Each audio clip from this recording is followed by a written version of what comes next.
Well, here we are. We are live. Hello. Sorry, I've got my. Sorry, I'm sitting here with a second laptop. I'm having a few technical issues logging into my StreamYard. They wouldn't send me a link. So I was having a bit of a challenge. Not sure why they did that. They don't normally do that. Namaste to everybody that's present. Sorry for the delay. So I finally got into my studio. I was out today, so I got home, had a shower, rushed it up. How you guys all doing? I hope you guys are having a great, great day. Cosmic Prankster, where are you? There's the Cosmic Prankster, full of the prank. He's got the prank. Some people have the funk. That man's got the prank. And General Shinobi. So let's hear about your week. I hope you guys have had a great week. We've got a really cool discussion on for today. Is there anyone I've forgotten? I hope I haven't forgotten anyone. Steinfox. Let's send him a link. I don't know if he's free or not. He said he might be, he might not. And is that everybody? It better be everybody. Well, we'll see when people start getting here what's the score. The Cosmic Prankster is here. So namaste, everybody. So you've had my divided attention. There's nothing worse than divided attention from a podcaster. Hope you guys are all having a lovely day. It's been pretty hot here today. Pretty hot, pretty lovely. I went out with my boy and my mum. So we were like at this place called the Scon Shack. Really awesome place. Fell in the water with my boy, like these little canoes, and he was rocking left and right. I didn't fall in the water. The water fell in the canoe, to be clear, but I may as well have fallen in the water. So we've got Star, we've got Tamru, we've got Tigerly, we've got Hollowbone Hawk, we've got Systematic Zoo. I sent you a link, Systematic Zoo. We've got Howard in the house. Hope you guys are all smiling, thriving, jiving, and getting just into a little bit of much better than surviving. Namaste, dear Cosmic Prankster. It's an honor to have you here. How are you doing? I hope the audio and everything is working well. Yeah, your audio sounds totally fine. And here it's like it's insanely cold where I'm at. 0 degrees Fahrenheit, but I know you probably use Celsius, so I have to use the converter. I still can't figure out how to, do Celsius to Fahrenheit in my head. I don't think you're supposed to, because it's very complex. It's not just a simple like ratio, is it? There's a complexity to it. Namaste to your brother Indy. Sorry for the delays. They wouldn't let me into the studio. I was like hair pulling. I left it to the last minute, in fairness. Oh, good. Glad to be. So the temperature here is negative 17 Celsius. Good God. Yeah. Nice. Well, you know what they say. Rather you than me. Yeah. You live in the South, Cosmic? I live in Illinois. Oh, okay. Midwest. Yeah. Namaste, Shinobi. How are you doing? Hope you're going well. So you guys are in the cold, and I've had like a heat wave today. It was so hot. Phew. Yeah. I was at yesterday. Now into the single digits today. Well, you know what it is. I've noticed whenever it's cold here, it's hot there, and when it's hot here. So when I have a heat wave, you have a cold snap. Literally, it could be within 12 hours apart, but it's like the weather's literally calibrated. It's interesting. Most of our winter down here in the South has been t-shirt weather and shirtless weather, but we get a couple of cold snaps. My girlfriend says whenever it's like 70 degrees in the winter, cold snap's going to come soon. It's happened about twice, but something seriously going on with strange weather. I don't know. Weather extremes. It must be an alignment of the three suns, right? The great conjunction. Yeah. That's the topic for today, ladies and gentlemen, the great conjunction. And what a cool, I hope you all watched the film. I watched it last night, just keep my mind fresh. Yeah, I watched it with my little boy, and it's amazing how much of it you don't like take in, or that I didn't take in before.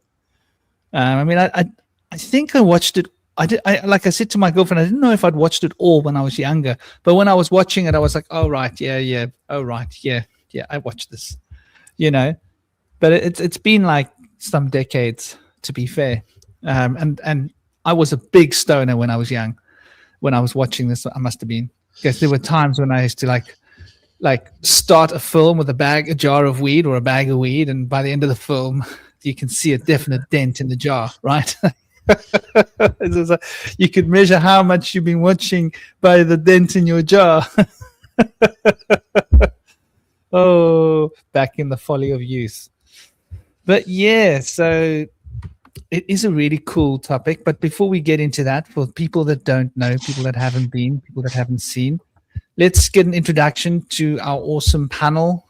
I'll run through who the people are, and then they can tell you much better details than I can. We got Cosmic Prankster. He's a medium of sorts. He channels, but he doesn't get possessed by these spirits. He has communication with them. It's more of like a telepathic mind connection.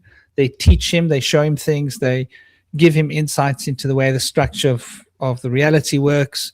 He's been downloading a language and a system of thought. So he's sort of like John Dee without a crystal ball. Then we've got Indie Sage. Indie Sage, he does a lot of shadow work, but he's also very deeply embedded into the Tao. And also, Western esotericism and occultism.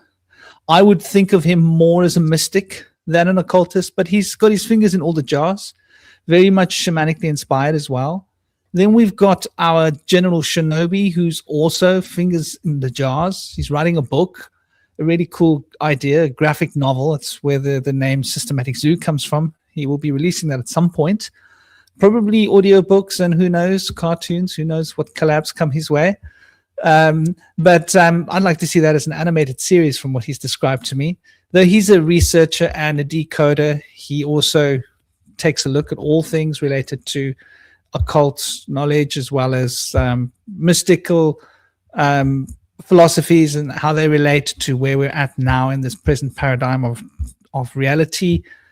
And there's me. I'm the Bushwasper. I'm the local shaman here in the southern tip, Simonstown, Cape Town, by Seaforth, and also have walked many paths. The Vedic path, the Western path, and then I found the wilderness and a particular shaman that showed me how to contact my guides. And yeah, so let's get into the throng of it.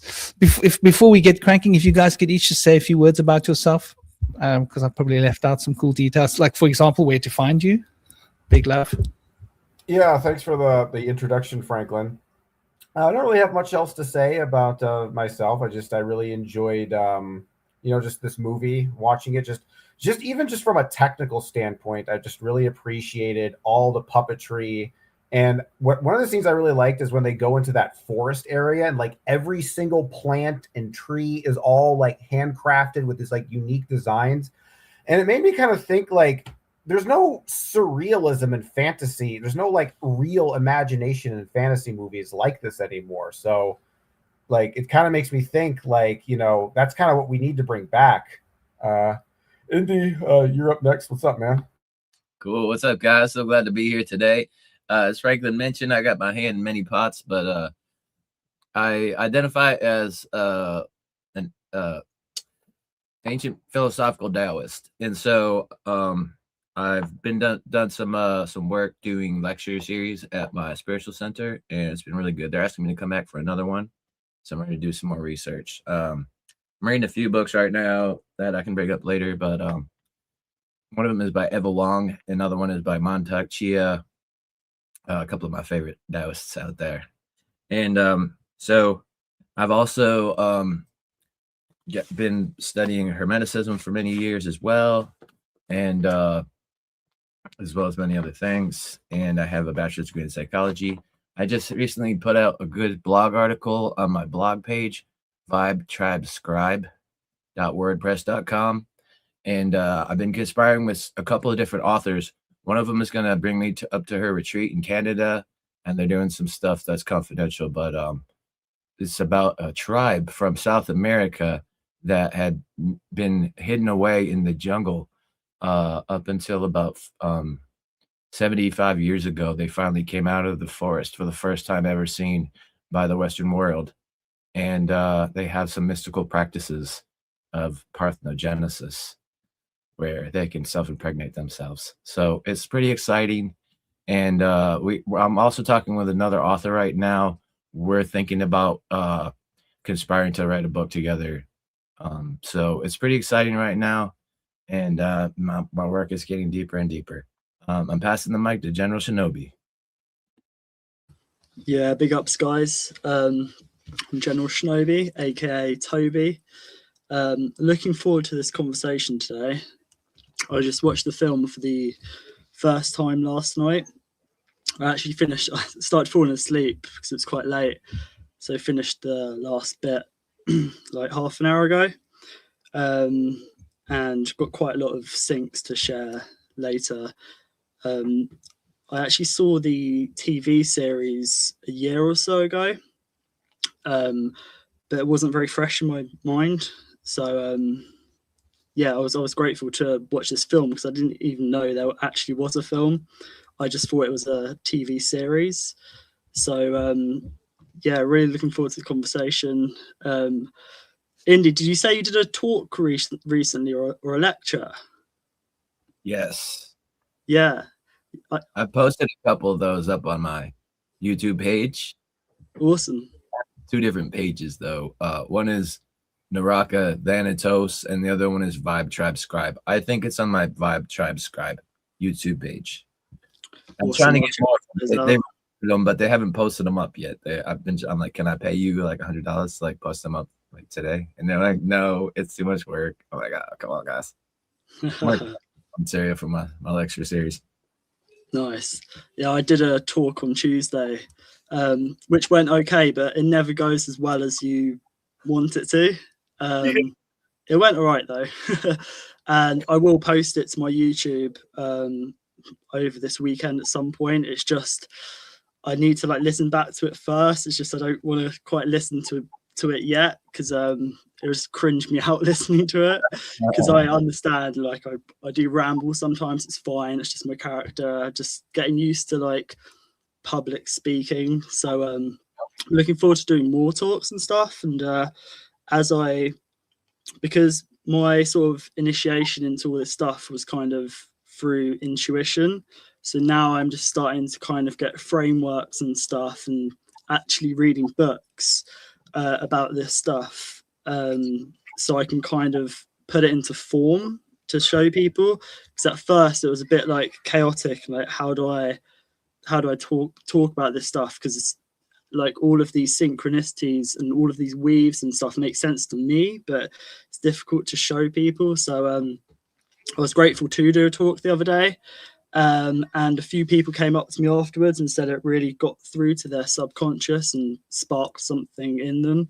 And that's all I did it for. If just one person did that's all I wanted. And about 3 or 4 people said that. So yeah, that was great. And then yeah, really looking forward to this chat today. Good to see you all. Yeah, good speakers and musicians are very self-critical, and then it's never good enough for them. But the audience is usually thrilled.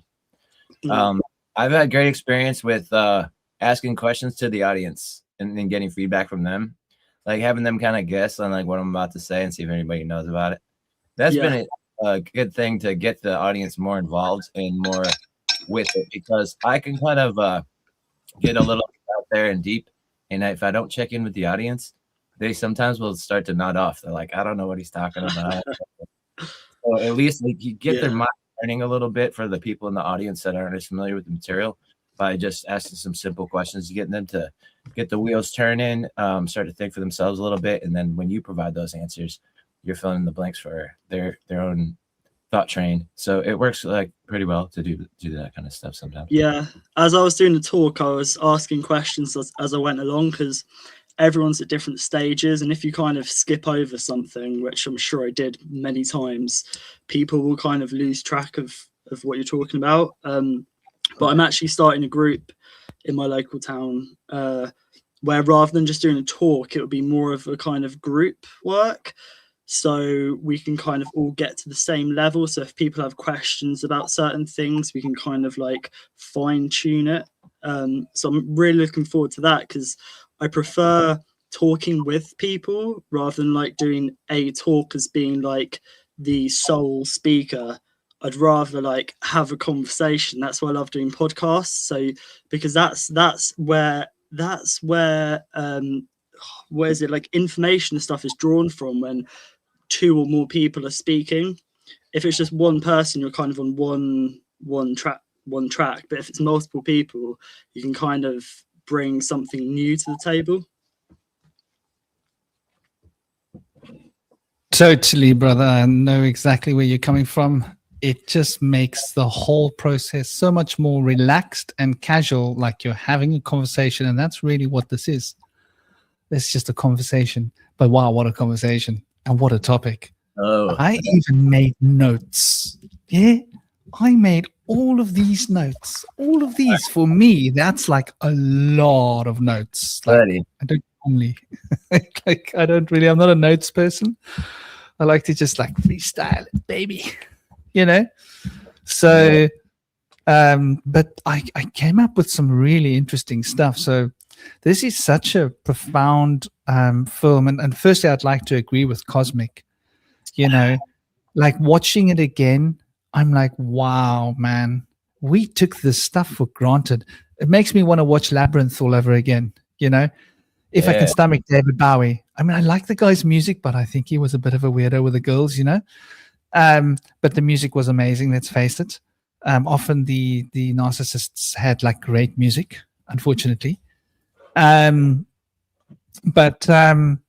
So yeah, it makes me want to watch Labyrinth again and some of those other old films, because like it was just incredible. And I actually did a bit of Googling and I was like, did you know that, okay, so the original film, right? And this is quite mind boggling.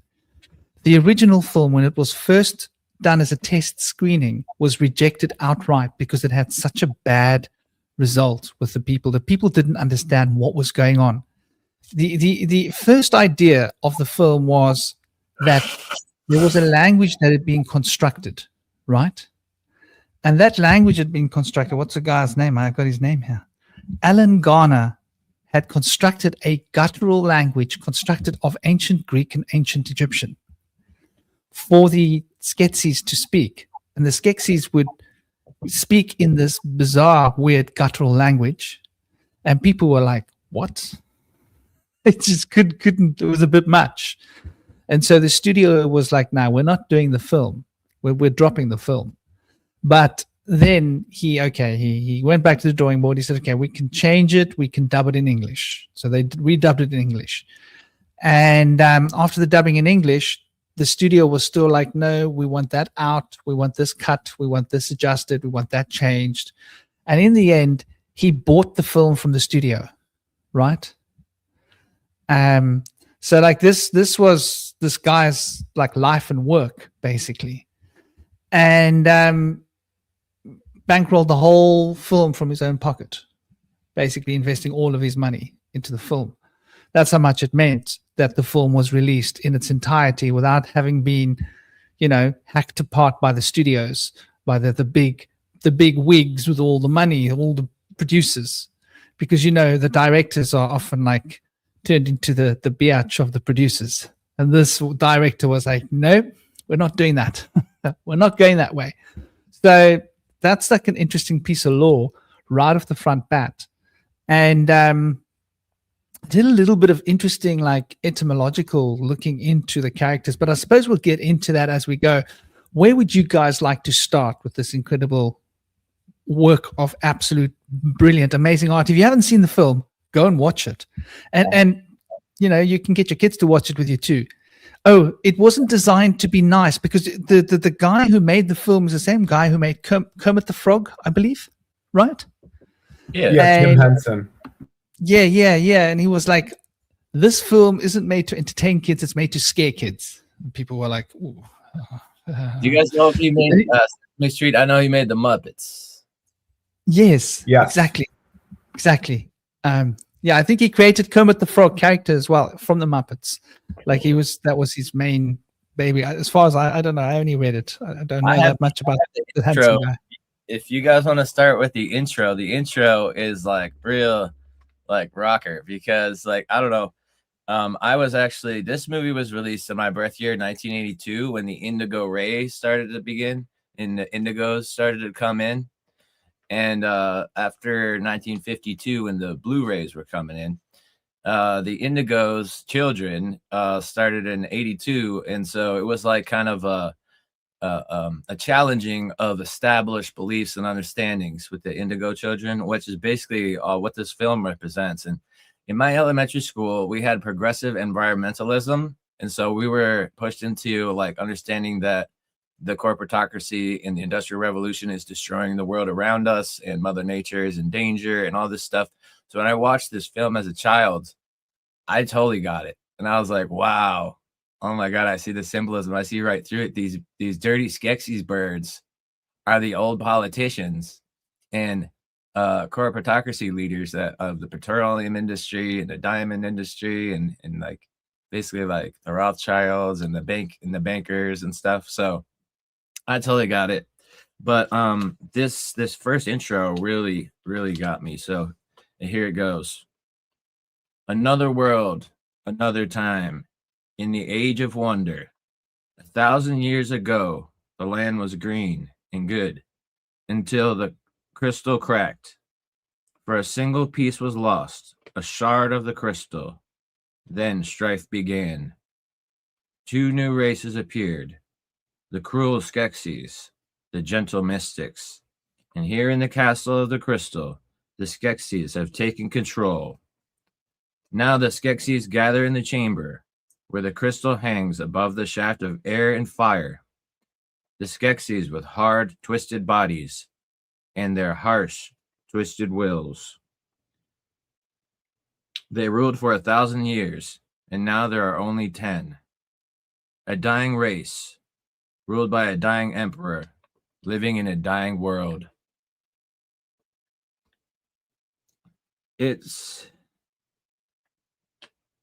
As they ravaged the land, so too did they draw new life from the sun. Once more, they cheat life through their treasure and their fate, the dark crystal. And in that scene, they began to start to use the dark crystal to drain the life essence of the peoples, and then they would only allow the emperor to drink it, and it would make him young again.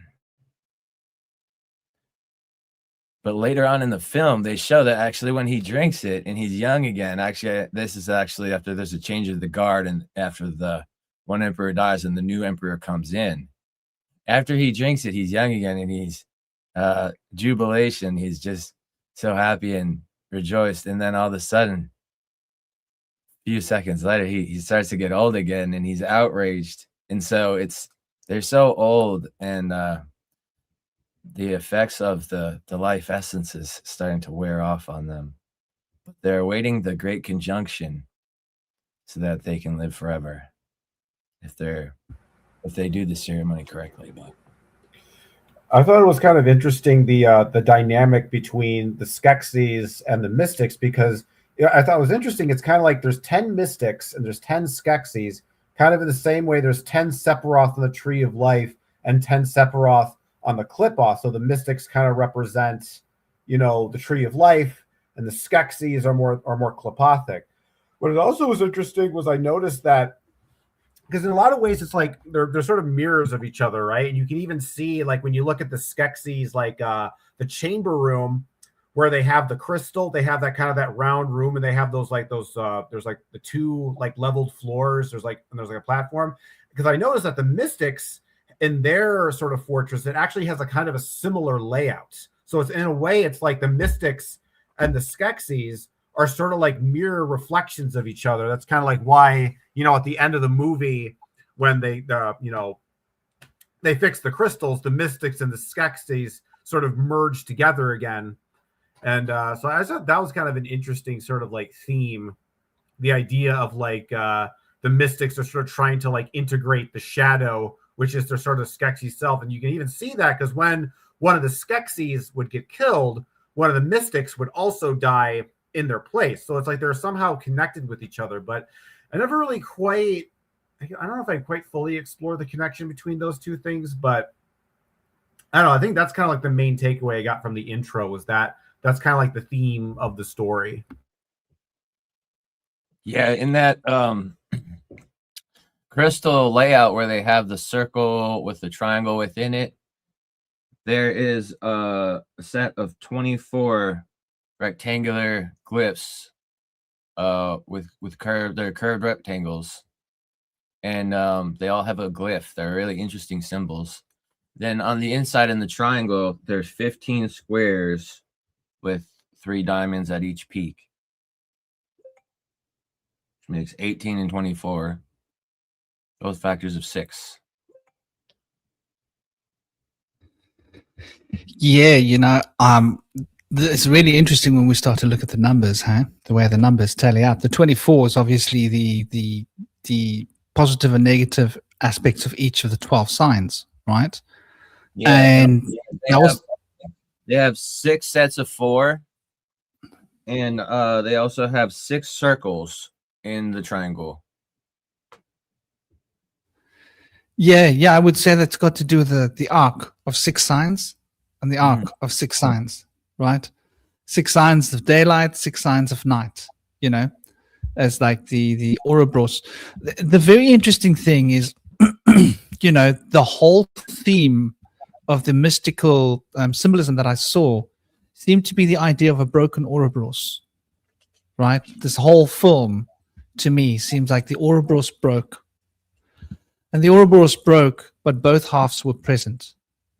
And I love the way that the idea of the Skeksis and the mystics being the same being. What a concept. The same being existing in 2 separate bodies with 2 separate sets of desires. One for union with the divine and one for control over the earth. And one seeking the perennial life of the spirit and one seeking the perennial life of the body. And it's such a powerful polarity. And I think like there's a psychological element being explained right from the beginning here. And like you said, cosmic, the idea of the 10 Sefirot, it's beautiful how right in the beginning, right in the beginning, Enki and Enlil, I see Zerilot pointing out here that there's a mirroring here of the mythologies of Enki and Enlil. I wouldn't actually put that past. A lot of the ideas seem to tally up with some of these concepts. I can see how that could be mythologized. Is there such a word? Mythologized. I will not apologize for my mythologizing of words. But, the idea of the 10 Sefirot, and right in the beginning, a master dies, passes from the world, right? And in the mystic world, there's a great mourning and this great song and this great ritual that they do. And did you notice right in the beginning that the mystics were sort of, if you looked at the way that they did things, it seemed that they were modeled on the Tibetans. Right in the beginning, you see them doing their little Tibetan mandalas and yantras with sand. Don't know if you recall. And so they were doing the same thing the Tibetans doing with the colored sand. I feel like the Skeksis are very Saturnian with their robes and their symbols and their crystals and stuff. Very occult, egregoric looking. I also thought was kind of interesting is that both the mystics and the Skeksis kind of had like long, like bird-like noses, which kind of like further indicates that they're the same being. But it's also symbolically, you notice that the mystics, they're very kind of round and sort of bulbous and sort of full. and the Skeksis are kind of like angular and sharp and pointy and emaciated, and you can kind of just see just in that pure like visual symbolism, like kind of what they are, that the mystics are very kind of like rounded off and kind of like smooth, and the Skeksis are all pointy and angular and ugly looking. I think this movie does a really good job story wise of like compare and contrast. Like I was thinking about that one scene where they're in the forest, and I think Jan meets I don't remember the name of the girl Gelfling, but like they hang out with this animal who like raises them from, and then the immediate scene transition goes from the Skeksis having a dinner, eating those same animals in the forest. I think that is such a good like storytelling metric of just like good filmmaking in general, just like showing, not telling, Yeah, I think especially in the scene where the mystic was dying and he was so tranquil and he was like just giving a message to Jen about how important this is, and Jen's like, no, don't leave me, and then he just kind of fades away and turns into sparkles, and like they're so peaceful and serene, whereas when the Skeksis are dying, they're like, oh no, and they're like screaming and whining and like crumbling to dust, and it's like terrible, and they're all like outraged and like panicking afterwards. So it's a very interesting dynamic, and especially like you said, the contrast between the two is very like night and day. But I also have a little bit more from the intro referring to the mystics. I'll just do real quick, and it says that there are only 10 mystics left. The wisest of the mystic lies dying. They summon the one that can save him. Jin, the Gelfling who lives with the mystics. The Skeksis killed his family, and then the mystics saved him. So there's a prophecy that 1,000 years have passed, and the world must go through a testing to heal. If they fail, evil will take over, and it will be passed to them forever. Jen must find the crystal shard before the three suns meet, and follow the great sun for a day to find the home of Okra.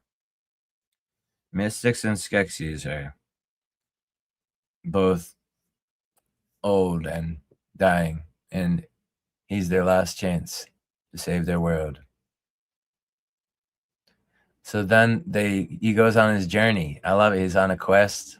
What a great story. It's amazing all the little things that happen along the way, the little battles that they have. It's like a real exploration of like faith through all the challenges, like the hero's quest. Joseph Campbell was proud, I'm sure. Yeah, very interesting. Actually, I noticed there was certain concepts taken from Star Wars. I don't know if you noticed. Oh, cool. You mentioned Aughra, right? Did you notice that she spoke a little bit like Yoda? Oh, right. Uh-huh. Well, I believe didn't Jim Henson have some workings on Star Wars? Like he was Lucasfilms, he had a connection with them. That's probably why. He did. And I think George Lucas had something to say about his film, like he was impressed. And we know how close George Lucas was with Joseph Campbell. But my girlfriend was telling me, there she is, Hollowbone Hawk. Hello. She was telling me that she watched a thing of Campbell, Joseph Campbell being interviewed on George Lucas' farm. And I was like, that's interesting. On his ranch, that he would specifically invite people around and Joseph Campbell there to come and do his talks and film his talks. So you probably might find quite a few of Joseph Campbell's talks were probably maybe farmed on George Lucas' farm. He obviously being deeply embedded within mythology and studying mythology. I find the fascinating point and what you guys are saying is really beautiful about the Skeksis. I think they were modeled on vultures, or they looked like vultures together to me. And this makes me think about Egypt, right? Because the vulture was such an important part of the Egyptian law. Was it the cobra and the vulture that were the symbols of the north and the south of Egypt? Yeah, I believe it was the cobra and the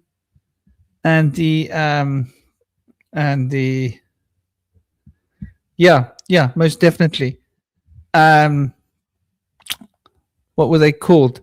The neckbet, that's what I forget. So neckbet, the vulture and the wajit was the symbols or the ambassadors, shall we say, for the two ladies, which symbolized the unification of Egypt.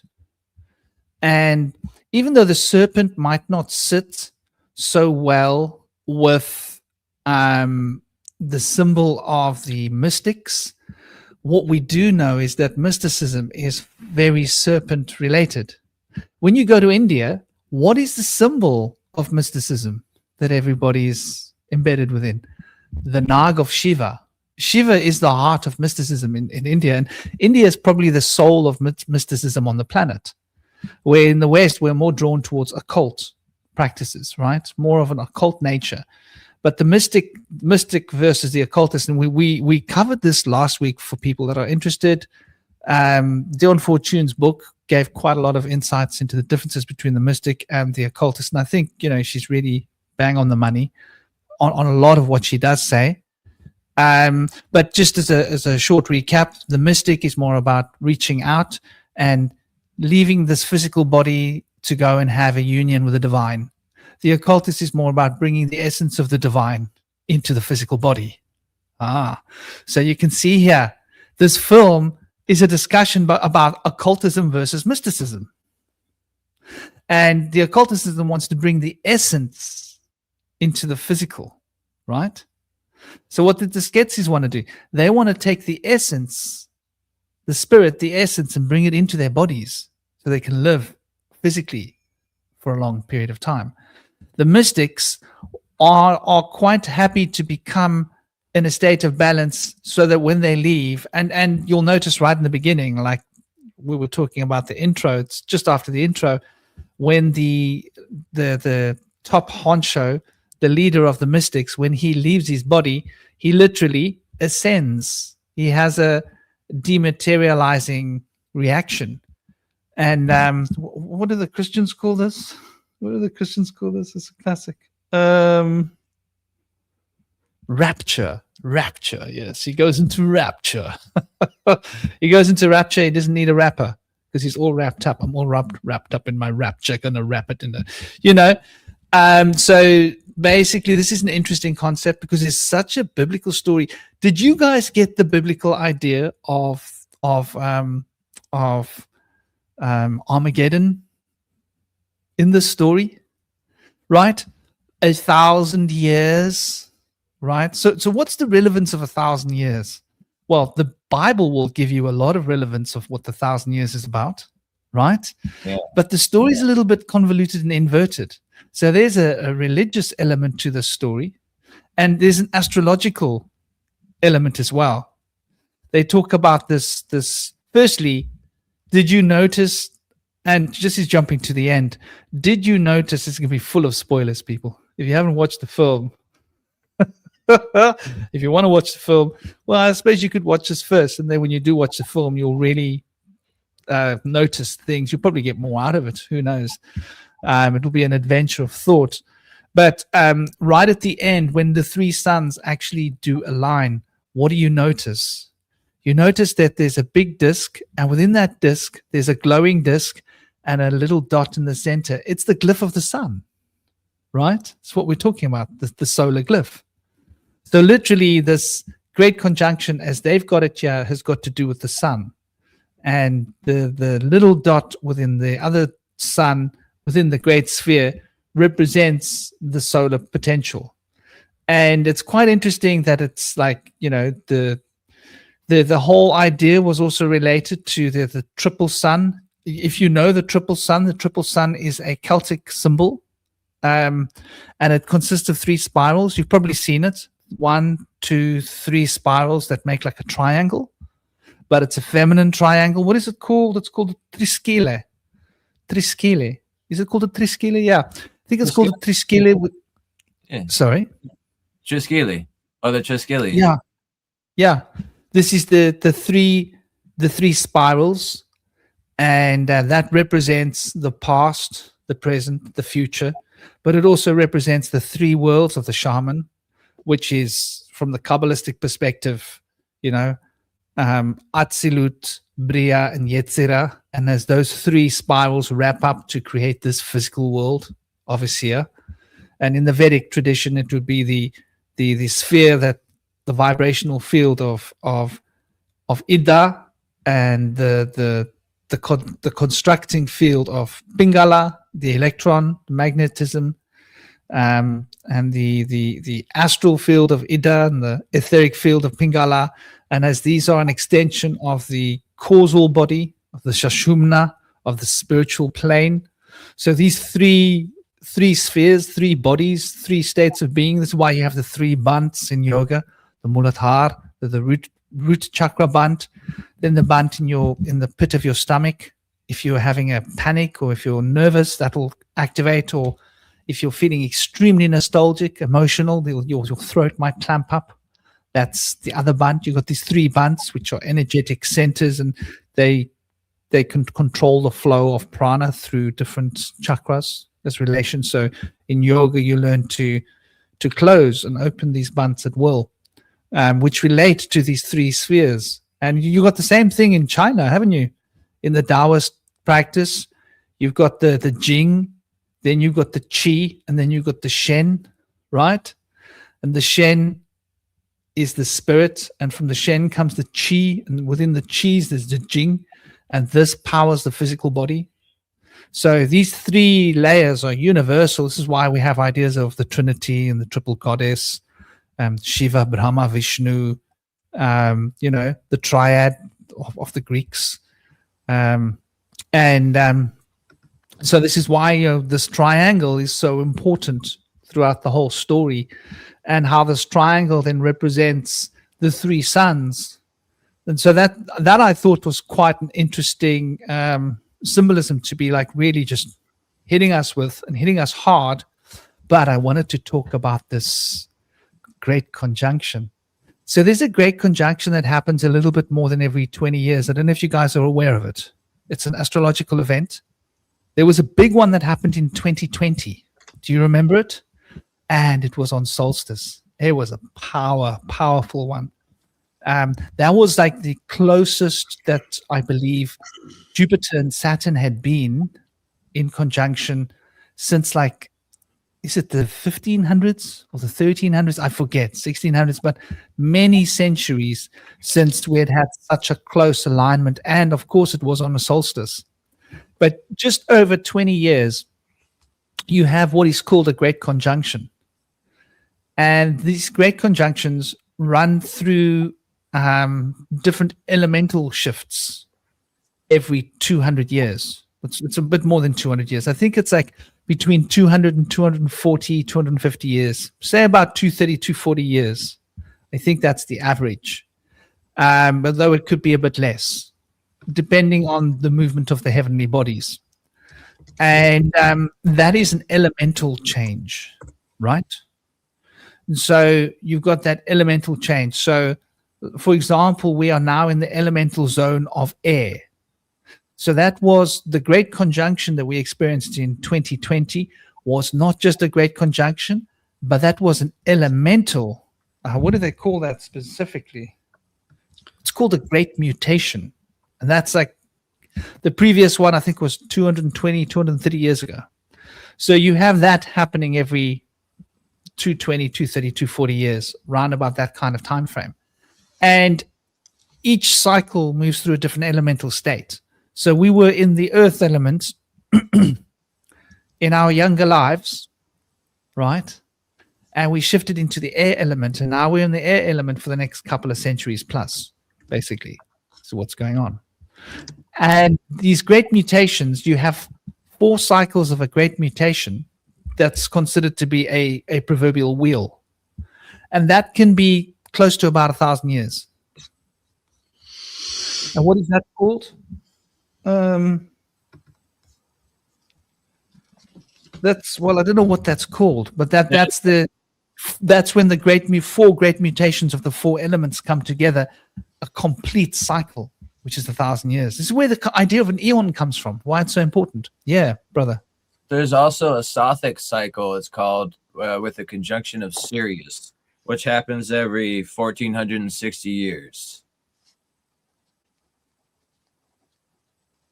It was part of the Egyptian civil calendar.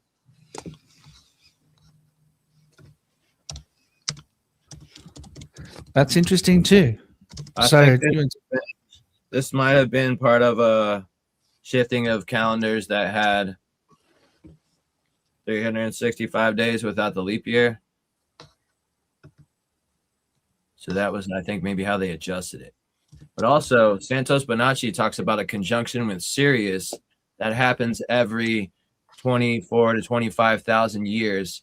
It's a similar time span to the precession of equinoxes, but it's not exactly the same. And he says that when we're furthest from Sirius, we're in the darkest age of ages. And then once we become the closest proximity of Sirius in the conjunction of Sirius, that's when we're in our golden age. And there's some also speculation that during the time that, as David Talbot mentioned, that there may be a different type of electromagnetic frequency arrangement in the atmosphere, and these transient luminous events, TLEs, have become more prevalent. He says that there could be like electrical arcing of like lightning bolts on the surface that are able to be used with like low voltage to be able to do things with. I mean, they might explain how they were able to like melt these megalithic rocks or something. But it's really interesting to me to in the mind frame of a catastrophist, instead of thinking of like how things are just always the same. There's a different school from catastrophism called what is it? I can't think of the name of it right now, but it refers to the idea that there's never a big changes, that all changes in the universe are always gradual. And it'll come to me in a bit, but the idea is that things can be very different when we're in different phases of our relation to Sirius. And it was said that in the Renaissance period, Sirius went from red to blue, which means that it was then receding in the red shift, and now it is approaching in blue shift. So the colors of the stars change according to whether they're approaching or receding. But I don't want to get too far away from the Dark Crystal. But the idea of the three suns. Yeah, there was a Saturn-Pluto conjunction in 2020 as well. Okay. Which, yeah, so there was certainly some very interesting energy happening in 2020. Franklin, I've shared some images, but they're not coming up. I'm not sure if you need to do something with them. So yeah, so I'll show. Hang on. Could you show? I want to say it's uniformitarianism, the idea that everything stays the same. But could you show 2020 the first one? was a major event. But I want to say that in the previous conjunction of Saturn and Pluto, there was another major world event that had happened. You guys remember that?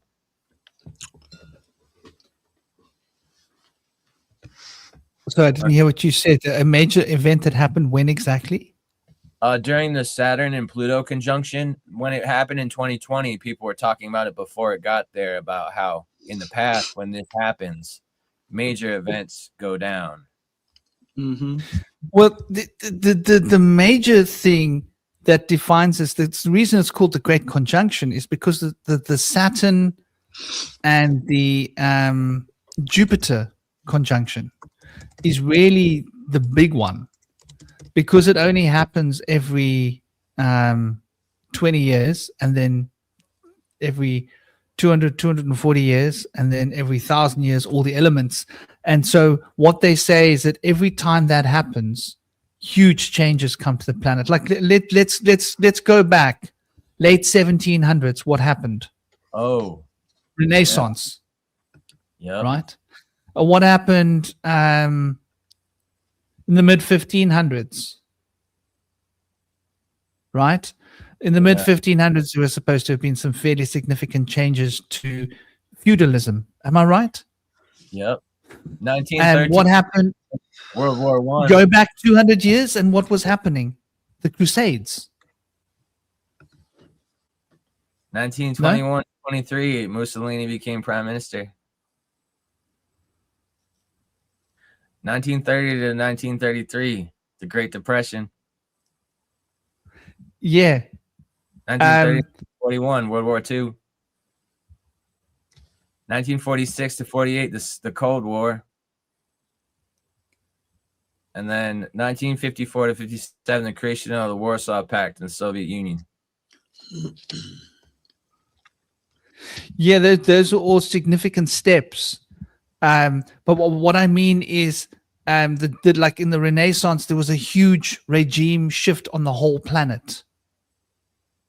That's like there was one way of being, and then there was a complete different way of being. Like people broke away from the church, right? There was like total domination of the church, and then they broke away. And if you go back the 200 years before that, then there was a fairly significant shift in terms of religious and Rome, right? The empire, the splitting. And if you go back before then, there were the Crusades. And if you go down before that to like the 240 years before that, to when that's why it's called the Great. But I think what happens is when Pluto is dancing with them, Pluto just brings so much amp, right? Because Pluto is such a catabolic, shifting, powerful energy.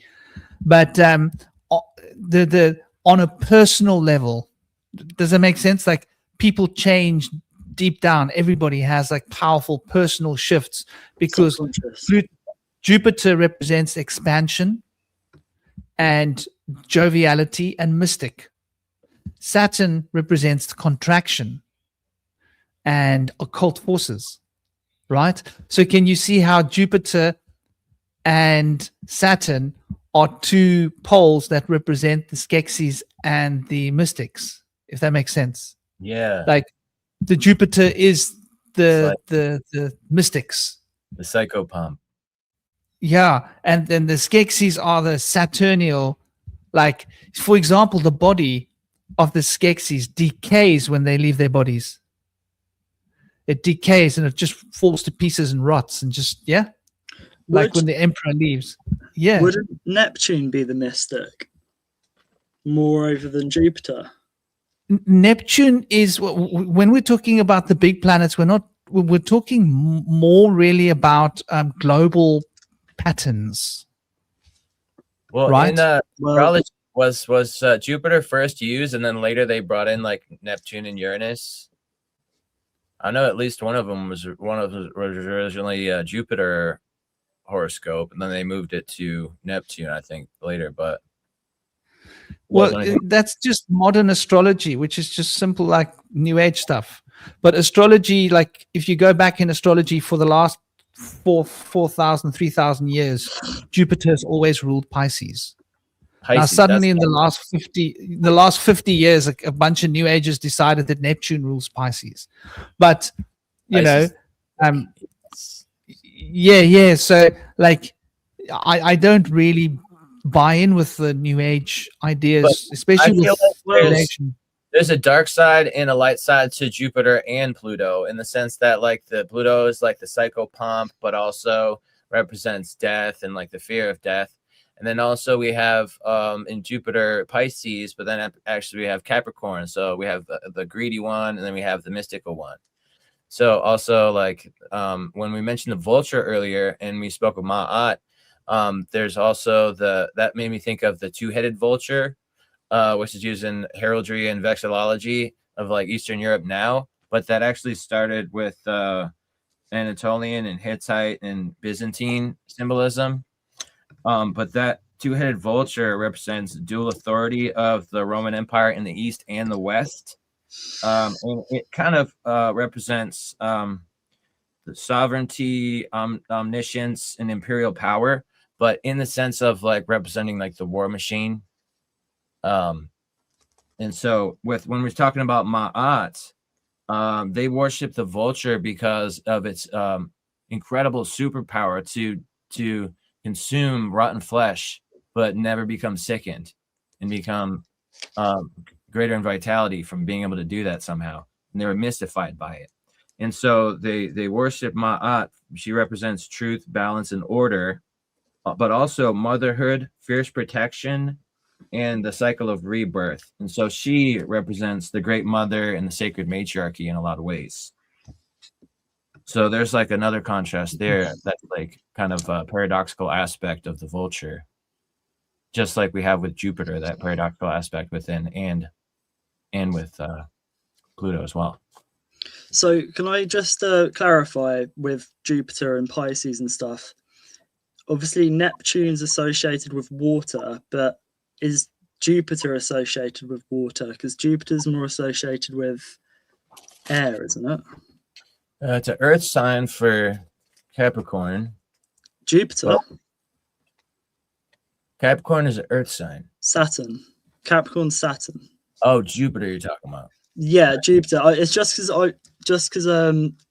so my brain is just telling me that if Jupiter is supposed to rule Pisces, or it did rule Pisces, I associate Enlil or Zeus with Jupiter, and perhaps if Jupiter has been ruling Pisces, like the age of Pisces, perhaps what should have been ruling the age of Pisces should have been Neptune, which is water, which is more dreaming, which is more associated with Enki, and perhaps Enlil stole Enki's birthright, the two polarities, whatever. I just want to clarify from your guys' perspective on this, because it's quite important for me to work this out, that would Jupiter really rule Pisces rather than Neptune? Because I can't see an association with Jupiter and water. Well, I'll just take it back to like the classical idea of astrology, and as we've evolved, they've seen the three outer planets as relating to the huge effects upon the world, right? So you've got the microcosm and you've got the macrocosm, and the microcosm governs personal psychology, if that makes sense. So the 12 signs are representative of our personal psychology. And so that they've always been governed by 7 planets. So the 7 planets of the 7 elements within our body. Then the outer planets aren't and weren't used to represent our inner personal view. They are more to do with like worldly events.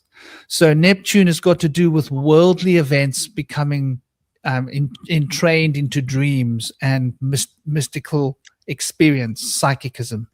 So when Neptune comes into phase, for example, that's when mysticism, when I was born, in that phase, Neptune was coming onto the horizon, for example, right? Just as an idea. So that Neptune energy then is bringing that kind of psychicism in, but it's not just to me, it's to people of my generation. So Neptune affects generations, but when we speak on personal levels, when we speak about that, so Jupiter's got a dual nature, right? If you want to get right down to Jupiter, right?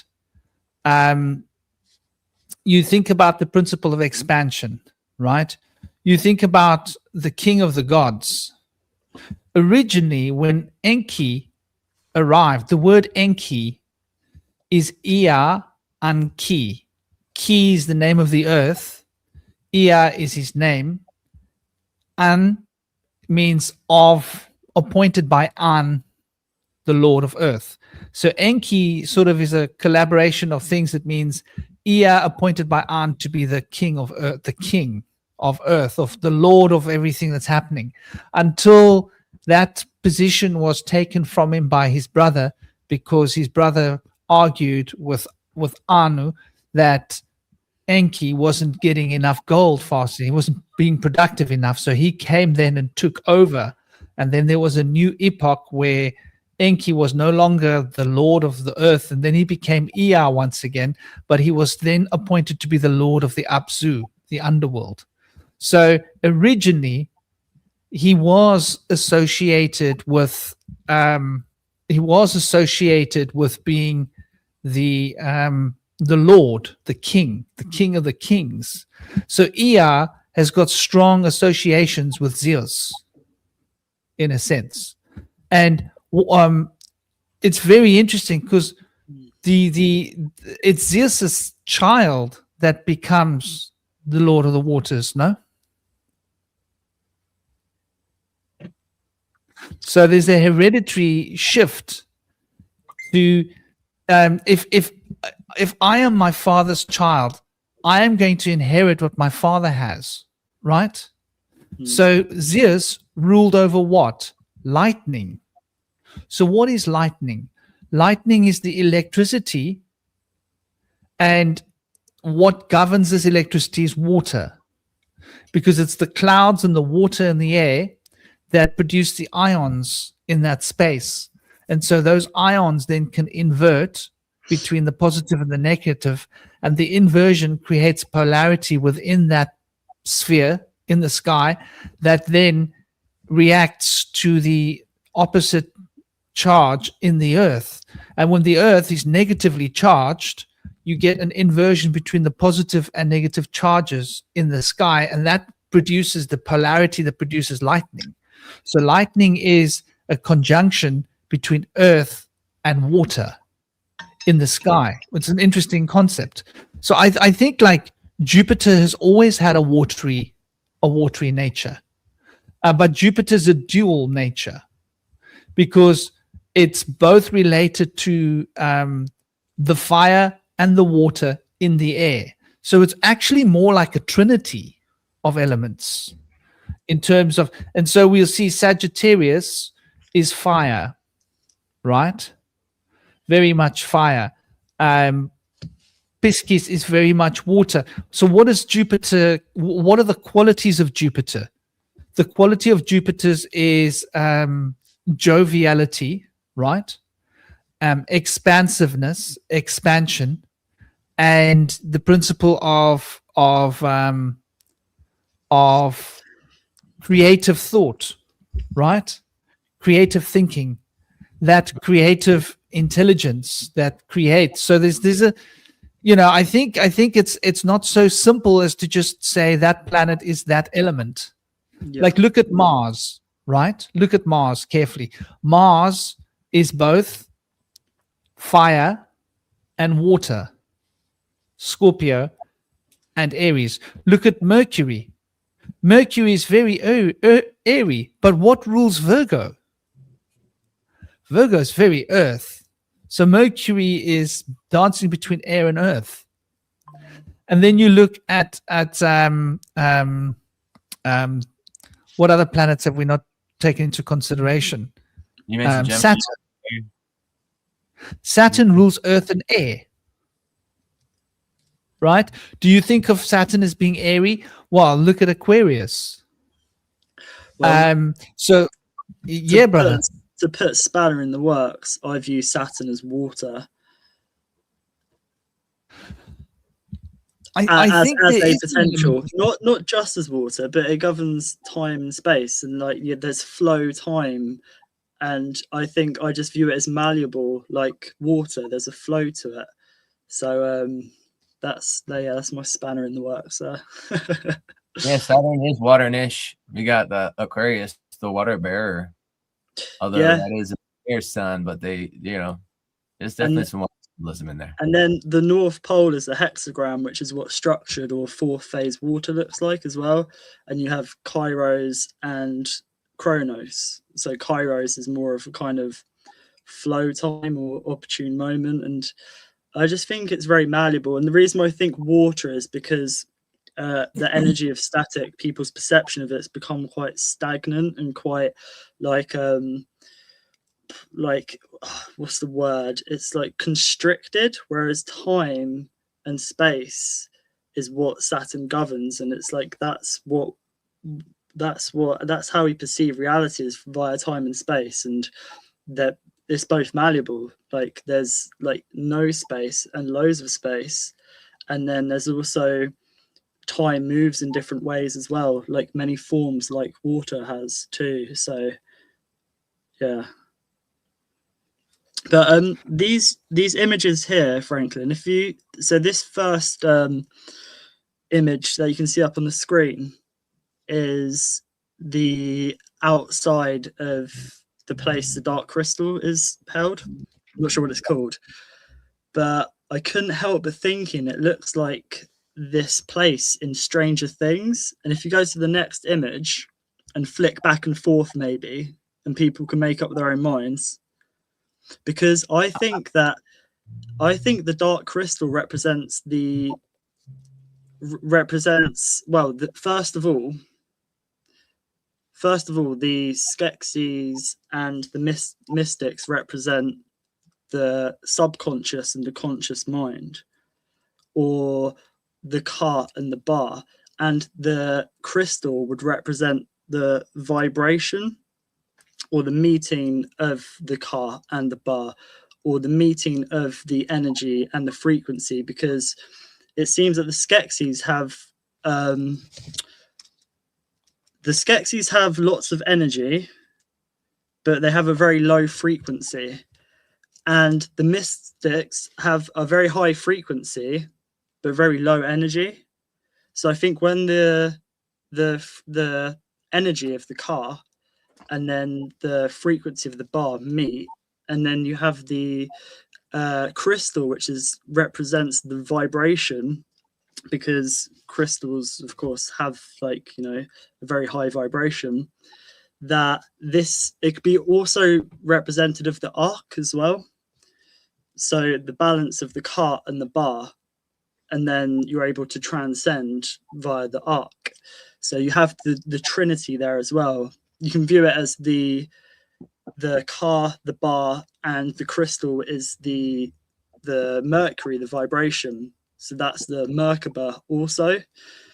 And I don't know if you guys see that with these images, but I can't help but notice that it looks like a hand in both of them. And in Stranger Things, the place that kind of looks a bit like Mars, if you can flick to go to the second image, it's representative of the subconscious mind, because inside that hand, which I would say is the subconscious mind, where the puppet master is, be that our higher self or external forces, depending on the program, that this is what the dark crystal represents, the crystal, the seed buried in the dark in the subconscious mind. But if it's ruled by just the mercury and the car, then you have Merca or murky, where the waters are murky. You have to have the car and the bar balanced. And I think this is what happens when the mystics and the sadistics meet, that there's harmony or balance. But yeah, I wrote down quite well, not a lot, but I've got some things written down here earlier about this, is that in Stranger Things and Dark Crystal, it looks like a hand structure, which would be the puppet masters, like in the back of the mind, which is kind of like a cocoon that contains the seed.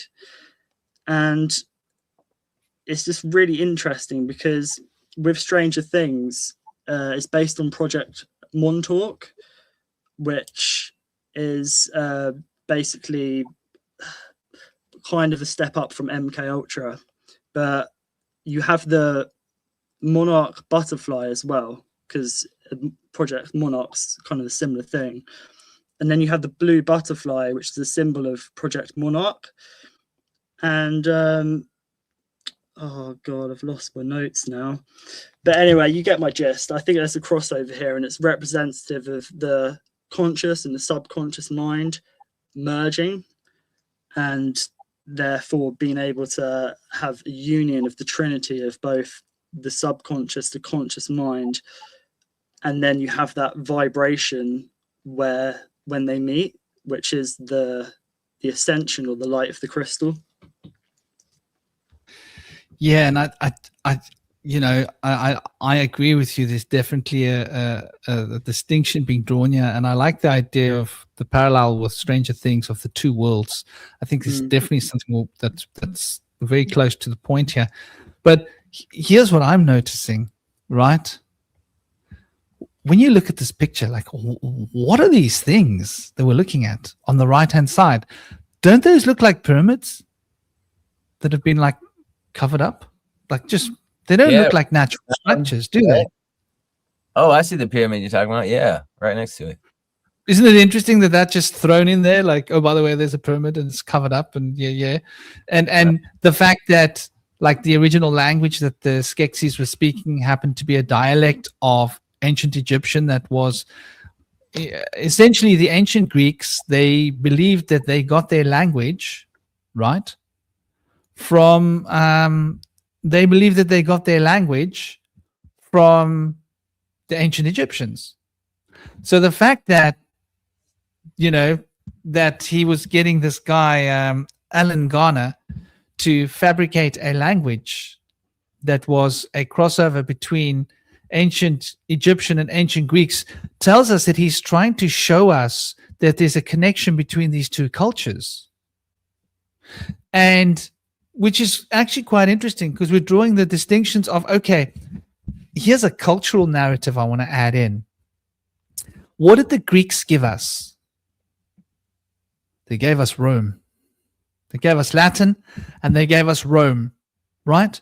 And what was Rome other than a new form of slavery, right? They Romanized the world.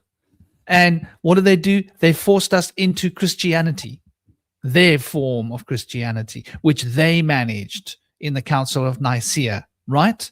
And they dictated what our holy book would be. Then they appointed the cardinals, they appointed the high priests, and how the Pope structure would be facilitated. So it was very much politically driven, politically orchestrated, and that was the ancient Greeks that had created all of this.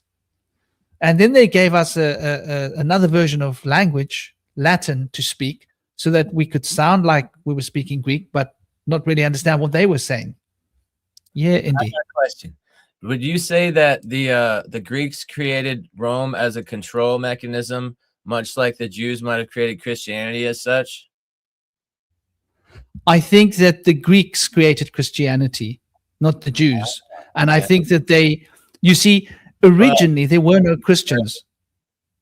Right? The original Greek translation was so mistranslated later, so it was covered up by the Romans, which is kind of a war kind of thing.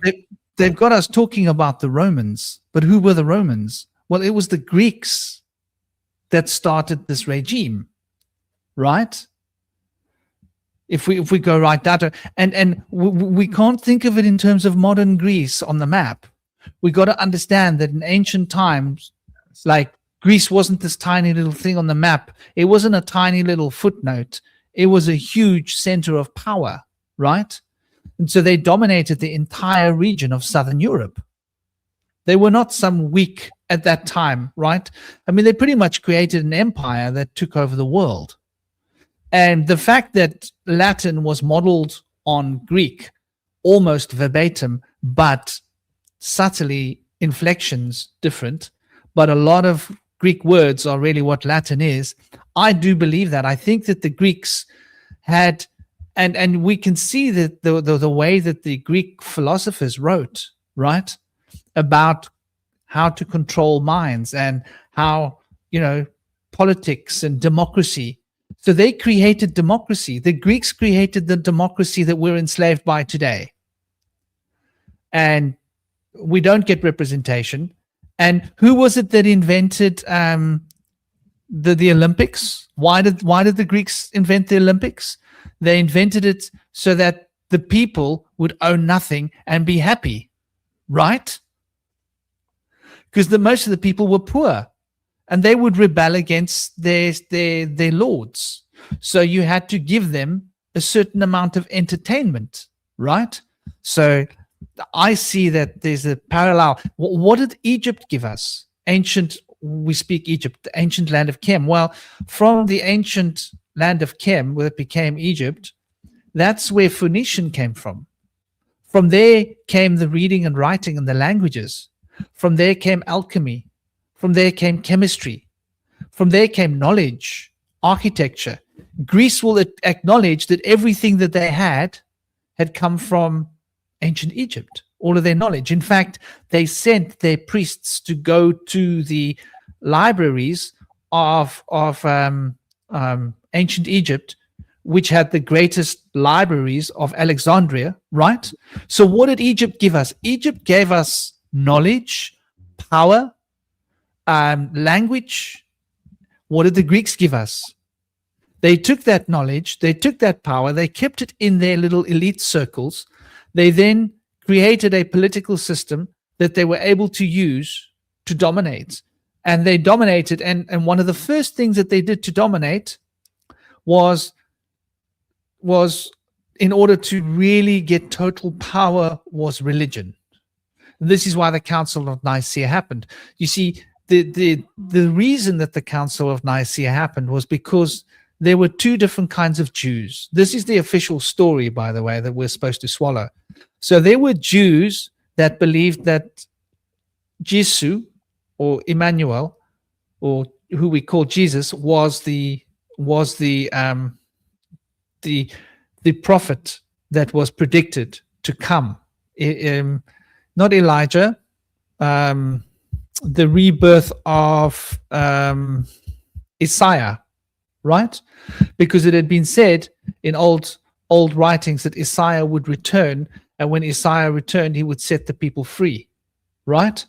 So Isaiah, there was this belief that Jesus, Emmanuel, was the reincarnation of Isaiah, and that he was their savior.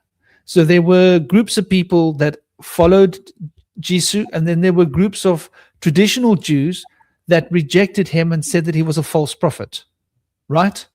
And so there was fighting between the Puritan old school Jews and the new Jews that believed that Emmanuel or Jesus had come to fulfill the new proclamation of Judaism. And so they were fighting and they were causing the potential civil war. This is the official narrative. And so the emperor stepped in and said, well, we can't have you guys fighting between yourselves. So what we're going to do is we're going to call you Christians. Oh, and you can no longer have your Sabbath sacred day on a Saturday because the Jews do. But you're no longer allowed to be Jews. You have to practice your Sabbath on a Sunday. That way the Jews will recognize you're separate. We're going to add to your symbolism. We're going to borrow some of our Greek story, give you a solar symbolism, not Saturnian, which is the Jewish thing, right? Because they were Saturnial worshippers. We're going to turn you into solar worshippers. We're going to add some solar mythology onto your prophet, your savior, your Christos. In fact, we're going to rename him for you. Yeah, we're going to call him Christos because that's our solar deity. And you're then going to worship this Christos as if he were your Jewish savior, right?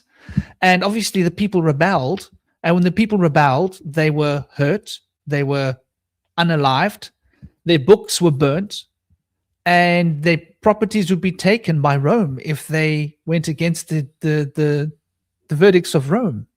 So people were living in fear. And so they succumbed. And they didn't just sell this idea to people. They had to have a council of Nicaea, because once they had done that, then they had within that church different. The earliest was Marcion. The Marcion texts was like the earliest Bible, right? And Marcion was basically what became known as the Gnostic tradition. And Marcionism was teaching the same tenets that later on became Manichaeism. And the Manichaeism was then carried by the Gnostics, and the Gnostics were then carried by the Cathars, right? So the Cathars were carrying the same Marcion ideology, which at the Manichaeism, the church had been trying to get rid of this. They'd try to get rid of the Marcions. The books were illegal, pain of death. Manichaeism also rebuked. As for the Gnostics, they were chided. And then they finally went on a huge crusade to get rid of all of these alternative ideas of Christos. So this was all instituted by the church that had been created by Rome. So I think like it's fairly clear what we can see in history that's unfolded. I mean, I don't know whether the timelines are accurate. Yeah, brother. Yeah, there's some new information coming out from some of the classics being translated from these ancient Greek translators, and they're saying that the Greeks are now thought to have originated from the Pelasgians, who are non-Greek speaking pre-Greek peoples that were referred to as sometimes as barbarians. And two of the writers that were Pelasgians were Herodotus and Homer. So very well-known writers came from the area in Greece, but they did not speak the language. And then the Etruscans came in to bring the Pelasgians there, and they were Mediterranean Sea people that were also traveling around the Mediterranean. But the Phoenicians were thought to have come from Lebanon and then went to Canaan, but they did not influence the Greek origins, apparently. Of course, they had probably some strong influence, at least later on. I believe the genetic record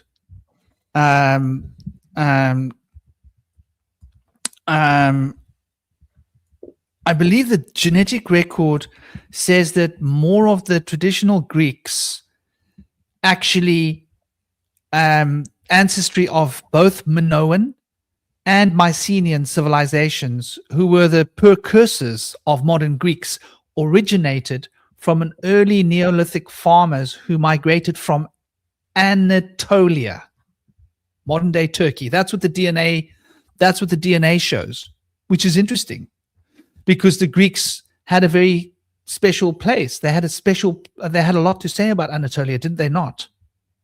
Yeah. And so I'm not sure that these other guys, are these other people also originating in the DNA record from Anatolia? Do you know? No, I don't see anything from Anatolia. Of course, they were like right by there, and they got influences coming from the sea, and then influences coming from the land above. But Anatolia is also seaside too, so the Etruscans could have had strong Anatolian sway or influence. Do you think they were maybe mixed in with that stock at a later stage? Because we're talking about the Neolithic, yeah.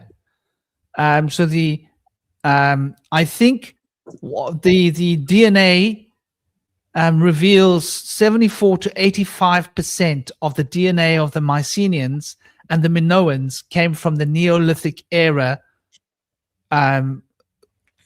They say that who settled in Greece and Western Anatolia.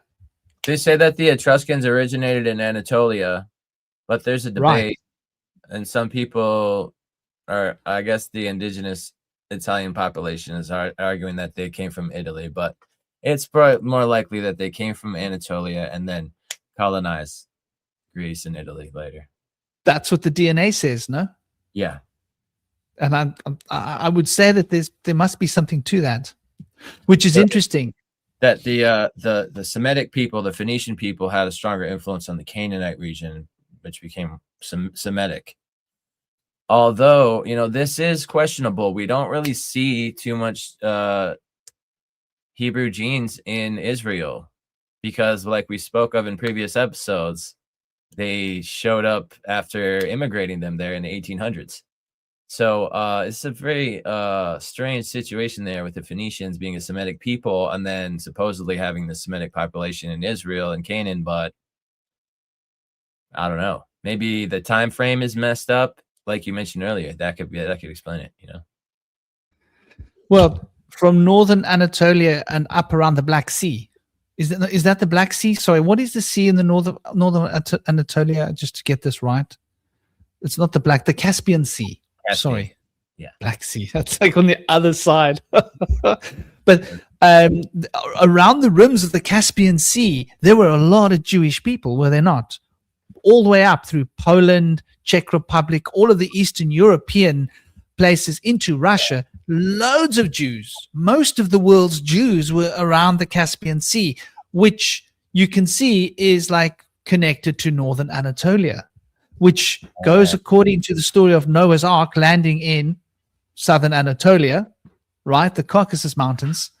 So there must be some kind of a connection there, which is quite interesting. And, I wonder how big Egypt was in those times, right? Because Egypt wasn't the little Egypt we know today. Egypt was big. I wonder if Egypt was right up until Anatolia. What a concept. Maybe what we call Anatolia was like on the border of Egypt, right? And they controlled that region because the Egyptians were an empire, were they not? Yeah.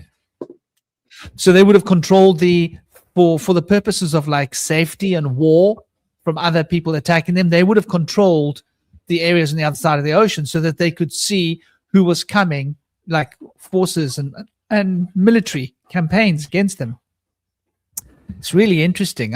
We are diverging. I'm going to shoot off in a sec. Is it all right if I just rift through a couple of bits? Because it might give you some food for thought.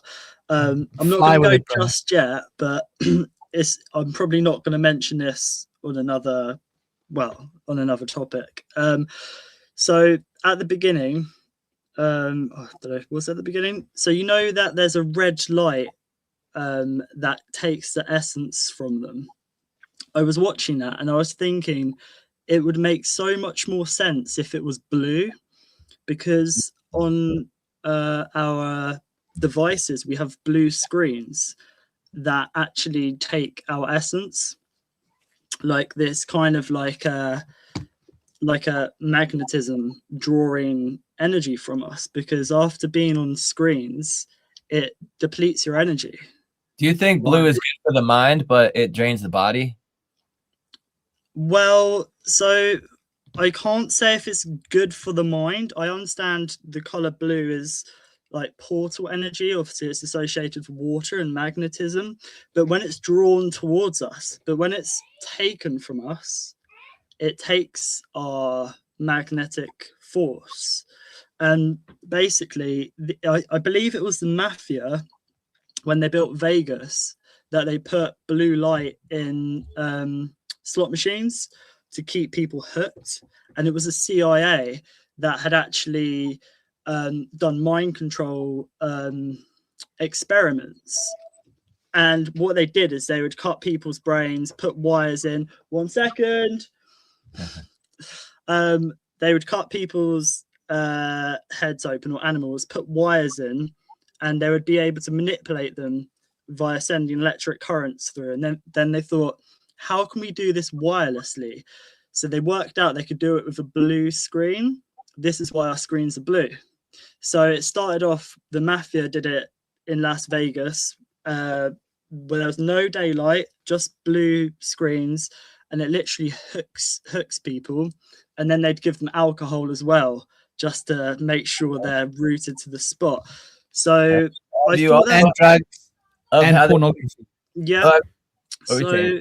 Yeah. So basically blue light keeps you in a trance. Have you heard about the blue lights in England that they're using to keep street crime down for street lights?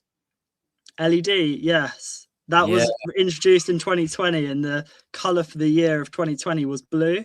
And you have Project Bluebeam, which isn't just a fake alien invasion, it's to do with magnetism.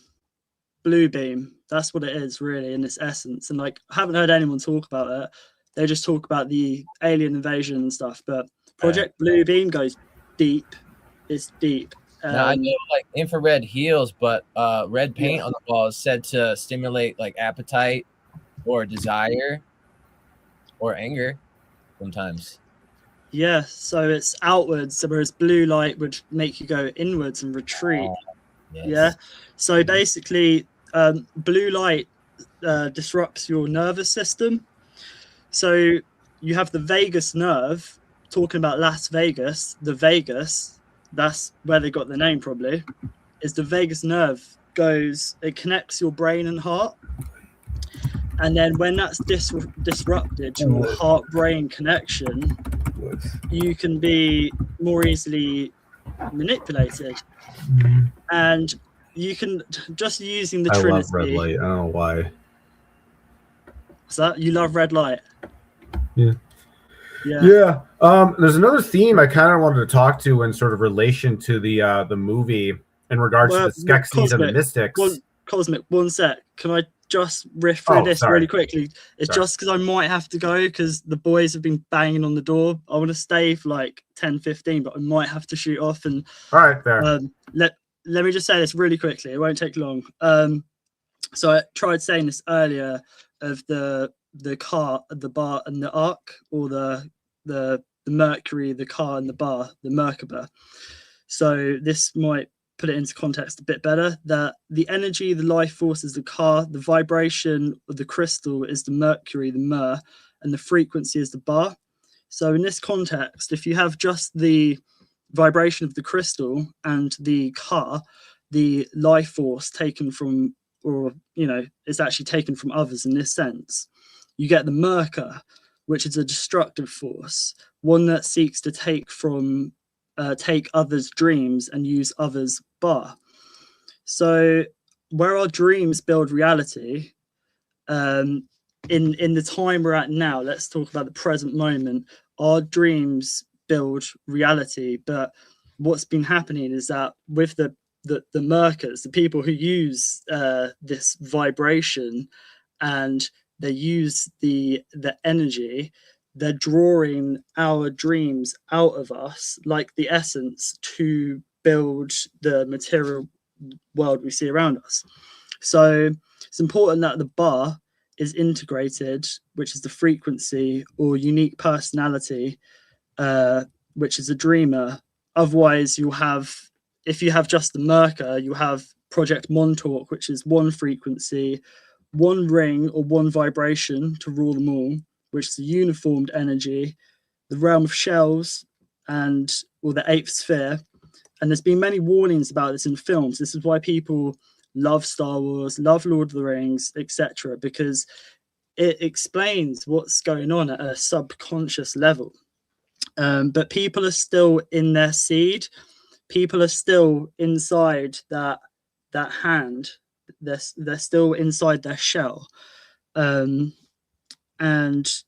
the seed is a dense energy but contains all the potential, but people aren't able to bloom, I view it, or able to branch out. This is why dreaming is essential, and integrating the bar, which is amplifying the frequency so the structure of the matter changes. And I hope that makes sense with the car, the bar, and the Mercury, the one that goes between. Because the way I view it is the mystics have the kind of the vibration, the bar, the dreaming, whereas the Skeksis have the car, which is the life force, the more energy, even if they take the energy from others. And if you unite these two, also as well, I kind of saw it as the fallen angels as well, the ones that came into this realm but then were separated. That's what I could see, is when these two energies were united, they looked like kind of like angels and were able to leave. Well, I think that's what our path is, to integrate the car and the bar, so that when we do eventually leave this realm, that we're able to ascend. But we can do that while we're awake as well. We can integrate the cart and the bar and go through many layers of dreamings and bring things into this realm. We don't have to just ascend and leave. We can kind of dream, go out and bring things in. But yeah, that rant was a little longer than I expected. Apologies, Cosmic. But yeah, I just I'm sorry you're leaving in such a hurry, brother. Not just yet. I'll give it another 10 minutes. I'll see if I'll see how it goes. Yeah, thanks, man. I just wanted to kind of make a couple points about the another connection. This movie also has another connection with the never-ending story. I don't know if you guys kind of caught it, but those mechanical like beetle like creatures that attacked Jen in the movie. There's also mechanical beetles in the never-ending story, not in the original movie. It's in the second crappier movie, but it's in the book. And the idea is in the book and the never-ending story is that the beetles, these empty sort of, they're like mechanical like beetle creatures who are controlled by this witch named Zaid. And the quote in the book is that anything that's empty, I can control with my will. And I always thought that's kind of like that theme with a lot of villains and evil, is that the idea of making someone empty so that they can be controllable. Like in the same way, when they use the crystal to drain the life essence from the podlings, essentially, and they do that so that they take away their thoughts, their personality, but they don't necessarily like completely, they become mental slaves, essentially. And another theme I wanted to point out was the difference between sort of like how that the Skeksis, when they try to do anything sort of magical, when they interact with a crystal, the light shines into their eyes, whereas the mystics would do that thing where they kind of like chant with their voice. And I thought that would be another interesting thing to kind of comment on, because like one is kind of like this sort of like inward attention, because the visual kind of like rational, occult, revelatory, whereas with the voice and sound, that's more mystical, tonal, inward kind of dynamic. And I thought that was something I kind of wanted to also comment on, the idea of the Skeksis. They got the they approach magic and things in a different way. Like when they're doing the ritual with the crystal, just to kind of summarize, the light is shining into their eyes, whereas when the mystics interact with the crystal, they do that thing that they do. It's kind of creepy and cool. Yeah, so the emptiness you're explaining would be the withdrawal of the ba, I think, which is the identity or personality, which would leave the ka, which is the vital essence of the life force. And I saw that a lot over the last couple of years since 2020, that some people have much less dreaming and they can still walk around sorry, something stuck in my throat there. Still walk around, go about their daily business, but it's kind of like they're sleepwalking through life, because I just view the ba as our dreaming and imagination or intuition. And I think that in this film, it shows that being pulled out of them, not necessarily the life force being pulled out, but the sort of dreaming, the imagination, so that you're still able to kind of function as a person. And then you mentioned being able to have your will, being able to control others. That would tie in as well. Like if you don't have a bar, another bar or another person or identity would be able to more easily pull your strings, if that makes sense. Like if you have a strong bar, a strong identity, others won't be able to control you, pull your strings. If you're your own architect, there won't be anyone else sort of controlling you like a puppet, if that makes sense. If you view it as like you have your mind and then there's a seat or a throne there where your bar sits, your soul, if it's empty, another will fill that place. And I think that that's what this film explains, is extract the bar so that they're more easily controllable. You know, you pointed I out think this. another connection with the never-ending story. Just one more, and I just kind of want, because the idea of the imagination, because I remember in the book, the idea is that, you know, in the never-ending story, there's this sort of world called Fantastica, which is basically represents the collective human imagination that's being swallowed up by the nothing. And there's this wolf who's sort of working for it, and he says basically when an imaginary character comes into the nothing, they come into the real world as a human lie. And there's this idea that without an imagination, one is not able to distinguish reality from fantasy, and they can become controlled. And the idea is that, you know, without the imagination, lies run rampant. And I thought that was kind of interesting. And so in a way, it's like our imagination is not just something that, you know, lifts up our spirits and, you know, like gives us wonder and whimsy about the world, but it also protects us from other people's bad imagination, you know, and having that architectural structure, having your own mythology, because when you don't really have, you know, a mythology of your, or a story or a personality of your own, somebody else can just, you know, take it and make you a puppet. So yeah, I just wanted to bring that up too. I think that's quite. I think that's really important, because like I see a distinction here and a connection between these Gotham and the pod people, and I'll show you. But first, like, to take a look at the, like, an interesting etymological thing to take a look at here, which I found quite interesting. So, like, if you look at Gotham, obviously it's a name that was created for the film, but where can we see logical etymological, I like that, connections between these words? And if we go into the Greek, the old Greek, we see that the word for hortos, right, is an enclosure. That's quite interesting. It's an enclosure. It's something that encloses a space. Related to the word kortos, which means a pasture. This relates to the word garth, right, which is an enclosure. So that's quite interesting if you look at that, because, you know, what they're basically suggesting there is that there's this etymological connection with an enclosure which is carrying some space inside of it. And the Gotham word must have some kind of a relation, because all they were empty shells that were enclosing a spell. Now, and it's totally interesting that did you notice that both the Skeksis and the Mystics could control the Gotham? Did you notice that?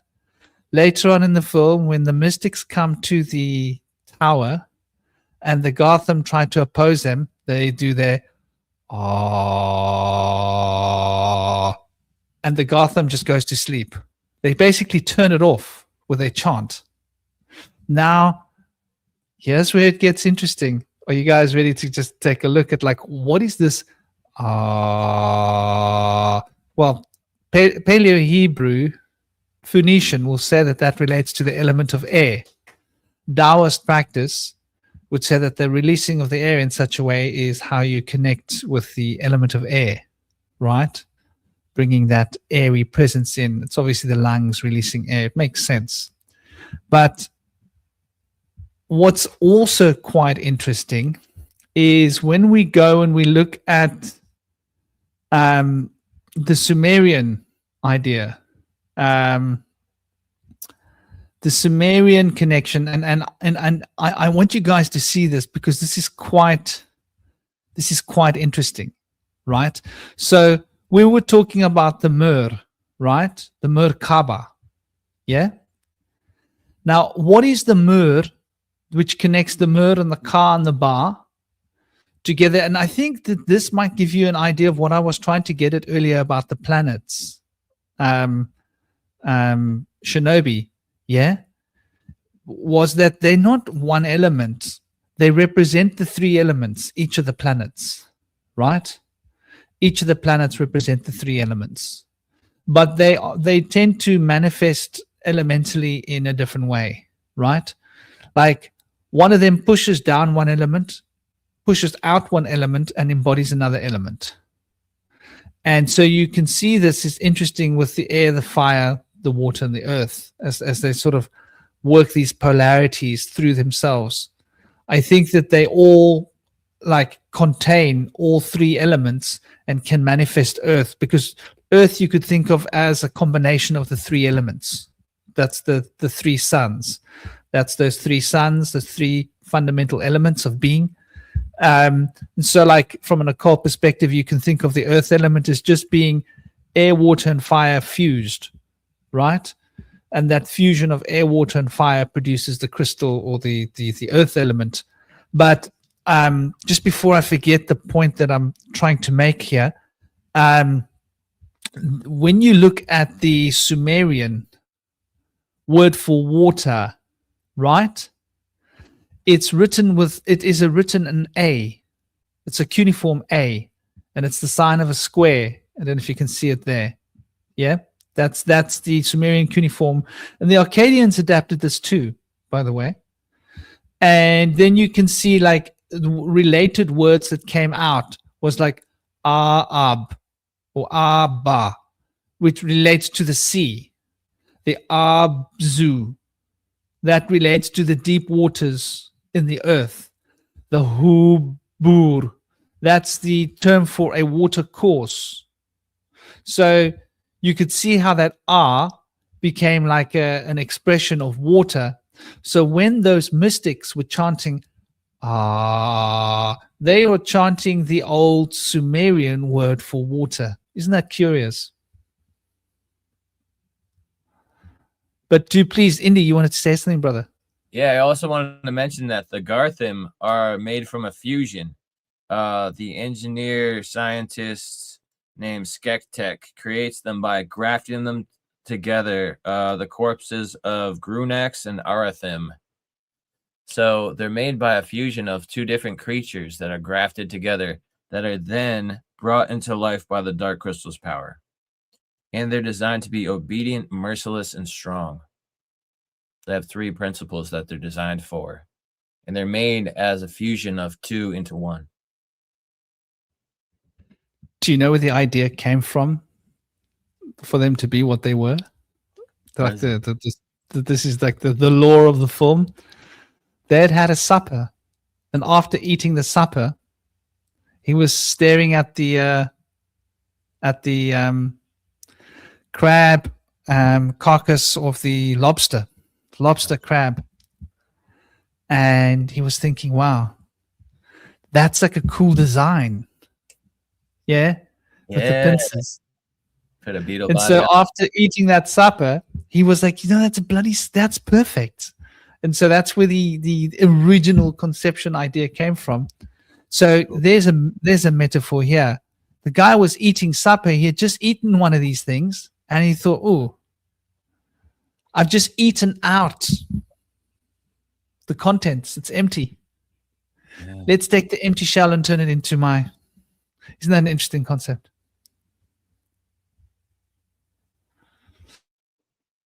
Emptiness within. Shinobi, if you've got more to throw on before you leave, because I know you're going to be going soon, throw it at us, brother. Yeah, I think that in the future it'd be great to do a roundtable on the never-ending story, because I would love that. Yes. Yeah, Hollow Bonehawk mentioned earlier that there's the palace or something in the never-ending story looks similar to the place in the Dark Crystal, which I showed looks similar to the place in Stranger Things. It clearly represents the subconscious mind, the palace, or in the Dark Crystal, this place, the mind. And then just using this as an example, in the never-ending story, it's Sophia who it's that Bastian has to give a name to, and name, I think, name means wren and Ren is another name for lotus. And this is shown at the top of the Sushumna? You know, the Ida, Pingala, the Sushumna, there's a lotus at the top. And this is about opening up the lotus, or opening up the seed that I was talking about earlier. And it's just interesting because this little girl is representative of Sophia because she's in a clamshell, like where there's a pearl, right? Pearls of wisdom. And this relates to what we were talking about, because I obviously don't want to talk about Neverending Story too much now, but it relates to the eighth sphere. Because when I heard the eighth sphere, I thought, 8 Sophia, and is there a correlation? And I know there is a correlation because it's to do with the realm of shells and the lack of wisdom, the extraction of the bar, or the dreaming, the imagination, the identity, you know, that. So there's a correlation with these. So I just like to weave that in with those 3 places, Stranger Things, Dark Crystal, and that. There are other images of that as well, which look like more like kind of fingers, but you know, it's just certainly interesting. Like, that's where the pearl of wisdom, or the crystal, or the vibration, or our highest potential is. And it's about making there we go. It's about making the journey there and integrating the shadow and giving the shadow a name, giving, you know, what lies beyond in the underworld, the unseen, giving a name and allowing it to emerge. That's what these stories are all about. Hey, I'm Franklin. I think Zaralath wants to get in on the call. Yeah, I'm going to head off now then. So great talking with you guys. Look forward to next time. Cool. Cosmic, could you... I also wanted to mention that the Institute, it's a Stephen King story, and they made a show about, and the Fringe TV show, they have experiments with the kids called Cortexiphan, but those are a lot similar to the Montauk Project in Stranger Minds, where they're kind of like trying to train these kids to be psychic and telekinetic. But those 2 shows are also really good. Fringe and the Institute, and a similar theme to Stranger Things if you're into that show. But I also wanted to mention that the belongings of the dead, as they were represented by each side of the mystics and the Skeksis, kind of show some insights as to how they treat one another. And so when the mystic passes on, they actually take his belongings and they send him along with him into the stars, the sparkles in the stars, and they disappear into the other realm. Whereas when the Skeksis dies, they have the other 2 come in and battle to see who's going to be next. And the loser, they have his regalia stripped and he's sent out naked into the wilderness just to be exiled. So it just kind of shows they're like on the opposite side of the fence. I see we have Zaralath with us. Welcome, Zaralath. Namaste, dear Zaralath. Lovely, honored to have you here. Those of you that don't know Zaralath, check his channel out. It's in my recommended channels. He does he works with rune readings, but he's a wizard. He works with Norse tradition. So he's a runic man working with the runes. And he's done a lot of cool work on the box saga, as well as other things as well. You've been reading a few books lately, haven't you? I saw you reading a book the other day. I'm currently exposing the Babylonian Talmud, which is kind of like reading the handbook of the Skeksis, mind you, which is why I'm glad to be here. I'm like, oh my God, he's covering the Dark Crystal and he didn't even ask me. Because I didn't know you were big into this, brother. I thought you and Stein would be doing your thing, because every time I reach out to you guys are doing your... Yeah, they're always busy. 80s dark fantasy, just whisk me away. Just whisk me away into a dark fantasy universe. That's where I belong. And and Dark Crystal has turned out to be an important mythos in understanding a lot of things, a lot of the deeper truths, such as when I was telling you about their likeness to Enki and Enlil earlier in the chat before I had to whisk myself away to the Greyhorn Pagans and do my show with Stein, as I try to do every Saturday afternoon with my readings.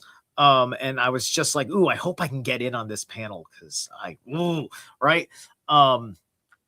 Yeah, and so there's a lot of core teachings, because the archonic reptilians, that is the Skeksis, right? Like this wasn't just David Icke, you know, picking up on something that was in the zeitgeist because they were going to come out with the V Invasion series and all that stuff. It's just like, no, people were starting to understand a certain more sophisticated subtext of things amongst those that were looking for real meaning out of things, becoming disillusioned with the world that we knew, and dark fantasy being a important kind of escape for people that no longer were served by their traditional religious mythos to kind of fulfill you know, like the deeper thing, right? It's just like now all of a sudden, like, you know, I want to have magic, you know, I want to you know, get in an argument with a pagan god. I want to, you know, I want to ride a dragon. Like you, you know, you're rediscovering the mythology at the very least for personal psychological reasons, right? And then down the line, as the world changes and you start seeing things, and this thing that used to be qualified like a toy from your childhood, you look back and just like, everything that toy taught me now seems to matter, because on my more serious life, I realized that the Skeksis meant something real that was evil, that is part of a war you're forced to fight, right? Because you're feeling the effects of their world, you know? You know, we are the Gelfling being hunted to extinction, right? We are the ones that are meant to protect the podlings, who are akin to children, right? This is the unconscious souls that have not gone one way or the other, and they're here like children that don't know any better, because we're the ones that understand things like, no, those vaccines are bad for you, right? That's a Skeksy trick, right? And, you know, we protect the podlings because of a certain level of naivete that they exist with, despite them being sweet and loving creatures, right? Like this is the myths and the allegories that kind of become a bit of a reality, right? You know, and so Froud, I forget his first name, but he was the conceptual artist that the aesthetic design for the Dark Crystal is all inherently based on, right? And so it was his cognition, his intuition of perceiving some of the Fey folk of different sorts in our pagan world. That is something that the root that we're learning all of this is ultimately flowing out of, this kind of inspiration, right? This is that essence of the mead of poetry. If there is, for those who know the north side of stories, this Kvasir, who was, you know, his ideas were refined and made into something larger than himself, perhaps by nefarious forces, but, you know, in this case, more benevolent forces. He wasn't bloodlet, you know, he gets his due, as well as Jim Henson, his due. But the point is that same kind of great deep inspiration within the art that tells you the greater important story, right? So there's a tremendous amount of good stuff. The mystics, you were bringing out the point about the Skeksis were like on the Kliphoth, and the mystics were on the Sephiroth, right? And they mirror each other, right? It's just like there's no escape in that system, which is why I don't use Kabbalah, it's important to study it and to know it, to get these correlations, right? And this is why I keep seeking for that more divine in accord sciences and mathematics that honor those sciences, and what's put me on to adapting from Cheilontic science, which has the numerology is straight with the Cheilontic science, and then there's a whole lot of added stuff, but some of it's on point. And I have to make a work of that before I can really comment on Cheilontic itself, narratively speaking. But the base core science with the forms and the numbers, that stuff has been quite on point, right? And you see legitimate like sigil craft, like such really great work went into whoever was the guy who said, oh, what looks like a magical language? Oh, what looks like a magical glyph, right? So some of those gifted magicians that went into the arts in this period of time. You know, this was the time where the rise of Grant Morrison and Alan Moore, and each one of them was operating under different magical disciplines. They were competing with each other, and we got to see all sorts of magic put into the world coming from both of them, right? I like Grant Morrison's system better. It's a little bit closer to the Cheilontic system. Alan Moore is kind of working within the Western magical tradition combined with your typical like Kabbalistic magic that fills in the blanks in the system ever since they hijacked our ancestors' ancient alchemical traditions. Well, it's really interesting that what we see happening, like we talk about there were the 10, right? The 10 mystics, the 10 Skeksis. But right at the beginning, one of the mystics and one of the Skeksis passes away. And like you guys really pointed out beautifully, you know, the Skeksis, they take the belongings and they take the power. The mystics, they, like the ancient Egyptians, they bury the mystics with all of their things.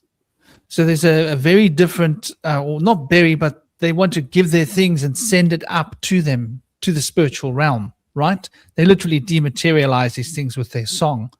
And how the mystics used sound and how the Skeksis used light. Don't you find that interesting? The mystics used sound, the Skeksis used light. There was an interesting point earlier.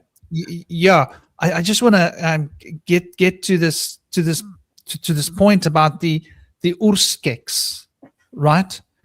And the Urskeks, that there were originally 18 Urskeks. They were divided into 18 Skeksis and 18 mystics. Totally 36 split beings. So that's quite interesting, right? That's the zodiac, right? That is the 12 signs of the zodiac, and each sign of the 12 signs has a node for the cardinal, a node for the fixed, and a node for the mutable, though each sign is predominantly one of those three and carries the other two as a minor influence, but is specifically, like Aries is specifically cardinal, but it does have the fixed and the mutable in there if you look at the order of the angels and the way that the quintessence is subdivided into the 36, the deacons, right? So each sign will have 3 deacons ruling over it. So that's quite an interesting perspective. But then that's just like the roots of the story that we didn't know what first started. That's the lore of the film. But then we see that there were 10, and one of them left, dematerialized, and obviously the Skeksis being Saturnian, they were rotted by time, and the mystics being Jupiterian, right? They were ascended to Mount Olympus, right? And so there's this polarity of these two forces working in opposite directions. And then there was the enneagram. That's interesting, right at the beginning, because then there were only 9 of each. Mm-hmm. And so we then had the enneagram. But apparently at the end, could you count? Could any of you guys count exactly how many were left? Because I found that quite interesting. Because they said that there were 10 Urskeks through the reunification of the remaining 10 mystics and 10 Skeksis. But how could there be 10 Skeksis and 10 mystics remaining if one of them had transcended? I found that quite interesting, don't you guys? So I think some of the lore on the film needs to be questioned that's been put out there. And I wonder if that's like by design. And I like as well, you know, the idea that the Skeksis and the Skeksis used light and the dark crystal. So here's my dark screen, right? And this dark screen's got a crystal in it. Yeah. Yeah. And this dark screen crystal is going to suck my soul essence out of me. Yeah. Right? So there's a parallel running here in modern age. I believe if this picture is correct, there should be 8 Urskeks at the end of the film, because I remember at least one of them died after the Emperor died, because he got pushed while they're walking, right? Where they're walking, the mystics are walking, then they do a cut scene where there's like a Skeksi fighting or something, and he falls to his death or whatever, he dies, right? Yeah. He dies, and then and then the mystic vanishes right there in the line, so on and so forth. So there's actually so there's 8 left by that point. How many people here are familiar with the Netflix series? Who's watched the Netflix series? You okay? So I have, but I don't know if it's been a while. Okay. Yeah. Because you meet, I think, all 18 of them in that, like the younger versions of the 10 that you know in the movie. And I don't know if they kill all. I can't remember if they kill all 8 of the others that we don't, because I think there was supposed to be. They were hoping for a couple of seasons leading to bring it up to the Dark Crystal timeline, because they were supposed to get into the war after that. But you meet like one of them, one group of them. There's only in the first series. There's I don't know if you mentioned this in the last hour, but there's the Skeksi and the Mystic that actually believe in the convergence. They're heretics. They live alone. They live together, and they operate like a married couple, and they're friendly. Right? The Skeksi is friendly, and the Mystic is not only friendly, but he's got a lot more energy than other mystics. Right? He's got more life and vibrancy, because they're kind of making a whole soulmate thing out of it, right? So here's the one Skeksi who is not for keeping the separation.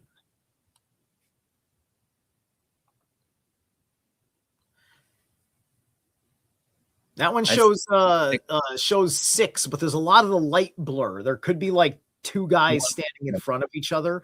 Yeah. It wasn't like the sharpest picture for the 80s to be transferred over on the digital as we know it and all that. Sure.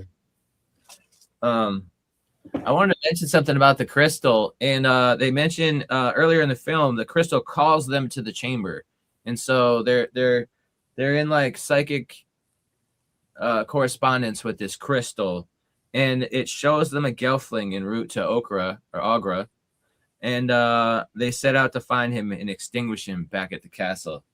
Now, I want to draw some connections between this dark crystal in the movie and the account of Edgar Cayce on Atlantis. Now, he said Atlantis was an advanced civilization that utilized a massive 6-sided crystal known as the Tuaoi stone or the Fire Stone to harness solar, stellar, and earth energies for power, and was housed in a special dome building. This crystal was initially used for spiritual and positive purposes, was misused. All right, so it was a healing crystal. It was later misused by the sons of Belial, leading to a catastrophic meltdown, devastating earth changes, in a final sinking of the continent. So they said the overuse and misalignment of the stone led to overheating, creating massive explosions that broke the continent into smaller islands.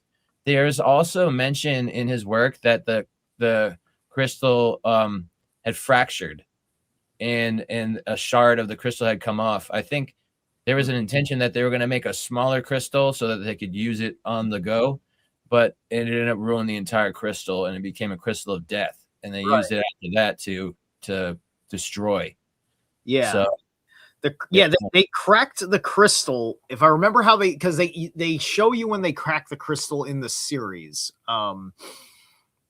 Yeah, because they show that flash when he's at the bar, and they see the smash like in his dream, his waking dream. Right. Yeah. They met when the Urskeks had their moment of had a moment of weakness, and one of them I guess did something of hubris and smashed the crystal, and that's when the Skeksy spirit was extracted from all the Urskeks to reflect the damage of the crystal. The Urskeks, they came from another world. They kind of like aliens per se. It's probably, like I said, they're more like archons, because what's important about this conversation is where it intersects with our world. So in the reality that this reflects, these are part of the interdimensional, the Anunnaki that came in, where one of them's the good guys, like the mystics, but they're only the good guys in the sense that they want us to be well-treated pets, well-treated slaves, right? That's really much more the goal. But the other one was just more cruel because of the service to their empire, to their civilization. And so this crystal is not their crystal. It is our crystal. That crystal is in the movie, in the series, in the lore. It is the heart of Thra. It is the heart of the earth. It is the center of power of the realm. And the goddess, who was the caretaker of the realm and thus the caretaker of the crystal, like the Norns is the caretaker of the world tree. This is the witch, Ogum. Her name is very close to Ogum, like Om script in Celtic runes, right? And in the movie, she's just an old witch who's had this severe memory loss and things like that. And then I don't know if she was originally supposed to be powerful. Depends on what Froud was expressing when. Can I stop you for a moment? Can we not get into the series, because we're probably going to do a whole round table on that, and then we're going to just. All right, we'll get off. If we can focus on this film, all right, we'll focus because that way, film, and we'll come back to the series in the future when you guys have screened it. So never mind then. So yeah, let me pause myself, because I was kind of pulling from what I knew of the show, and that's not fair to you guys. It's very interesting what you're saying. And you brought up an interesting point about when you look at the picture, it looks like there's more, but there should be 8. So in the film, you're completely right. There's one that passes. There should be 8 left, because there were 2 that passed, right? One in the beginning, and the one that was, it happened, as my memory goes, they were in that little extraction room when they were extracting Kira's essence. And Kira was told by Aughra to use her gift and call the animals, and the animals go crazy and break out of their cages. Yeah. And then there's this kerfuffle that happens, and this other Keksi gets pushed through the gap where they pull the light in to drain the essence. So, and then that's when they fall in, and that's the time when the others are walking through the desert, and one of them just vanishes, like goes into light. The lava pit below the crystal, because that's where the crystal is directly connected to the Earth's core. That's interesting. Yeah. That there's a lava pit there, and so this is quite interesting because like when I was watching this, I was thinking about Saturn's square, because I was thinking like, okay, so there were 10 originally. The 10 is okay, so there are 10 squares here, right? We can see 10 squares, one big square and 9 little squares inside that, right? And these 10 squares, which is the 9 squares inside the big square, is the sigil for the number 8 and Saturn. So 8 is really what we're talking about. And we've got each 4 here represented as 3 points, which becomes the 4, and the 44, which becomes the 8. So it's quite interesting like how these numbers work up. So if you add 9 and 1, you get 10. If you add 6 and 4, you get 10. If you add 8 and 2, you get 10, right? 7 and 3, you get 10. Interesting. 5 is always in the middle, but whichever way you go, you end up with 10. Even if you go, across diagonally, or up or down. So you got 1, 2, 3, 4. 4 different ways to bring the number 10 out of this picture, with 5 sitting in the center. And this is also the sigil of the number 8, but it's the enneagram as well. These are the 9 powers of the Vedic astrological chart. And it's also all of these 9 powers. So this is the tree of life, right? The big square is Malkut, right? Squares represent the other Sephirot. And within each square, there would be a circle, if you want to consider what's contained. So now we've got the circle and the square, right? And so this gets quite interesting. And they run in runs of 3. So that's the triangulation point. So you've got the triangle, the circle, and the square. You've got 9 Sephirot, which combine to make the 10th Malkut Sephirot. You've got the enneagram represented here. And this is the glyph of the number 8. So you've got 8, 9, and 10 represented here in the Saturn square. And this represents the forces of expansion and the forces of contraction, moving forwards and moving backwards, time, like entropy. This represents the entropy. Now, what's the theme of the film? The theme of the film is really about entropy, right? Because these Skeksis are obsessed with perennialism of the body, and the mystics are obsessed with perennialism of the soul. And so the mystics, they want this eternal life of the spirit, and the Skeksis want this eternal life of the body.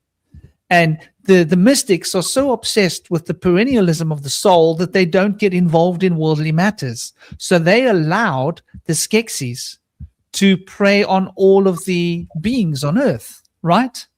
And so they literally got rid of like everybody who were here. There's the Podlings, there's the Gelfling. It's probably a good idea to look at some of the etymologies here as well, because I actually went and looked at some of the etymology, and I thought like that's really, really, really, really interesting. So we look at the names. Let's look at the name Kira. Why was the name Kira represented? So Kira has multiple independent origins, mostly coming from little dark one, Irish Celtic, sun or light, Persian Sanskrit, mistress or ruler, Russian Greek, right? That's quite interesting, right? The Greek, Kyrios, Lord, or mistress or ruler. The Irish is the Kjar. Kjar is the dark haired. Those are the black hairs.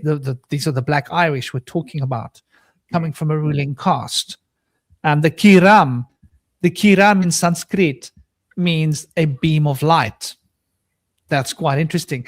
And she was born with this incredible gift that she was able to commune with animals and even influence animals, right? And she also had wings representing the divine feminine, the dark womb of the world, right? That dark light that contains all the light, everything else in it as well. So that I found quite interesting. Then when you look at the name Jen, right? Now they want you to spell the name Jen with a J, but it's a boy's name, and a boy's name Jen is spelled with a G. It's interesting. So Jen in Japanese, right? It means source. It means origin. Isn't that interesting? Genesis. Then Genesis. Yeah, that's where the word Genesis gets its root. Genesis. Yeah. Yeah, brother. Yes, genes of Isis. That's one of the entendres of the name Genesis. Exactly. So Gen represents the origin, represents the genesis, represents the root race. Kira represents the powers that this root race had. Okay, interesting. And they are supposedly like the only two left that we can see, or that although either of them thought that they were the only one left. They do find the ruins, and this is interesting. It's sort of this is like pointing towards what you were talking about earlier, and Zerilat, and they discover the place where their ancient forefathers were, and you notice the sigils on the wall. You notice that some of the writing seems ancient Egyptian, right? Some of the writing looks like it could almost be combinations of Akkadian, right? And some of the other scripts. So there's very clearly hieroglyphics that could be very stylized upon Egyptian. Mm-hmm. Some of the writing looks like it could have a Greek influence, and it could have an Akkadian influence. And the writing is very sophisticated, and all of the ancient depictions on the walls are basically explaining, and Jen has the knowledge. He is able to read these symbols and interpret them and make sense out of them.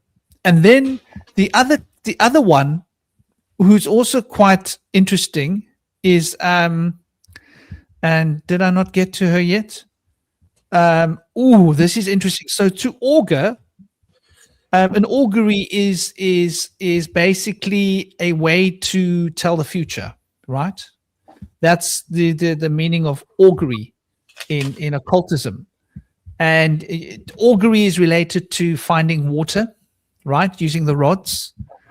It's related to the slicing of animals open to augur and read their guts, right? That was an old practice. And it's related to studying the stars. But when we look at the etymology of the word, right, we go, so the word augur, and they talk about it as a Roman diviner, someone who divines.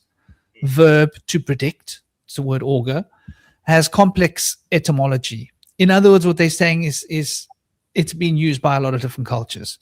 But when we go back very, very far, augur has got to do with bird, right? Historically, augur believed to derive from the Latin avis, bird, right? But when we go into the older roots of the language, what they call the Indo-European roots of language, which is just like a graveyard of words, maybe not one language, it's a graveyard of language that is a remnant, or what's left of root language that we can see, but we haven't put together. They suggest that it means increase in crops, ritual, right? So it has to do with how you can improve your crops. So you would do an augury ritual to find out how's the best way to handle your crops so you can maximize your yield. So it's very much to do with magical. But I found it really interesting that there's also, and I can't see it here, August, increase, crops ritual, org, meaning to increase.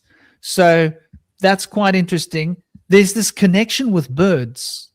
Yeah, and Yeah. birds, and the birds was said to predict the future or the weather. And so when you Yeah. can predict the weather, it's good to be able to have abundant crops. So there's a connection there with predicting the weather. And Agra had that big Antikythera device where she was looking at all the stars and the moon and suns, 3 suns moving, had it all laid out. Yeah.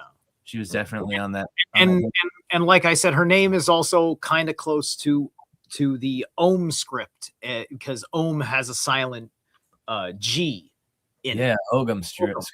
You know, sometimes I say Ogum, Om, so people understand that there's a silent G, and I'm not just talking about, because I'm also a musician, so I could be saying Om talking about speaker cabinet amperage and things like that. So context matters, right? So so the Ogum and her, you know, like she's very like she's very typical of any witch that you meet. You go to your metaphysical shop, and I know a million ladies that are just like her, love them to death.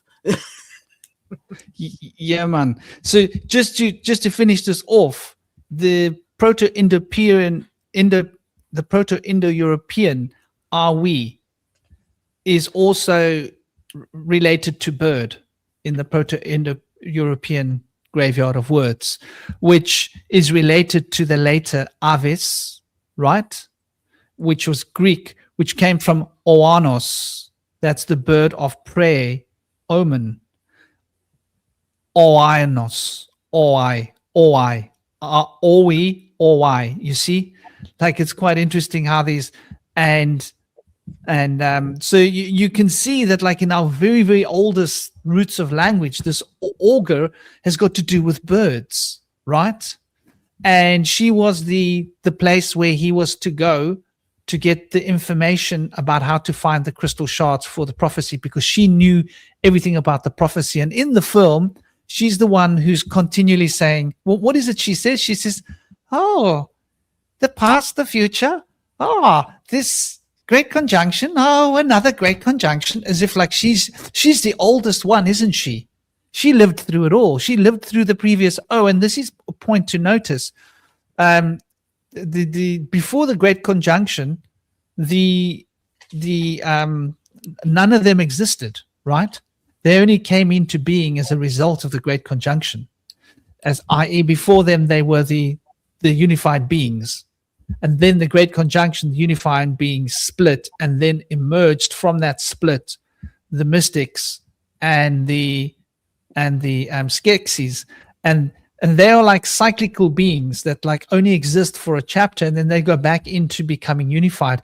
I wonder if there's an element that relates to sexuality here, to masculine and feminine, and maybe a time in our evolution when we were without sex. What do you guys think about that as a concept?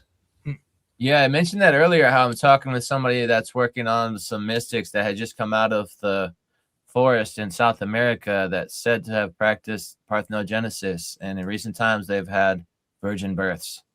So I think they mentioned that as society develops, when women are able to impregnate themselves, the men then develop a deeper purpose than just trying to make children, really.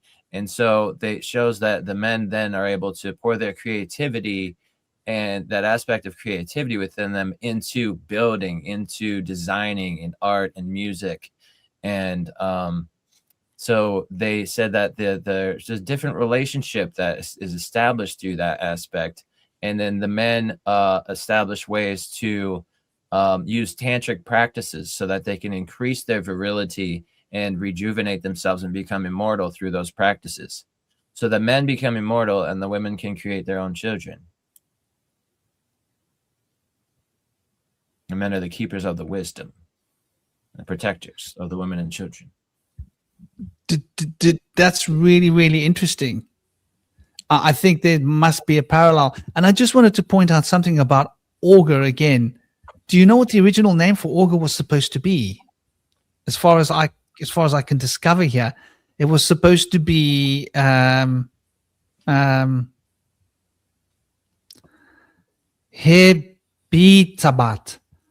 Is it? Habitabat. I believe it was supposed to be Habitabat. Yeah? Is that like Isn't a that interesting? Vedic kind of name, or Well, could be all sorts doesn't that sound very Egyptian? yeah. And I've got a bit of etymology that I've sort of put together as well, as it relates to that too. And we can take a look at that because I think it's quite interesting to look at this, like the roots of these words, because there's definitely something here worth looking at, I believe. So we've got habir, which obviously is the Latin habera, right?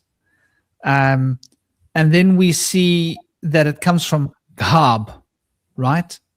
Gab. That's the the Proto-Indo-European root, which is older than all of these other languages we've got mentioned here, which is Gab. So you can see the habere, hab and Gab, Old French, habit, which has got to do with clothing. Interesting. Clothing surrounds you, right? So to grab, to take, to receive, right?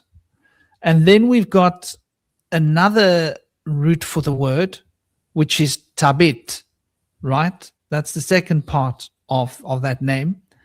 And tabit or tabit is predominantly Arabic as far as we can track a lot of the roots. And it's a family name too. Yes, it means consistent, stable, steadfast. I think there's Germanic as well. Well, it says like I Anglo-Saxon. see it in the side tab. It says Anglo-Saxon name Tabit. Yes. Yeah. And so the Anglo-Saxons, the tabura, right? And the tabura is a little drum. We call that here's a Vedic connection. The tabur is called the dambur in Sanskrit, right? The dambur in Sanskrit is, you want to see a dambura? That is the little drum that Shiva's got when he's in his deep contemplations. That's the shamanic drum. So there's this connection with that word with consistent, stable, and it's got some kind of a link to a drum. And we can see in Sanskrit, they don't mention it yet, but I just happen to know because I play the tambura. So it's just interesting when we start to like take this apart and take a look at it. Where am I? Here I am. That Anglo-Saxon connection is quite interesting, and it relates as well Aramic. The Aramic word is good and pleasant. So firm, constant, brave, stable, good, pleasant, and the tabura, the drummer, the Anglo-Saxon, which is obviously where the name comes from, which would have been your local drummer family. I'm guessing the family name of drummers, if that makes sense. I don't think pleasant quite fits her character, but it is but it does make sense in other ways. There's the Hebiri, which are a social group in the Near East that are said to be outsiders, nomads, mercenaries, laborers, rebels, outlaws, and usually foreign of low status. There's a term that makes me with the Hib, like it makes me think of Hyberian or getting into Hyperborean, right? That could have a correlation. Hab and Hib. Yep. Yeah. That was one of the things I think he had to change, like the guttural language that nobody could understand when they were going to ban the film, right? You probably know this, but it was originally the Skeksis were speaking a guttural language, which was a combination of ancient Egyptian and ancient Greek, gutturally pronounced. But like they were gonna bin the film when they heard that. Like they did a test viewing, and people were like, "What the hell was that?" like they were speaking Wait, this wasn't like their accent. They were going to speak in that language and have subtitles. Was that it? No, well, I don't know if they put subtitles in. I think he was trying to make it as real as possible. The guy who invented the language was Alan Garner, and it was a Greek Egyptian guttural dialect that he had created. Interesting.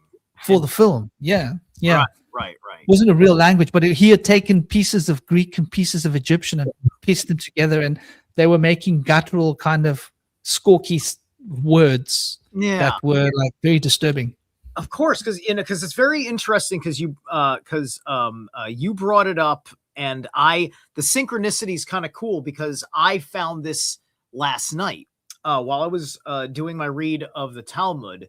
One of the arguments was citing something in, it was either in Exodus or referencing something that happened in Moses's time in a different book.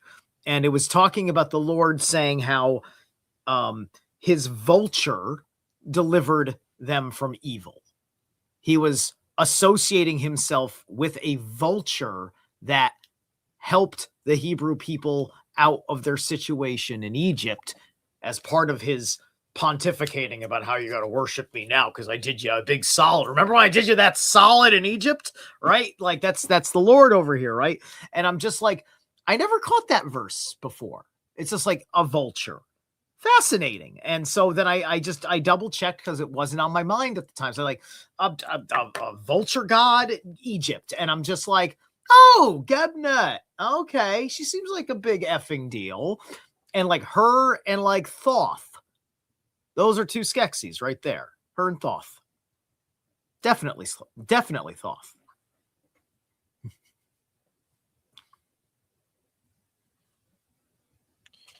Yeah, that is interesting. Sure, carry on, brother.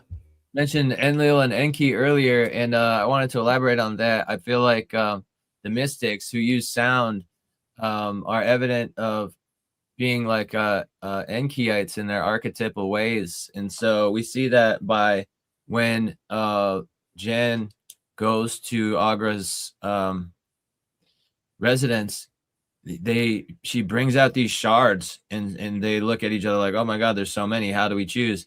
And Jen doesn't take long to figure it out and pull out his flute and use the sacred sound so that the shard will light up for him. Now, yeah. It's exactly every gem hunter's dilemma when they go to the store. It's just like, oh man, which one? And then you just got to wiggle your arms and you got to wait for your nervous system to react to somewhere with your eyes closed. This one. And there's like, oh, it's kind of lame, but that's the one. That's the one. Right? That's what it's like. You know? Yeah. And we have like the Skeksis represent the Enlilites. They represent warmongering, slave mongering, misogyny, and the like. So I just wanted to plug that in. And I wanted to mention that when Jen goes to see that writing on the wall, this is what he reads from the wall. Single shines the triple sun. Oh, when single shines the triple sun, what was sundered and undone shall be whole. The two made one. By Gelfling hand or none. And so that prophecy on the wall is then repeated before they end up taking charge of the Dark Crystal and putting the shard back in. As soon as he puts that shard back in, that prophecy is fulfilled, and it's repeated by the chief mystic.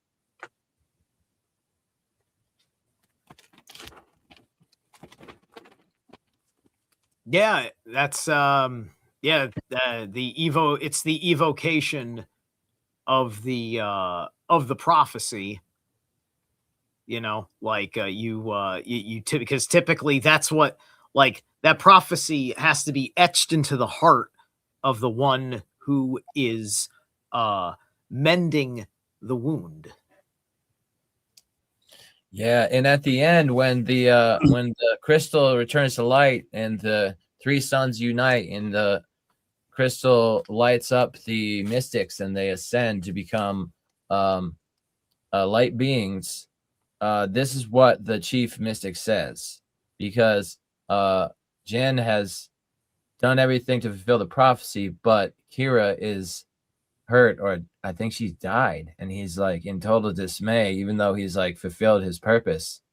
But the chief mystic says to him, hold her to you. She is part of you, as we are all a part of each other. Now we leave you with the crystal of truth. Make your world in its light. And so it shows that the Enkiites have conquered over the darkness, and that they're going to create their world in the light of truth, and that we're all a part of one another. We'll be able to integrate once we, in order to, and once we overcome the darkness. Yeah, man. There's something very powerful in that, isn't there? You know, the idea to tell me that we aren't looking at a different version of the book of Revelations here, in a way, right? There's 1,000 years, okay? And in this 1,000 years, there's a polarity. Anything can come and go, right? Then there's going to be this great resurgence, like this great conjunction, right? This coming back to earth of the beast, of the beast and the Christos, as the idea goes in that particular scroll. And then there will be a unification, and a new world will be created, and we will be given new bodies, right? Yeah. And that new world will be perfect and beautiful, where our world was a world of suffering and the new world is going to be this perfect heavenly realm, which is what we see going on in the film here. So there was a fairly significant revelation tilt thrown in here. The rapture is basically what we're also, I think, seeing, although it's not that weird rapture thing that the Christians talk about, because I think that's deranged personally.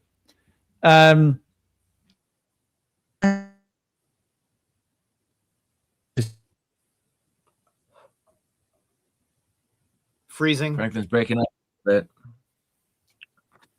A little part that I missed earlier in the final outro was that they say, let's see, many ages ago, in ignorance and delusion, the crystal was shattered and our world was split apart.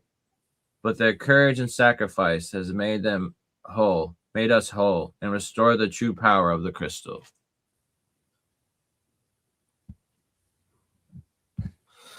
That's quite interesting. Restored the true power of the crystal. What is the purpose of this crystal? I mean, okay, so they broke the crystal. The crystal. And when they broke the crystal, hey, do you know what the crystal was originally supposed to be? What? It wasn't supposed to be a crystal. It was supposed to be a chrysolith. Like a chrysolith pod. You know, like what a worm goes in to become a butterfly? Oh, okay. Chrysalis, yeah. Yeah, it was supposed to be a chrysalis. And they were talking about it, and somebody mentioned a crystal, and he said, that's a much better idea. And he thought, like, actually, yeah, that makes a lot more sense. But I think the original idea was a chrysolith, which represents evolution. They probably would have, like, it probably would have been a different kind of story altogether if they made it a chrysalis, because now you're talking about, here's a sacred creature in development, and you're protecting it, and then, like, probably the grand conjunction would have been its emergence, its hatching from its cocoon, right? And then, like, if the Skeksis control it at the great conjunction, it turns into an evil, like, moth dragon thing. But if the mystics get to remerge everybody, then it becomes like this benevolent, like, it's like Mothra from Godzilla, right? This guardian, you know. They probably would have given you that kind of a plot if they had gone with a cocoon. It's like I said earlier, though, the crystal is the heart of Thra. Like, I don't want to say too much because the series actually gets into this. But long story short is that the crystal is not associated with the Urskeks or the Skeksis and Mystics. That's the short story. It's literally the center focus of the soul of creation. Yes, and you can see that even in this film when you look at the ancient writings by the forefathers of Jen and Akira, right? When they find those tombs, what they see is the hieroglyphics of their own people and how the crystal was a central part of their culture and how the crystal was broken, right? Yes. And that's what caused this whole prophecy of 1,000 years to come into being. So they were using that crystal. That's how they broke it. So the crystal could represent technology. And so here's an interesting idea. I was talking about centralized power and how the Skeksis represented centralized power, right? So the centralized power of the Skeksis represented taking your spiritual essence out of you, right? And they used light. Then there's another one where the mystics. Now, if we look at Steiner for a moment, Steiner represents, in Steiner's ideas, he speaks about Ahriman, the Ahrimanic forces, and the Lucifer, the Luciferian forces. And he speaks about Luciferianism as being when one is totally devoted to the spiritual plane, to the point where one is not present and grounded in the physical plane. This, I think, represents the mystics, right? They're so devoted to their spiritual plane that they didn't mind the Skeksis wiping out just about all of the Gelflings, right? They didn't lift a finger, did they? They were too busy doing their rituals and having their high contemplations of spirituality to be able to lift the fingers, because they were the only ones that could have stood against the Skeksis to prevent them from actually exploiting the Gelfies, the Gelflings, and basically wiping them out. So they could represent that extraction into the spiritual to the detriment of the physical. And then the Skeksis represent the extraction from the spiritual into the physical to the detriment of the spirit, where they were completely Ahrimanic, obsessed with matter, obsessed with long life in their physical bodies, wanting to rule everything, control everything, where the Luciferians, the mystics, were like, they don't want to rule anyone. I just want to extract my life force and go up into the higher plane of consciousness. It's my mission, you know? I'm not interested in being part of this fight. I see. That was evident when the Skeksis came into the chamber when the conjunction was beginning, and they chanted out, "We will live forever, we will live forever." But when the mystics come into the chamber, they start chanting and they say, "Aeo hai ajushi ajasho," and so they're like chanting these mystical passages and stuff, and just calling on their spiritual container, you know, to like bless the one and all. They're not really going for personal gain, and it's so evident by everything they do and the way they act and their demeanor and everything. The connection to Star Wars is direct. I think you saw my post earlier before I dipped out when I was commenting in the chat room that, you know, Jim Henson Company did all the puppetry for Star Wars, did many of the voices for the puppets. Frank Oz is both the voice of Yoda and the voice of Aughra. Frank Oz does both those characters.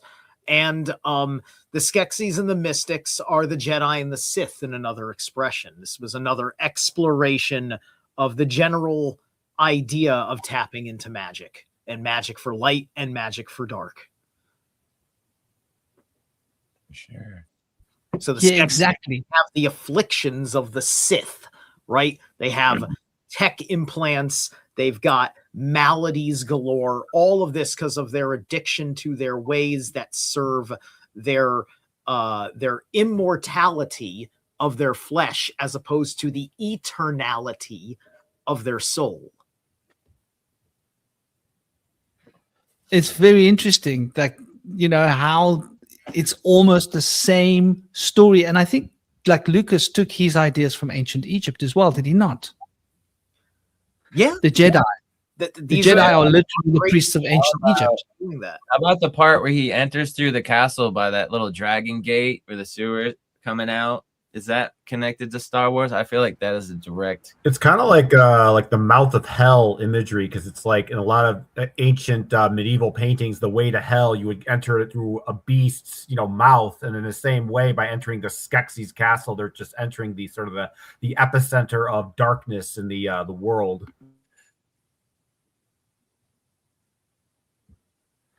Yeah, man. The interesting thing is that they're going up. They're not going into the underworld, huh? So there's something inverted going on here.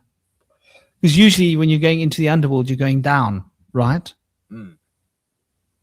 Well, this is moving down into the earth of the underworld that has already risen up. The underworld, it's like in the Norse mythos, the dark elves are in eternal war with the light elves. The light elves they're in Light Alfheim, where much of the pure and the good light in the world and all the good magic power comes from in the world, and the dark elves, which are the corrupted dwarves, the dwarves that do not go through the magical ascension process, but use twisted black magic.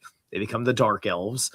They are waiting for the defenses of the world to collapse, so that way they can conquer that ivory tower.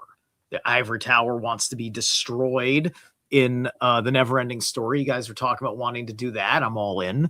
And then we have this tower here, which is the crystal tower, in which the crystal of Thra is held, which then turns into this dark tower because the evil has now gone into it. That's why the temple's not destroyed at the end of the movie. It is restored to a crystal tower.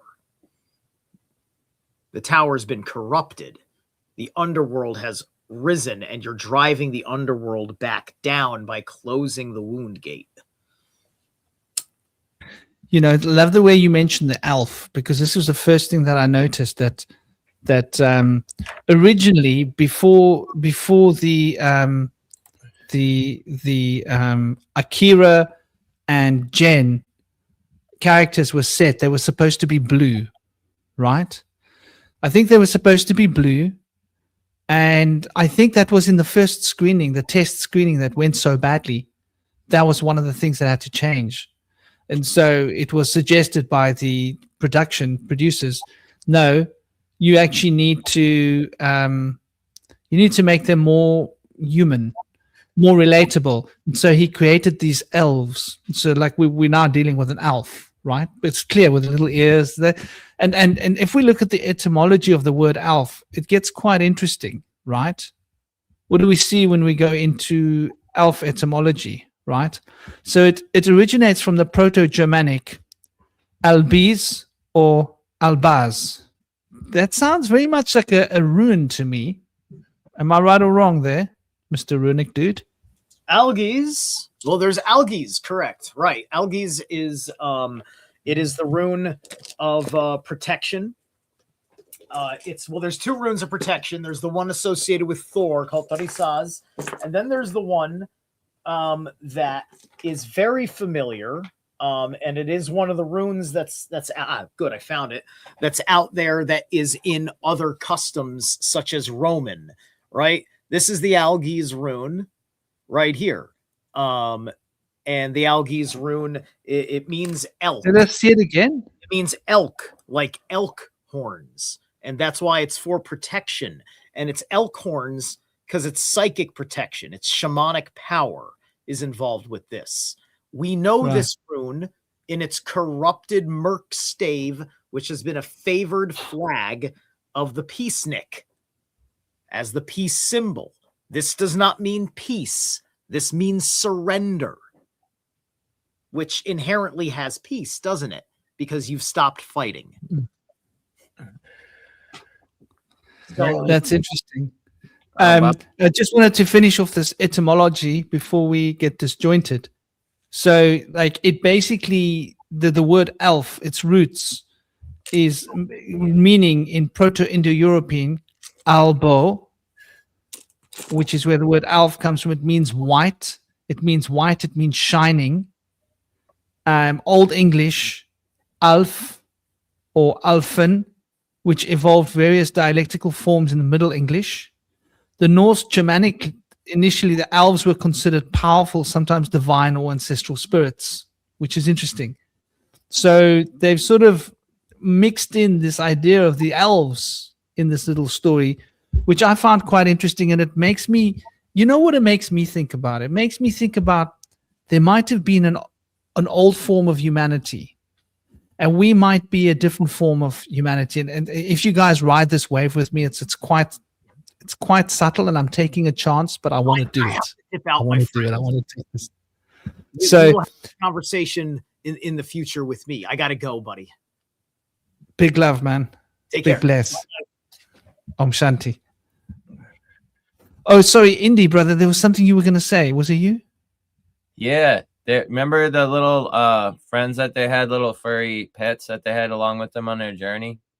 The girl Kira had a little pet named Cupcake, which they threw into the abyss, into the volcanic abyss when they first got to the chamber to put the shard into the crystal. But the other Fizzgib. one, Fizzgig, is a word that means a silly or flirtatious woman or a kind of small firework. So it's interesting. I felt like it was more of a male character, the little pet. But he was very very vivacious. You know, his eyes were wide and he was like all over the place, very energized little guy. And she was so sad with Cupcake. You knew that they were like so sinister when they kill a pet, though. You know, it's like. But I think he gets saved. Fizzgig he gets saved by Augra. Fizzgig saved Jen when he's stuck. He's sitting there and he's like, all the crumbled rocks have fallen and it's caved in because they made an explosion and crushed him. And Fizzgig comes over and lightens his spirit and cries, and he's like, "Oh, Fizzgig, all right." And he starts to work his way out and gets the effort to survive. He almost gave up there. When I heard that name, I thought of Gig. Who else? Yeah. Yep. As in gigabyte, as in digital. I was thinking gig, like I've got a gig. Like he's like a little rock star. I do like a little rockin' Muppet, like metal. Like he's the fizz. He's the fizz that gets in the way of the gigs. Yeah. And you know that this idea of draining the pods. The pods were shaped around potatoes, by the way. That's where they got the idea for the image of the pod people. Yeah. Like the roots of the earth. And so this whole concept of them draining all of the higher race, right? Which was basically Jen and Kira's ancestors, all the Gelflings. They then started to use the podlings. They would drain their essence, and after draining their essence, they would be like slaves because they would be empty. They could be controlled, right? And so there's something in this that makes me think about humanity at the moment. And I'm going to go out on a limb here. So let's think about the orphan trains for a moment. Let's think about all those photographs that we've got of empty cities all around the world. I'm sure you guys have seen them, right? They're quite disturbing. And then in the world fairs, they've got these advertisements running, buy a baby, and that our babies have been like engineered, like, and they had these little pods. They had these little pods that the babies would be hatched from, right? And then there's suddenly all these Oh, you're breaking up a little bit, Franklin. Well, Am I back? You're back. If it happens again, I'll change my internet to another internet. I've got a second broadband, but I won't change it unless I have to. Yeah, actually, let me change it quickly. It'll be 1 second. All right, sounds good.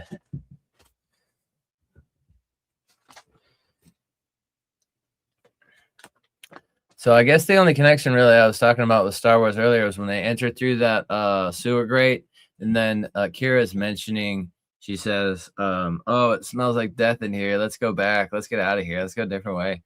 It reminds me of Princess Leia when they jump into that dumpster and they're like trying to get into the fortress to help Luke meet his father and stuff. But I could have sworn there was like a time when they entered some gate that looked ominous at some point, but it's not coming up in my search. Yeah, man. Yeah, that's interesting. These little parallels with Star Wars, there's so many of them. And I noticed that, like I immediately noticed, hey, that's little Yoda, you know? That's little Yoda coming through there. That's obviously little Yoda. This is not even, you can't even hide it. But yes, Otigally, you know, modified humans. This is what I think. I'm wondering whether we are modified humans that have been turned into pod people, that have lost some of the heritage that we had. Like, I was doing some research, and I remembered reading books in the 1990s about how our pineal glands, functional pineal gland, has shrank and been replaced by calcification, right? Fluoride. Now, if you go to the woke Google, they say, no, there's no evidence that the pineal gland has shrunk at all. But if you get clever and you start like really digging with the Google AI, they acknowledge, okay, yes, well, there is this phenomenon of calcification, which is getting more and more and more and more pronounced in modern times. And prior to the industrial age, there was very little calcification of the pineal gland. Now, I read books, historians did research and studied what the archaeologists had pulled up, right?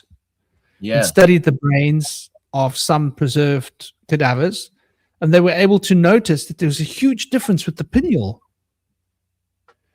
And we just put it down to industrialization, but could there be some engineering that's happened with much of the human race? Why so many humans are so blasé and do what they're told, and why, you know, obviously there's been mixing. Some of the humans have obviously got some of that old Gelfling blood, elf blood, and why these humans would be more sensitive, intuitive, compassionate, psychic, right? Interested in spiritual philosophy. Why are so many people so woke, right? Like, what's the difference of our brain and our physical body composition? And I've noticed people's teeth as well, right? Have you noticed a lot of the people in Hollywood, they've got pronounced canines that are sharp? Yeah. But most of the people I know that I'm friends with don't. Isn't that interesting? I work with a guy that's got double canines, and he's got like pronounced canines that look like vampire teeth. Scary, man. Yeah, man. So Cool, I wonder whether the podlings is a hint they're giving us to say that there were gelflings. The gelflings disappeared. They were removed. They were drained by the Skeksis. Are the Skeksis those black magician cults that are in charge at the moment, that have a heritage of that blood from that they talk about, that's so important in their genealogical records, right? To be part of that little crew, we'll call it the Illuminati if you want, yeah? The Club of Rome. Yeah. And could you know, there be a parallel to what we're experiencing now, and that the podlings are us.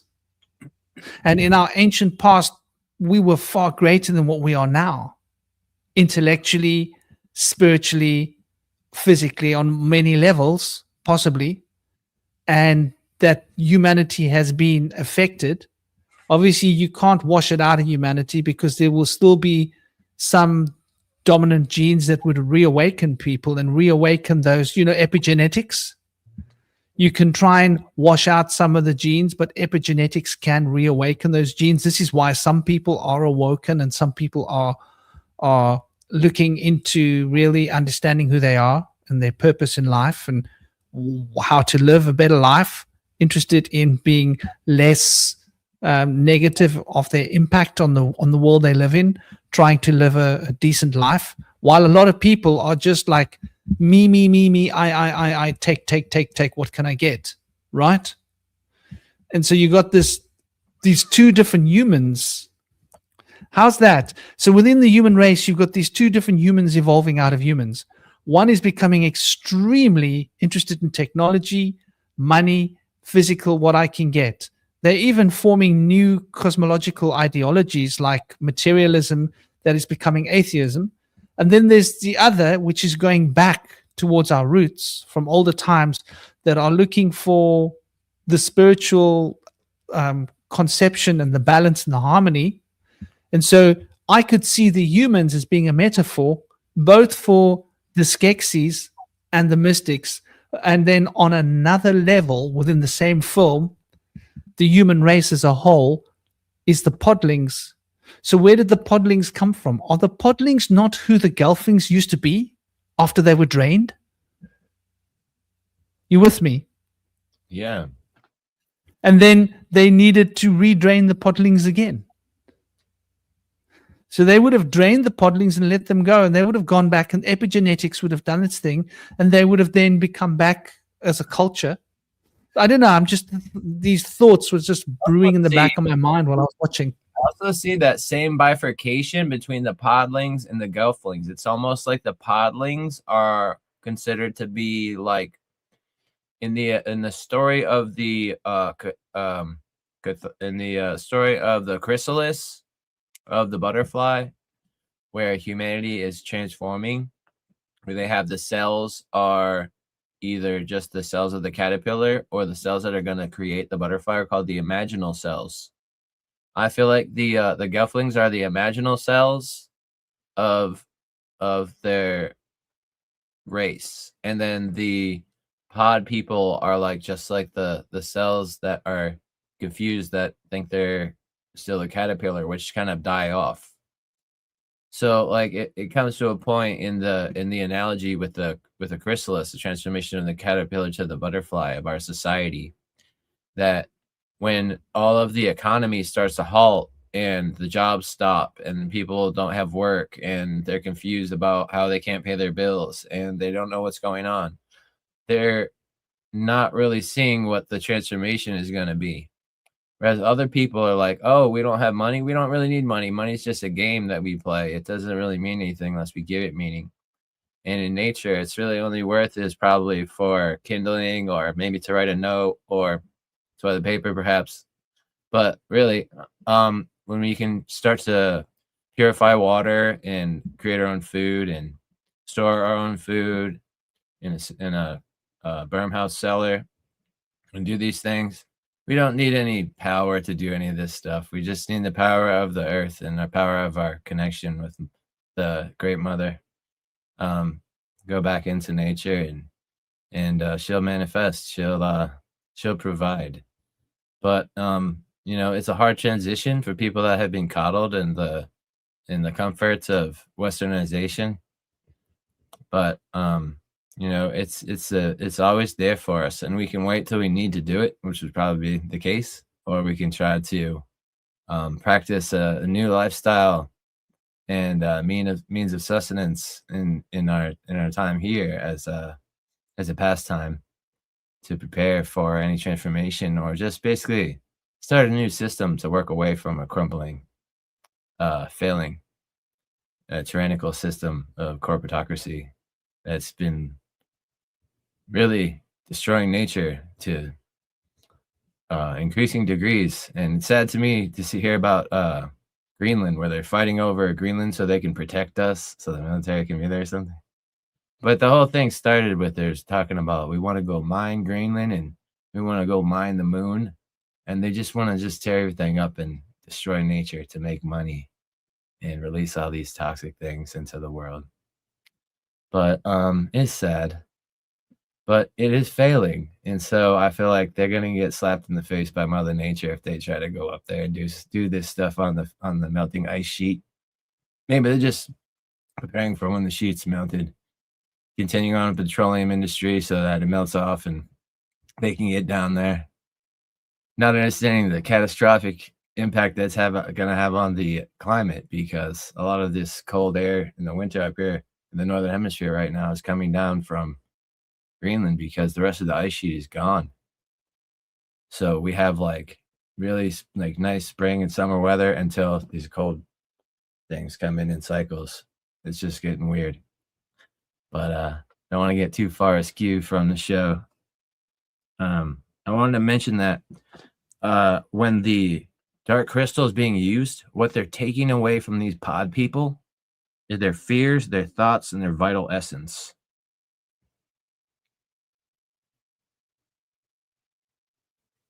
And when the Skeksis And their love. And what? And their love. Their desire. Of course, yeah, but they don't mention that in the film. But obviously, yeah, they're taking away their love, their vitality, but they're also their soul and their like it really takes away their conscience and their higher functioning. They just become these like zombified drones. I love that you use the word zombie. Yeah. Because zombie is a big part of the... Oh, and by the way, what you said was just so damn profound about the tissue in the chrysalis.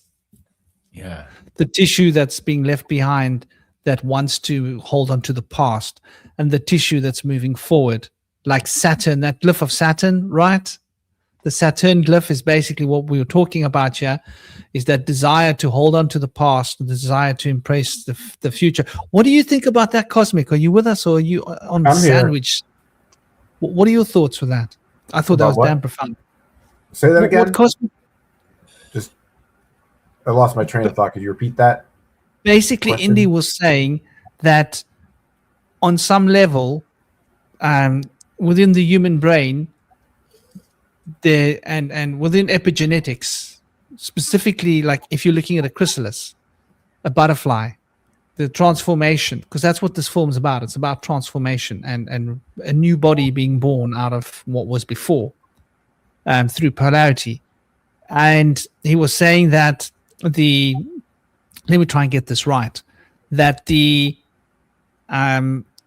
parts of the tissue within the chrysalis will be remembering what it was like to be a caterpillar and trying to hold on to its form as a caterpillar. But part of the tissue within the chrysalis will be embracing what it means to become a butterfly and overpowering the tissue within the chrysalis, which almost represents that polarity, right? Mm. Of the desire for change on two levels. Is that about right? That's what you were saying. Am I right? I think so. Indeed. Yeah. Did I get it right? Okay. You did. That's fine. Thank you. Well, I think on another level, in a way, it's like the caterpillar is contained within the butterfly, and the butterfly is contained, within the caterpillar, in a sense. Because if you think about mind and you think about like memory, it's like everything dies, but nothing dies at the same time. It's like things change, but in a sense, they also, remain the same on some level.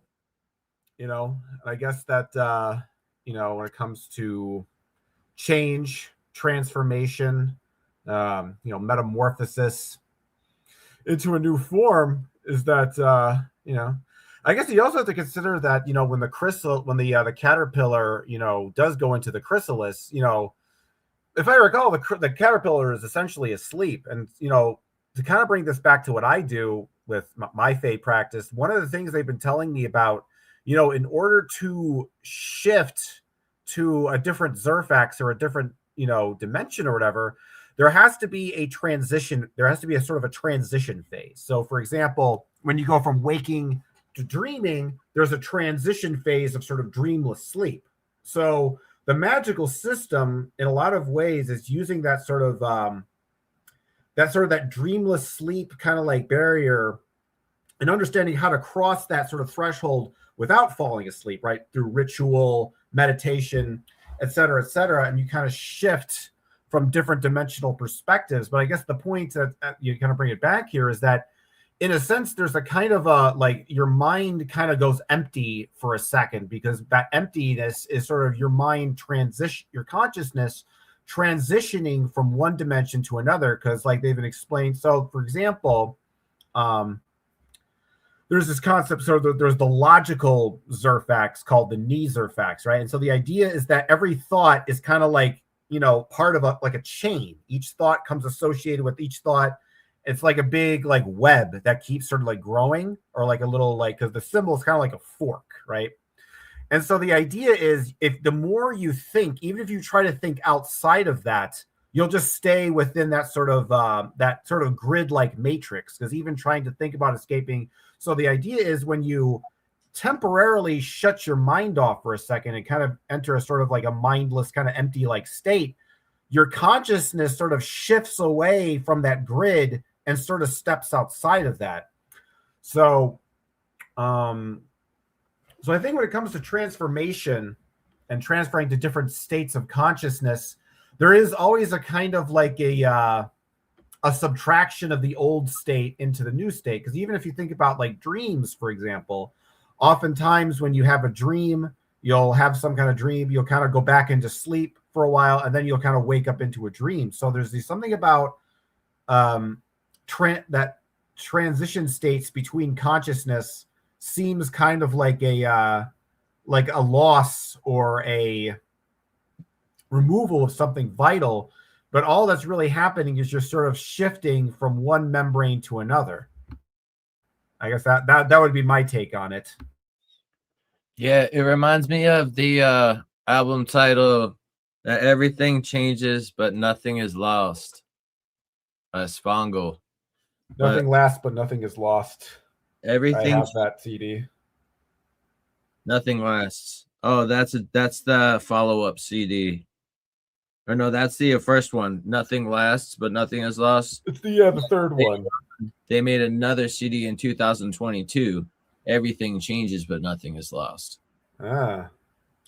They are still around? Yeah. Yeah. They still exist. I did not know that. Because they were around like 20 years ago, weren't they? Yeah, they've been around since like the late mid 90s. Yeah. I remember like listening to them like I don't even know how long ago it was, man. Impressive. Right.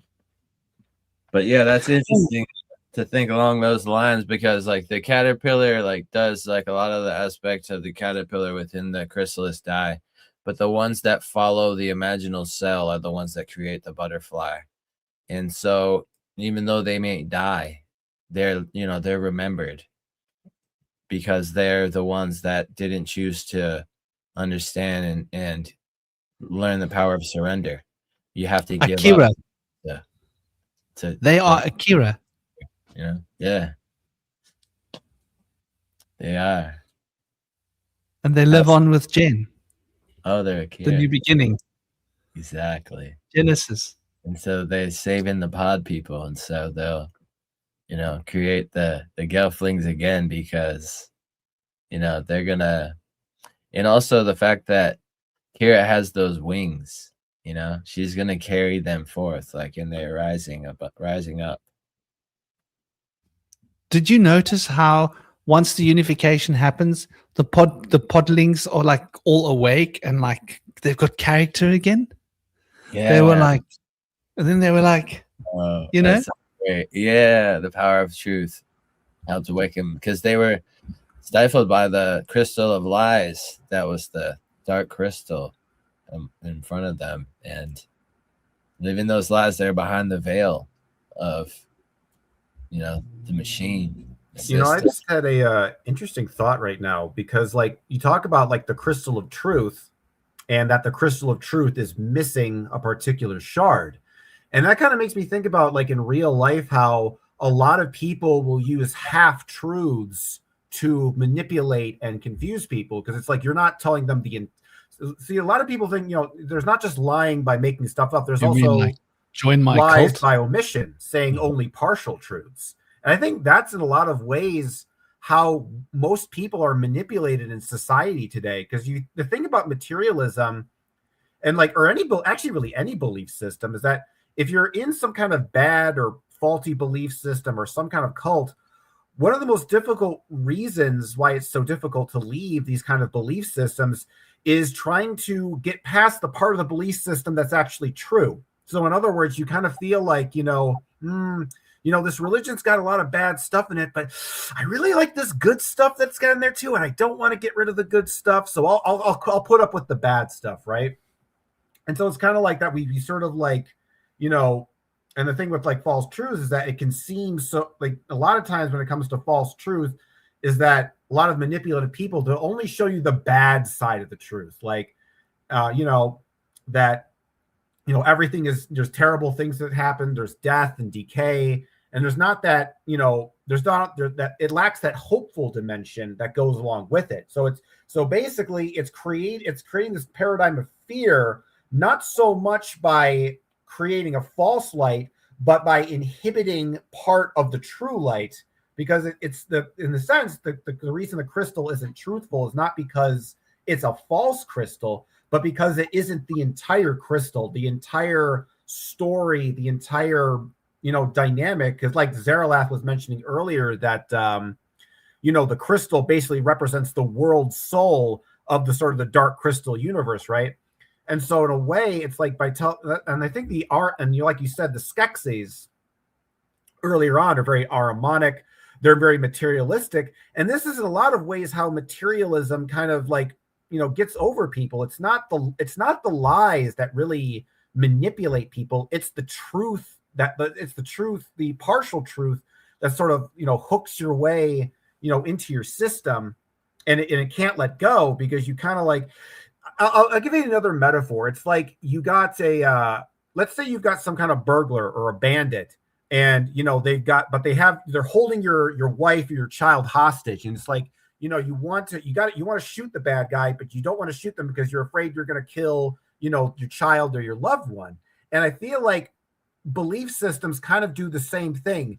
They co-opt and they take your values and your virtues and sort of twist them into their system, and they think, oh, but if you escape my system, if you try to believe in something else, then you're giving up everything you believe in. You're giving up your virtues, you're giving up your values, you're giving up, and they try to co-opt that by making your sort of identity part of the thing.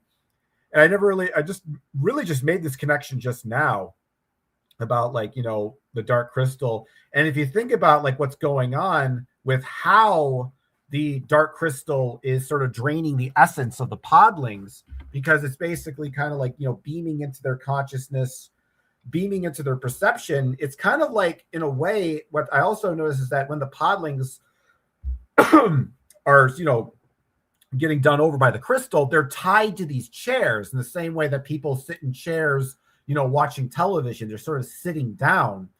And the thing is about it's like basically it's like the dark crystal is like a broadcast. It's like it's taking that harsh, partial truth of the world and beaming it into them. Because in the same way, when you look at the world and you look at the news and you see all the terrible stuff going on, all the diseases, all the wars, and all the calamity, that too kind of makes your soul feel drained, because you're so, hopeless and pessimistic about the state of things. So in a way, it's kind of like, if you think what the dark crystal represents when they're in that scene where that, that magenta light is sort of beaming into their eyes, it's kind of like, how we're watching the news or, watching television or YouTube and seeing how the world is terrible. Then we get so, traumatized, and so, we feel so broken inside because of that. And I think that's like, that's kind of what, because it's because we're being broadcast only a partial truth and not the entire truth. So it's like we're only seeing the bad side of the universe, not seeing the good parts of it. And that's kind of how the deception works. Yeah, in this collapse system. Oh, go ahead, Franklin. I'll keep it short. I think that works two ways, because in the new age, we see the other side of that coin as well, don't we? Life is just rosy and sweet and la la la la la la la. But please, I think like both sides can be deceptive. But yeah, brother, fire away. Yeah, I was gonna say, in this collapsing system is kind of crying out, trying to flail and do what it can to survive, but it's kind of pushing out like all this stuff that we see more and more of, and we have like time during like this idea of conjunction where that we can do a transformation, where we can start to step away from this falling system. And some of the things that we see, there's like a really good list here that's been laid out by jessicadavidson.co.uk that says we're starting to see more of this propaganda about war, terrorism, extremism, genocide, ethnic cleansing, increased authoritarian, repressive regimes, tyranny, civil unrest, massive violence, mass unemployment, economic recession and depression, austerity and hardship, strengthening of borders, extreme nationalism, issues with immigration, abuse of power by governments and institutions, draconian punishments, violation of human rights, erosion of civil liberties and freedoms, increased use of propaganda, surveillance, and secrecy, increase in conservatism and far-right paranoia, conspiracy theories, conformity, groupthink, scapegoating, shadow projection, misinformation, disinformation, more destructive earthquakes, and epidemics of diseases, etc. And so she says that we've been watching and seeing that in general, we tend to see more power struggles and conflicts over territory and resources and the breakdown of long-standing structures. And so this is true during this conjunction. The positive side of this alignment is allowing people to use determination and courage to make the necessary changes that might involve some hardship and difficult choices, but we can reform systems, deepen our wisdom, and understand about life, as well as the ability to fix issues from our past.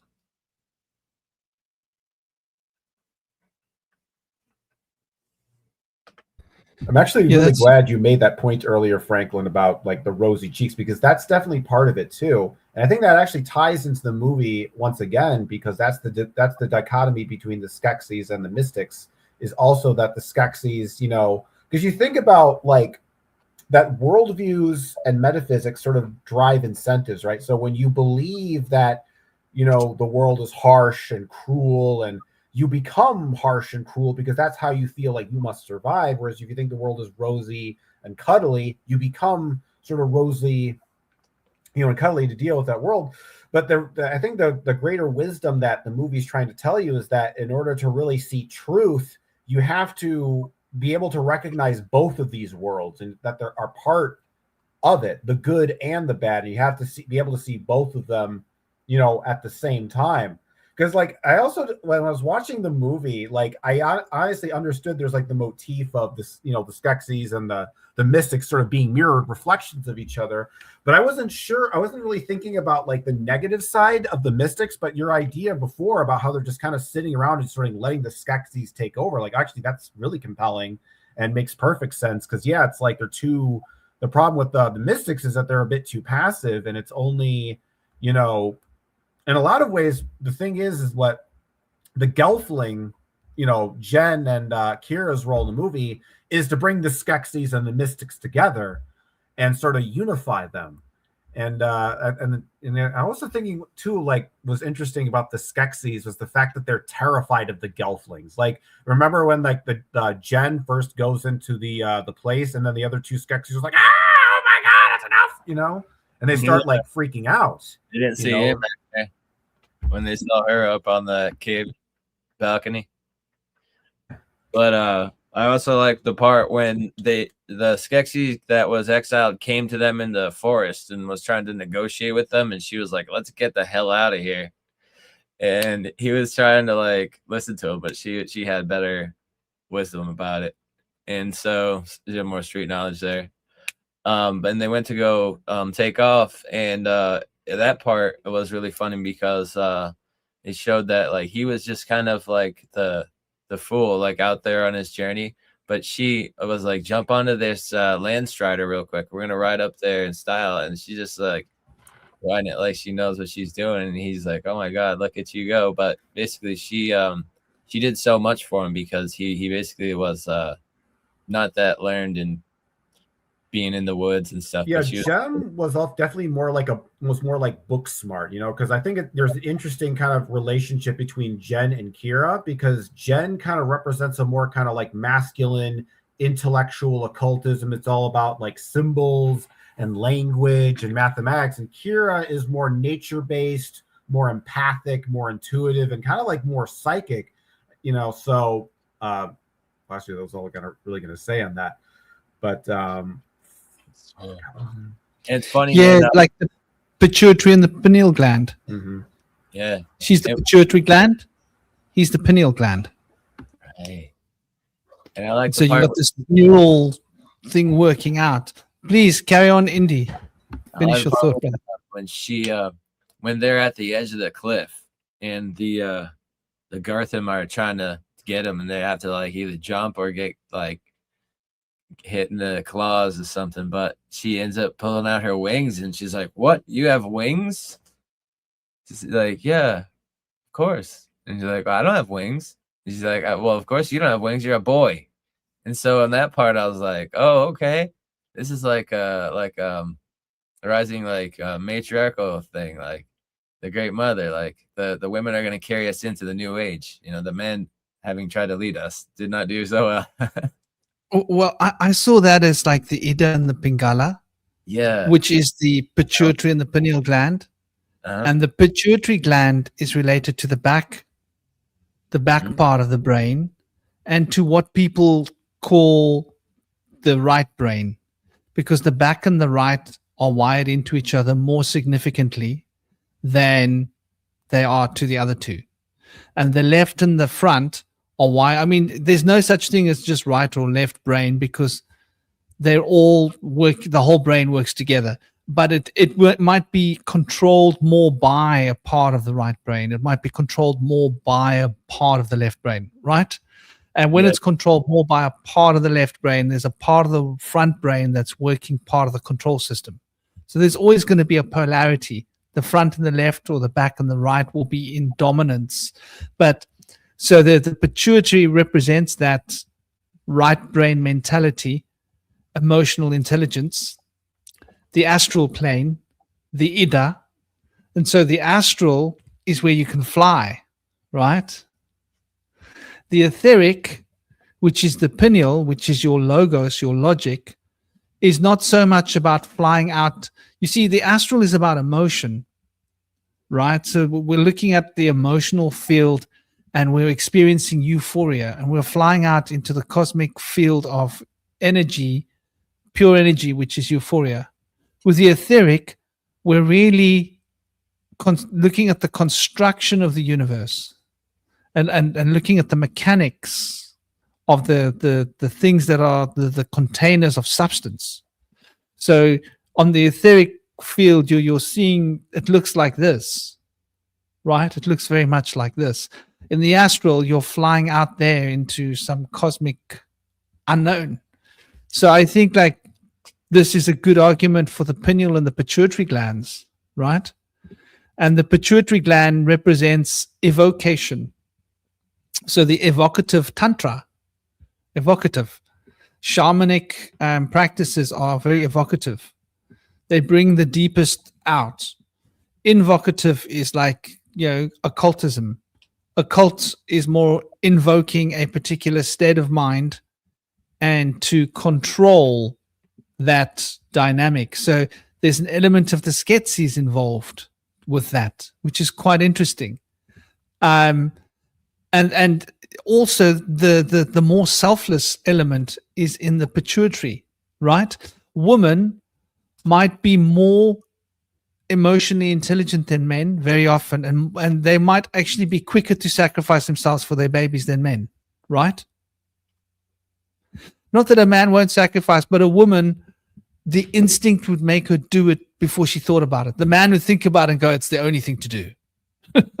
Damn, there's no other choice. That's the thing to do. The woman wouldn't even think about it. Does that make sense? Her emotions would be like, she's doing it. See, thanks for the group mind.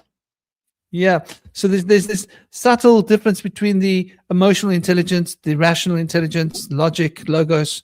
And I think that these two represent it. And in this point of enlightenment, now this is where it gets interesting on an internal level. There's a point where the pituitary dies, passes away. The emotional intelligence, the divine feminine aspect within ourselves passes away, sacrifices itself so that you can learn. Isn't that interesting? So the whole idea of learning about spirituality involves studying texts, learning about ethics, learning about morals. There's a phase of learning involved, and during that learning, we leave our inner child behind. But in that point of full awakening, the inner child reemerges. And it sort of like shows the whole passage of growing up in a way, right? We grow up, and as we grow up, we've got all these spiritual gifts of Akira.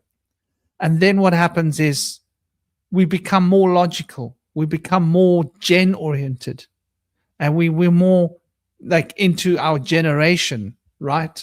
And we learn to adapt using our logic and our common sense of what's right and wrong. And we've got to control our actions in society. And that inner child goes dormant, passes away. And then as we become more spiritually whole, that emotional intelligence, that psychic ability reawakens. So there's a very interesting internal paradigm being expressed here between Jen and Akira, which I think represents the path of spirituality, the path of awakening, and the different powers of the soul and how they are sort of each in their own place, relevant and relative.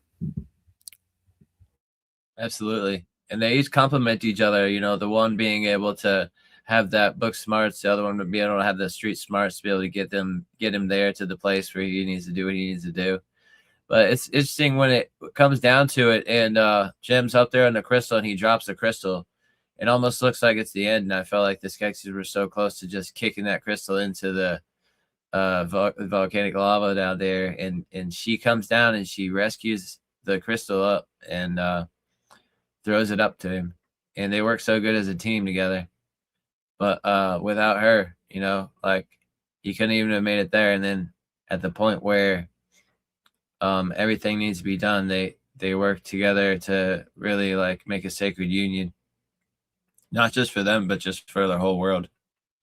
And it's incredible. I love to see their team work together in camaraderie. Okay, so we've been going 3 hours and 37 minutes. Now there's two ideas I've got. I'm going to try not to be long. We haven't even mentioned adrenochrome yet. I don't know how we've been talking for 3 hours and 37 minutes and no one's mentioned adrenochrome, not even once. That's impressive. It just shows the levels and depths to this film. But it is definitely an adrenochrome advertisement, if ever I've seen one, Absolutely. right? Yeah. Telling us what the elites are doing, right? Literally, the pods are like children. They're like very young children compared to the Skeksis, and even the even the Gelflings are like slightly older children, and they are draining this essence to stay young. I mean, if this isn't what adrenochrome is used for, what its purpose is, and I want to point out something about adrenochrome, and this is quite interesting because I think, where is it? Did I not? Did I not? Did I not? Did I not? Did I not? Okay, let me do it again. Let me open adrenochrome. So adrenochrome.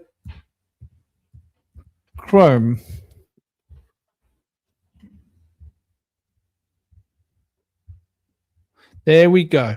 The chemical formula. This is what we want to see. I just thought it might be worth looking at.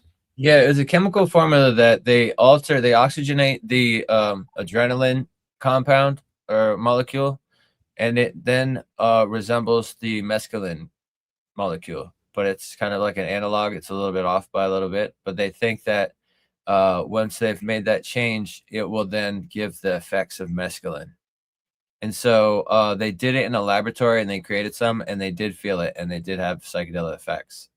So they think those psychedelic effects might be experienced by those who drink the blood of infants to get the adrenaline, and that it becomes oxygenated by being exposed to air, and then they drink it, and it has those psychedelic effects, and it's rejuvenating. That's the narrative of it, but it's a speculative thing. They don't know if the actual compound is created through the process, but they use that phrase that was thrown around in Fear and Loathing in Las Vegas, and they had it in a bottle, but nobody's ever had a bottle of it before, so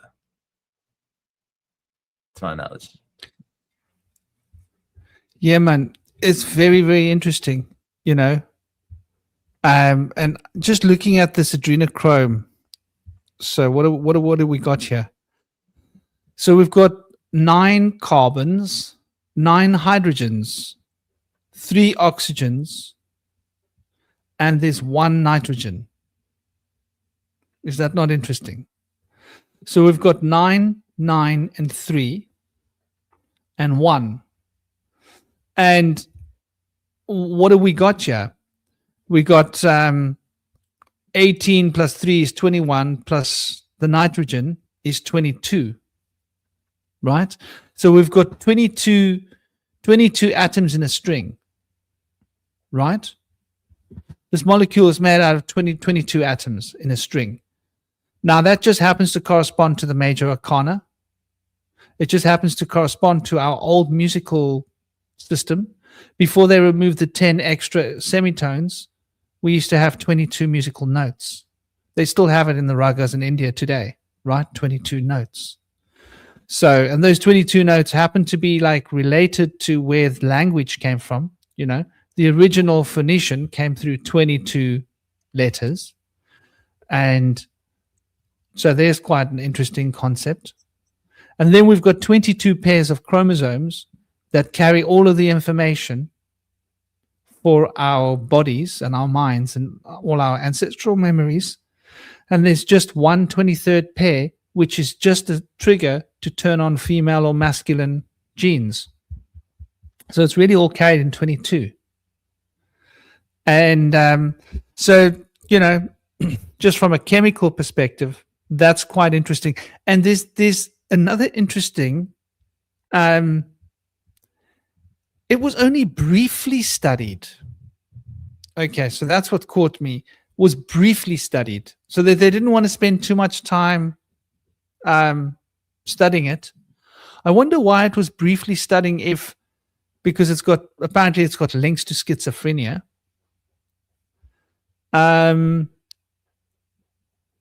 So they tell us here that it's a false claim. Of course, AI knows it's a false claim that this drug is a psychedelic drug that's harvested from tortured people.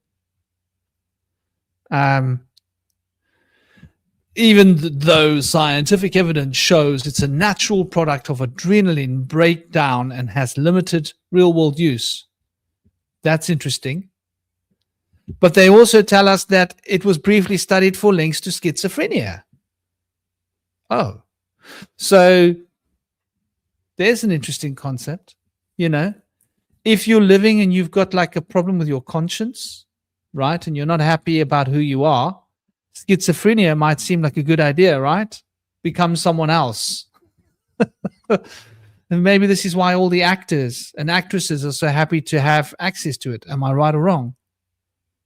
Because if you've got a drug that can influence schizophrenia, it can make you a better actor or actress so that you can play better roles and be more believable on front of the camera and become a big star.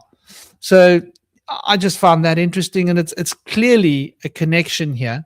I mean, there's the essence being drained, and interesting that there's another layer, like we mentioned before, of the black crystal, right, that shoots this light into our eyes, right? And by shooting this light into our eyes, and it showed it as magenta light. Magenta isn't really a color, it doesn't exist, right? But what they call magenta is the whole spectrum of light, but without red, which is interesting, right? They just remove the red. That's how they get magenta. So that's quite... Do they remove the red? No, they remove the green. They remove not just any green, they remove the light, limey kind of green, the spring light lime green.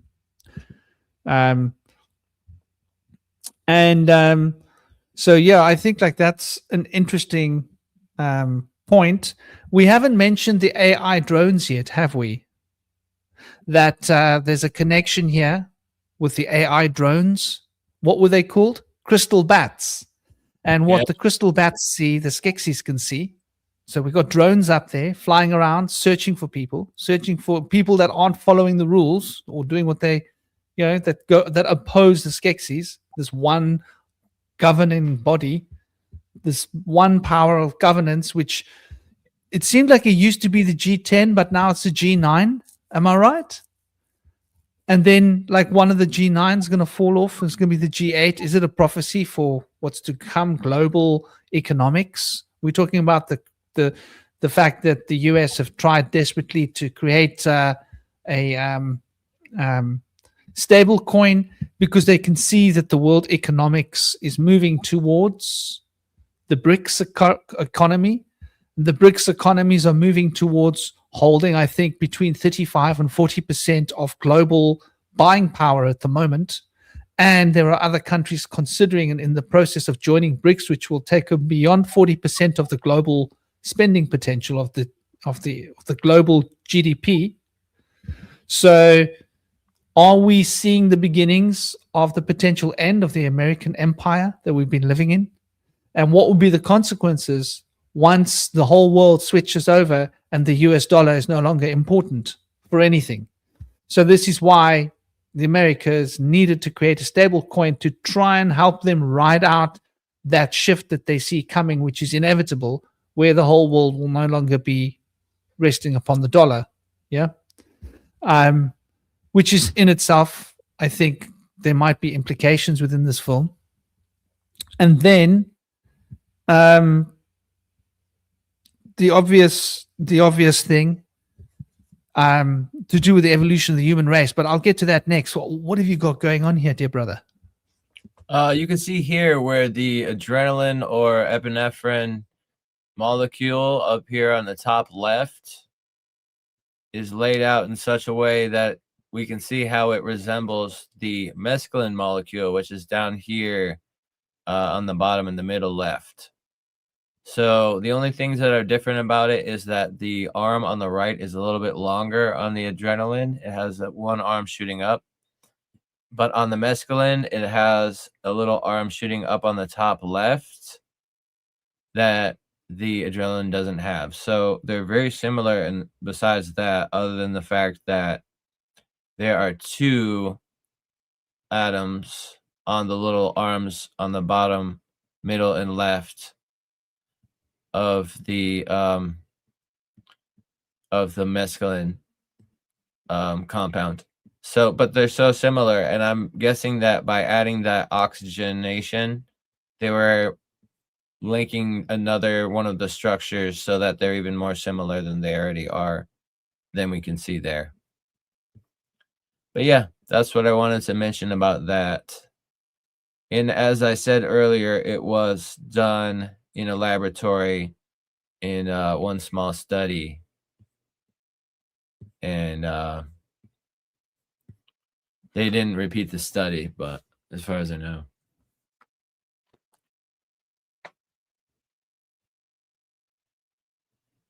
We've gone blind. We've gone to the black. But yeah, but as Franklin mentioned, what we're referring to is the Saturnian Orphic rite. That is something that's been carried from the Dionysian rite of the Oriental mystery schools of the Greco-Roman period, which started off with Zagreus and then Bacchus and then Dionysus, all different names of the same character through a different time period of the mystery Oriental schools. They're called mystery Oriental schools, even though they're in the Mediterranean. They're not in the Middle East or Asia or the Orient. So it's a bit off-putting, but that story comes from the tale of Zeus having slept with a human woman, I think disguised as a swan, perhaps, in this story, I'm not sure. And then Hera finds out and goes down, and she unfortunately kills the mother. But then Zeus is able to rescue his son and sew him into his thigh so that he can continue his gestation, and then births him out of his thigh. After which he's then Hera finds out again, I guess, and then sends some giants disguised as bulls to devour him. And then Zeus tears them apart and gets all his parts back and sews them back together. And so the name of the rite comes from the act of the bulls disguised as giants and eating the baby or devouring its blood. And that is the rite that's also arguably mentioned to have been pushed on Abraham to do to his own son, but he was saved from having to commit that horrid act. But that kind of highlights the shifting away from the Canaanites that were practicing the old rites that were about like the crops and the rain and the sexual rights as well to the new. I just had a mind-blowing experience. Yeah. So if you get tortured, what they're saying to you, if you get tortured, then you are going to be tripping on adrenochrome.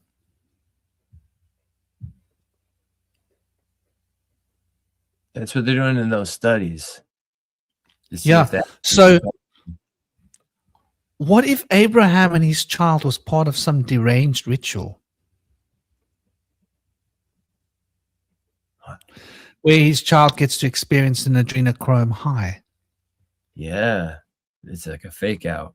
It reminds me of the mock death ritual as well that the Freemasons practice. There's been speculations that Jesus and Mary Magdalene practiced these rites too, where they're given a false death from the pufferfish poison, which is what the Freemasons and Knights Templar use, or from the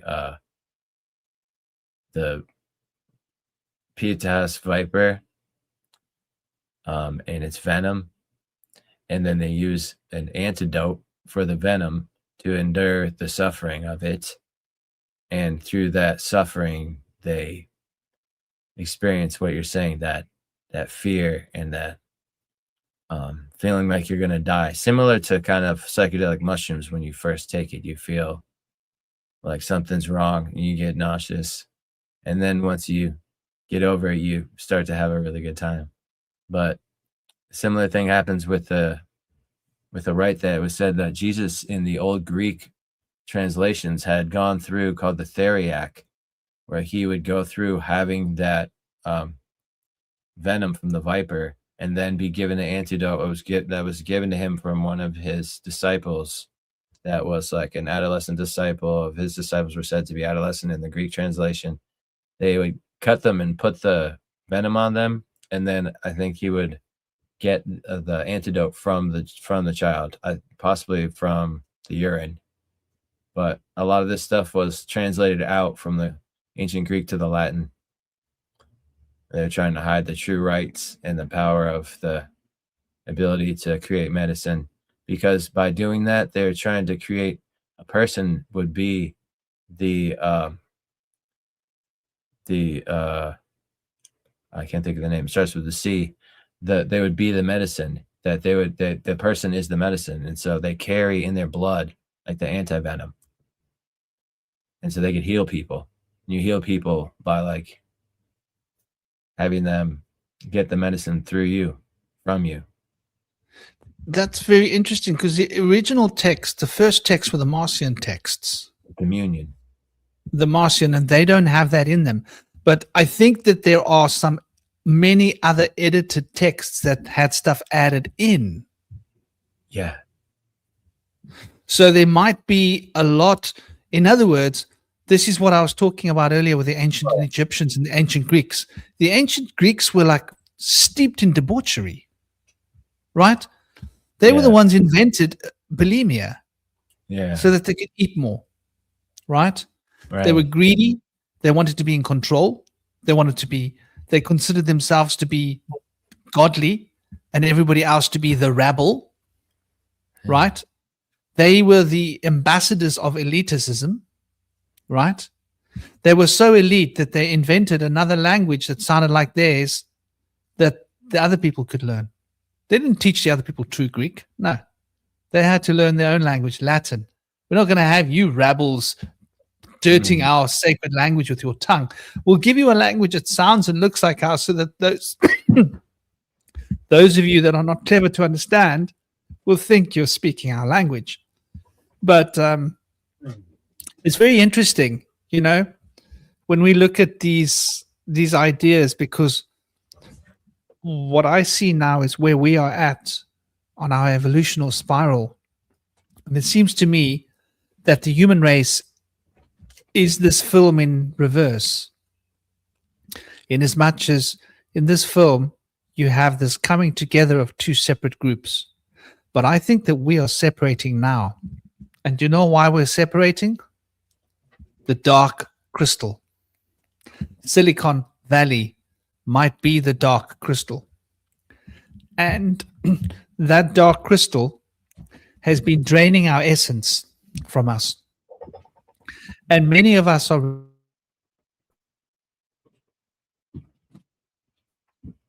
I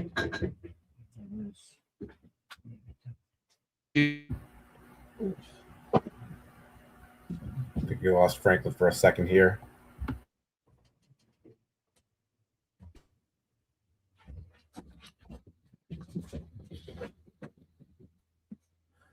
Yeah, he'll be back in a second, I'm sure. But I want to mention when they knock a hole in the wall to escape into the walls of the underground castle, he sees the lava and he's like really just floating above that lava, trying to like crawl along the edge up there. And there's like basalt pillars. It's like they're in a volcano in there. So I don't know. What do you think? What do you think, Cosmic? You think that thing was like built on top of a mountain, not this volcano underneath? Kind of reminds me of Lord of the Rings. I mean, there's obviously like mountains and like volcanoes are symbols of power. This sort of this like almost like a natural like pyramid type formation. I wanted to kind of like talk about something else, just kind of like the nature of like, fantasy in general, and I think why it's so important, like in terms of like, for spiritual understanding. And I kind of think about like the difference between like reading something like the Bible versus watching a movie like this or reading the Never-Ending Story. And one of the things I like about fantasy is it teaches you moral lessons about life without feeling judged or feeling guilty. When you look at something like religion, there's always, and you read the Bible or even maybe some stuff in like the Bhagavad Gita, where there's that kind of this like, because you feel like the story is relating to something real, there's a kind of like a moral imperative to it that, kind of makes it like more serious. Whereas there's something about with fiction in that it's like it teaches you the moral lessons, but there isn't this sense of like this sense of force or this sort of ideological, capture or whatever. It's just like, and I think I always appreciated, stories that tried to tell sort of the truth about the world we live in, but from a non-political or a non-biased edge that kind of tries to look at all the elements, light and dark, and kind of put them together and make your own judgment. Because I think this is kind of one of the reasons why I work with the Fae, because I think, growing up, I've always loved fantasy fiction, and in a lot of ways, I was into Eastern mysticism, for a while, and it appealed. I read the Bhagavad Gita, read books on Zen Buddhism and Tantra and all that stuff. And in a lot of ways, intellectually, it was very satisfying. But, I also kind of realized that, I didn't really spiritually, emotionally connect with Indian literature. And not to say it's just, and because to me, it's like fantasy, speaks to a deeper place in my heart, because that's something I grew up with. It's something, you watch these movies as a kid, you play video games, you read fantasy books, and there's a deeper connection to that with fantasy that, I don't necessarily get from spiritual texts. And, I would imagine if you grew up in India, you would have more of an emotional connection to those texts, because there's something that you've grown up with and something you relate to. And I didn't really, grow up with that. And so I think the importance of fantasy is it's a way to teach moral and spiritual messages without being too, high and mighty, or at least there's good fantasy. And I think that's why it's so tragic that in a lot of ways, woke Hollywood has kind of ruined a lot of these, fantasy franchises. I was reading, there's an article that basically said that they had actual good stories and good scripts, but they got rejected because they didn't meet diversity standards. And then you start to think about that, and that there's a lack of quality storytelling and a lack of good stories. Because if you think about why is this Dark Crystal a good story? Because I really enjoyed this movie, watching it. I think it's a really great film, because in a lot of ways, Zaralath was talking about earlier, how good myths and good stories are reflections of the worlds we live in, that a good story is an accurate sort of microcosmic representation of the macrocosm. So when you look into the Dark Crystal, you see that as the story as being a kind of a microcosm that is an accurate reflection of the macrocosm that we live in. So you think about as above, so below, because we think about it from the perspective of there's sort of there's the what's going on up there and sort of what's going on down here. But I think there's also an as above, so below dynamic between our personal lives in this outer external world and the world of, books and fantasy and television and films. And I think that in a lot of ways with this conversation, I think that there's something important about fantasy and media in the sort of spiritual metaphysical landscape that we live in. I understand the necessity for these these religious texts and these sort of these mythic scriptures, but I think we also need an aspect of the spiritual that's more just about play and having fun, having good ideas and telling good stories and just kind of having fun with it. I just wanted to point it out because I think this is a movie, from a fantasy perspective, it's not only, it's something that stimulates your imagination. You watch it and you're like, oh my God, I've never seen a creature like that before. I've never seen a landscape like that before.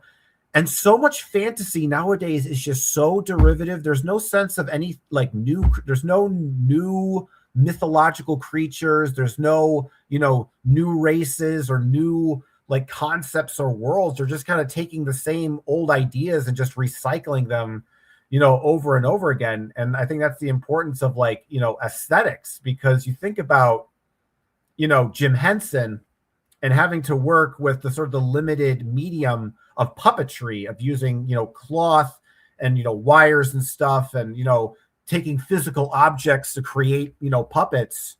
But because, they took that approach and used that weird aesthetic, it created a whole new world for us to explore and see that you wouldn't get by, maybe using the same medium or the same template. And so that's why I think a movie like The Dark Crystal has such a deep impact with us. It's not just the fact that it's like, this thing that tells, a lot of occult and mystical truths, but just that it's a good story that actually stimulates your imagination and makes you like, think about something outside of your sphere of influence. Because when something is magical, like here, I think you guys can all relate to this. I'm sure you could, Franklin, that after a while, when you're into cult and you're in mysticism, there are certain times where it's like, it's not really magical anymore. It doesn't have the same, it's not as exciting as when you first discovered it all being real, because and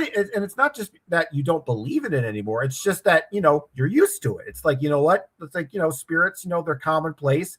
But that first time you start to realize spirits might actually be real, it's so exciting. You're just like elated, like, and just like, oh my God, this is really happening. Magic is really real. But then after a while, you just kind of settle into place with it.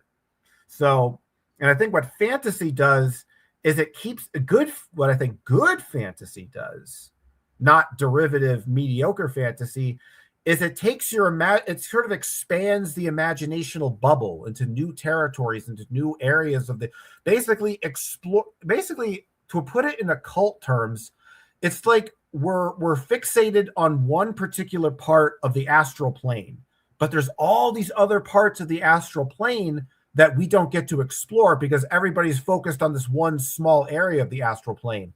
And good fantasy, in my opinion, opens the human imagination to new areas of the astral plane. Yeah, man, that's well put. I think there's a big element to that. And welcome back, dear Shinobi. Lovely to have you back. Sorry, people, that I fell off. I changed my internet connection because my one was going dud. In the mid stride, left you guys with a cliffhanger. So where was I? I'll try and succinctly pick up the thread from where I was and complete the weave. So, in a sense, this film is showing the splitting of this race that is now being reunified. And I see it as a backward movement through our time in the future. We're telling our story in reverse, almost inverted. Because what I see now is I see the human race is about to split into two. In fact, it's already happening. You have those of us that embrace materialism, embrace the dark crystal and its blue light, its rays that will suck our souls out of us, to become part of a transhumanist future, right? Where we will lose our humanity and become completely materialistically focused on just physicality.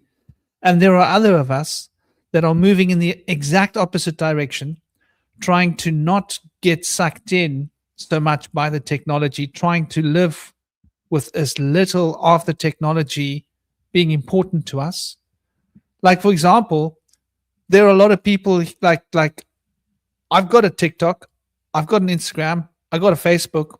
I don't actually use any of them. The only thing I would ever use them for is maybe sharing videos. I use Telegram just to talk to people, just to stay connected to people. But I'm like really trying to stay as minimal when it comes to social networking. I don't want any edge ranking AI system like Facebook to show me what videos I need to see, right? I got my tribe. I got the people I know in the groups that I know, people that I know and those are the people I communicate with. It's a more old way. And there are those of us that are moving in the opposite, where they do what my girlfriend calls the world is doom scrolling. Next Instagram video, next TikTok video, next Facebook post, and just getting sucked into this crystal. So we are moving into this point where some of us are going to embrace the old spiritual values, and some of us are going to go completely like the Skeksis. And you can see the mystics and the Skeksis are literally what the humans are becoming. And so this film is telling our story in reverse. Because if we carry on like this in the future, there will be completely organic human beings that have almost but rejected a lot of technology as much as they can, totally against any of this transhumanist technology, and then there will be others that are basically cyborgs, and the cyborgs will be without compassion. They will be as cruel as the Skeksis, and the others will have realized that compassion and the human soul is what's really important. So I just thought I'd add that in. Welcome back, dear brother. Sorry I left you guys hanging, but that was the basic idea that I got from this film, which I thought was another interesting point. What have you got for us, dear Toby? Yeah, I Shinobi? like what you were saying there. I kind of view external technology as like technology, like technology. It's kind of, you have the deceiver and you have the trickster. Both of these archetypes are being played out right now in the collective psyche. A lot of people think the trickster is the deceiver, but they're wrong. There's this deception force, which is the Ahrimanic force, and I guess the trickster would be more the Luciferian. But I can kind of see a battle of these two energies going on in the world at the moment. And I think that this trickster energy is kind of offering us a future. It's like, do you really want this future? Do you want this AI? And I think right now we're at a crossroads, and it's kind of up to us to decide whether we want to go down this path of this realm of shells, this kind of hollow existence, this artificial, or whether we want to sort of, go back to, rather than the artificial intelligence, tap into the ancient intelligence. So we're right in the center of this kind of two timelines at the moment, and I think that kind of the mystics are perhaps more like the Lumerians. What happened in Lumeria, I think perhaps they were too mystical, I've heard, and wanted to transcend and escape. And then the Skeksis are more like the Atlanteans, more kind of more in the material realm. And right now we're kind of playing the karma of both of those timelines. But there's a lot of very powerful energy. Like, for example, at the moment, there's a Saturn-Neptune conjunction, I believe, at 0 degrees Aries, which to me signals kind of phoenix energy, like rising from the ashes of previous timelines. And as cosmic... Sorry, what degrees did you say? 0 degrees of Aries. Saturn-Neptune.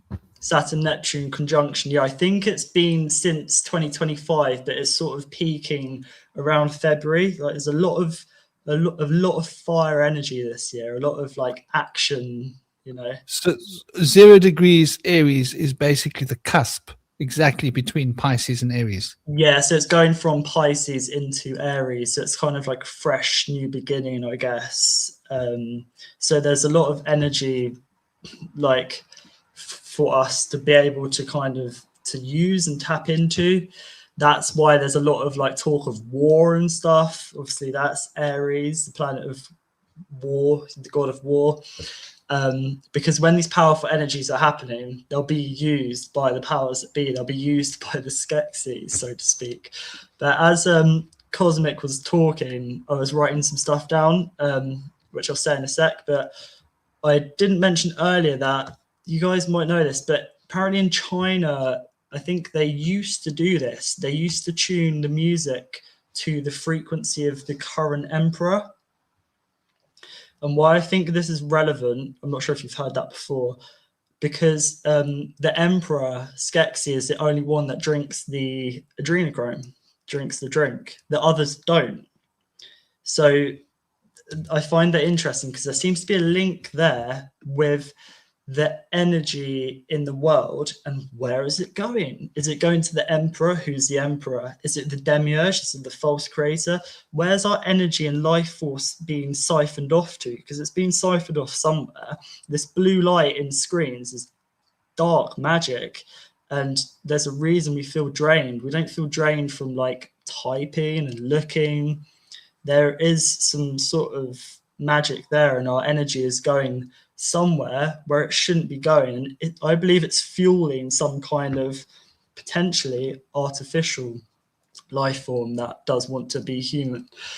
But I found a correlation there with the emperor being the only one taking the life force. It's not like they all drink it. It's just the emperor. And then in China, the kind of tuning of all the instruments and stuff were tuned to the emperor. Like when you play an instrument, when you emit a frequency, it all goes to the emperor. So yeah, some stuff I wrote down about the crystal is that I view the dark crystal as the seed that is buried in the dark, and it's symbolic of our spark, which is being controlled by the hidden hand, hence why the structure in its inn looks like a hand, the same as Stranger Things.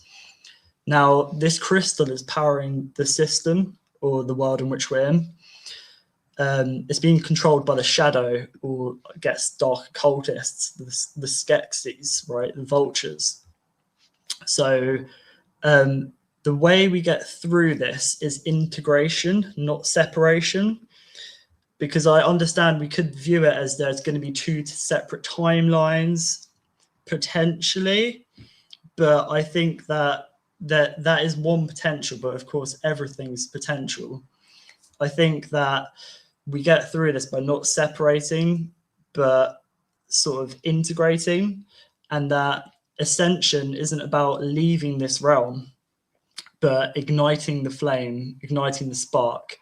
And that's how we alchemize and integrate the shadow, like shown in the film. So the occultist would be the form, I guess, the structure, or the light, the more intellect, which gives the seed, the spark, or the crystal direction. Okay, because the seed is in the dark, it has all the potential, but it needs to follow the light. It needs the knowledge, and it needs to know the ledge to, find the path. But for it to grow strong roots, it needs water, which is the mystic, is the mystery. And I think both are key. And I just see the dark crystal, the symbolic, as our third eye, I guess, our central point. And that's just my interpretation of it.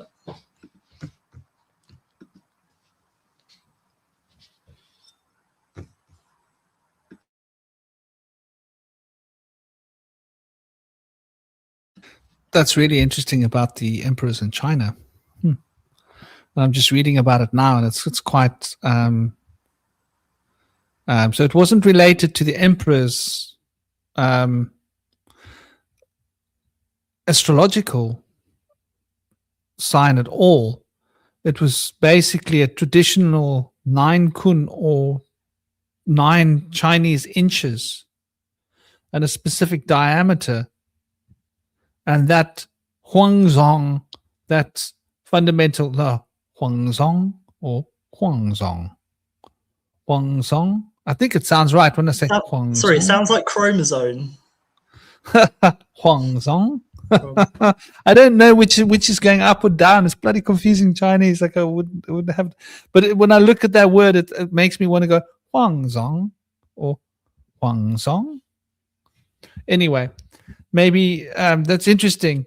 So they would take this bamboo and they would blow this thing, and that would be the tone of the emperor, and then all the musical instruments would be tuned into that. Mind blowing, huh? Yeah. Talk about mind control. Yeah, and it makes you think, like, on a deeper level, what's happened to architecture? What's happened to music? Like, why is music tuned to a certain frequency? Why is all the architecture square and have right angles and stuff? I mean, on a deeper level, like, is there a world emperor? I thought for a while, this is why I came up with my book idea, Systematic Zoo. It was originally about this blue light, and I was like, where could it be going? Because clearly this blue light drains us, and it's kind of all about that, really, which I won't get into now. Hopefully I'll finish it one day. But yeah, I really do think that, of course, we are powering the world via our subconscious, I guess, because what is within is without. It's a reflection, it's a mirror, and in a sense we are powering this realm with our spark, which I would say is synonymous with the the dark crystal, and that there are powers which are harnessing this spark to sort of to create things. But yeah, I don't know. What do you reckon about that? Like the spark being synonymous with our like, is it our energy, or like it's not necessarily negative. The dark crystal is it? It's just in the dark. It can't see for itself. It needs an external like. Well, at the end of the movie, the crystal becomes a light crystal, right? It's not dark anymore. It has that white kind of shimmering look. That's what I thought. Yeah, that's interesting. When you were talking, I had that track in my head. I got the power. Everybody dance now. Literally running in my head, and I was like, I think that like what you're saying is true about how we power the universe inadvertently. Like, oh, damn, I wasn't watching. Look what I did. You know, we all did it collectively. You know, each one adding their little piece to their brick to the proverbial wall. Pink Floyd would be so happy. You know, we each just a brick in the wall. We literally are. So that's why they have to copy divine law. Those that want to harvest the adrenochrome and do their nonsense, right? They have to follow divine law. Divine law says we're each a brick in the wall, the wall of reality, right? And so that's why they want to put us into bricks and build walls with us and separate us from each other and make us forget that we're all part of a wall, you know, so that they can like divide and conquer, separate us from each other. Yeah, I heard a phrase, yeah, brother. Sorry, I heard a phrase a while ago that's, I can't remember who said it, but we have to start moving in circles and stop living in boxes. On all levels, like in our psyche, like stop living in boxes, stop being limited, and start like moving in circles, because we're in boxes all the time. We're put into boxes of like, you're this kind of person, you're that kind of person. We're into boxes in the space and the material as well. And also the box is kind of like a restricting energy.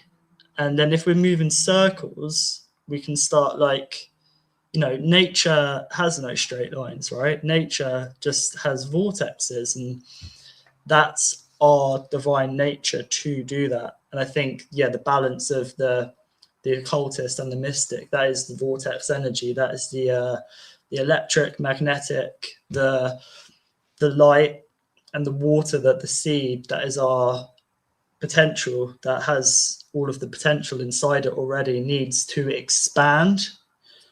And that's the way I view it, as just the union of the opposites to make the third, the middle way.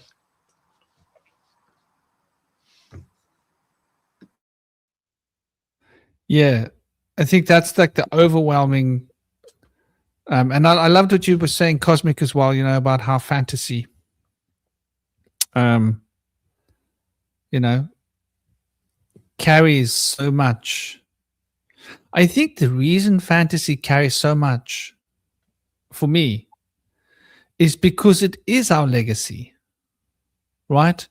We can't help making fantasy without our legacy coming through. And let's not forget that the Greeks invented this little thing called the Catholics, right? Well, they invented the thing that got a life of its own, as they decided it must do, and became the Catholic order. And that Catholic order decided that we had no legacy, right? So all the books were burnt, all of our pasts were cremated. We weren't allowed to know about our pagan roots. Yeah. So, you know, that's probably why fantasy speaks so loudly to us, because that is largely, am I right or wrong, but a lot of fantasy carries pagan roots as a theme. Yeah, and the Greeks gave us drama, comedy, and you know, Medea ties back to that snake goddess. But I think a lot of this does tie back to much earlier times. What do you think, Shinobi? Yeah, I think that what always, because I love my favorite what's the word, is sci-fi and fantasy mixed together is my favorite genre, sci-fi fantasy. Yeah. And I think that, yeah, fantasy, it kind of, lots of stories seem to have this shadow, or like the empire, or, you know, which kind of looms over or tries to cast out, and then the good always wins. And I think that's why we like it so much, because the good always wins. But like, on the opposite side of that, is it just a trick? Is it to trick our subconscious that we've already emerged, that our seed has already blossomed because we've watched it play out in a movie, which is the same length of a dream? Apparently, like, an hour and a half is synonymous with like a dream or whatever. But part of me's thinking that, is this just a trick? Like, all of these, because so many people watch them, fantasy movies and stuff, and books, and what are the most well-loved ones? Harry Potter, Star Wars, Lord of the Rings. It's all about this evil empire, this dark force, but then the good always wins. But has that tricked people's subconscious or spark or whatever to be like, we've already won? But really, we are in it. We are in that story right now. We're in the story. All of these stories are just fragments of other people's subconscious that have come out, and we see it and we recognize it. But perhaps part of us has been tricked to think that we've already overcome this shadow, but it's very real in this world right now. I guess the way you could look at it is also, you could look at a movie as actually being a kind of a magical ritual or spell, because what you're doing with like a narrative like this is you're sort of like, you're thinking about a potential future or a potential outcome that's going to happen, you know, in the future.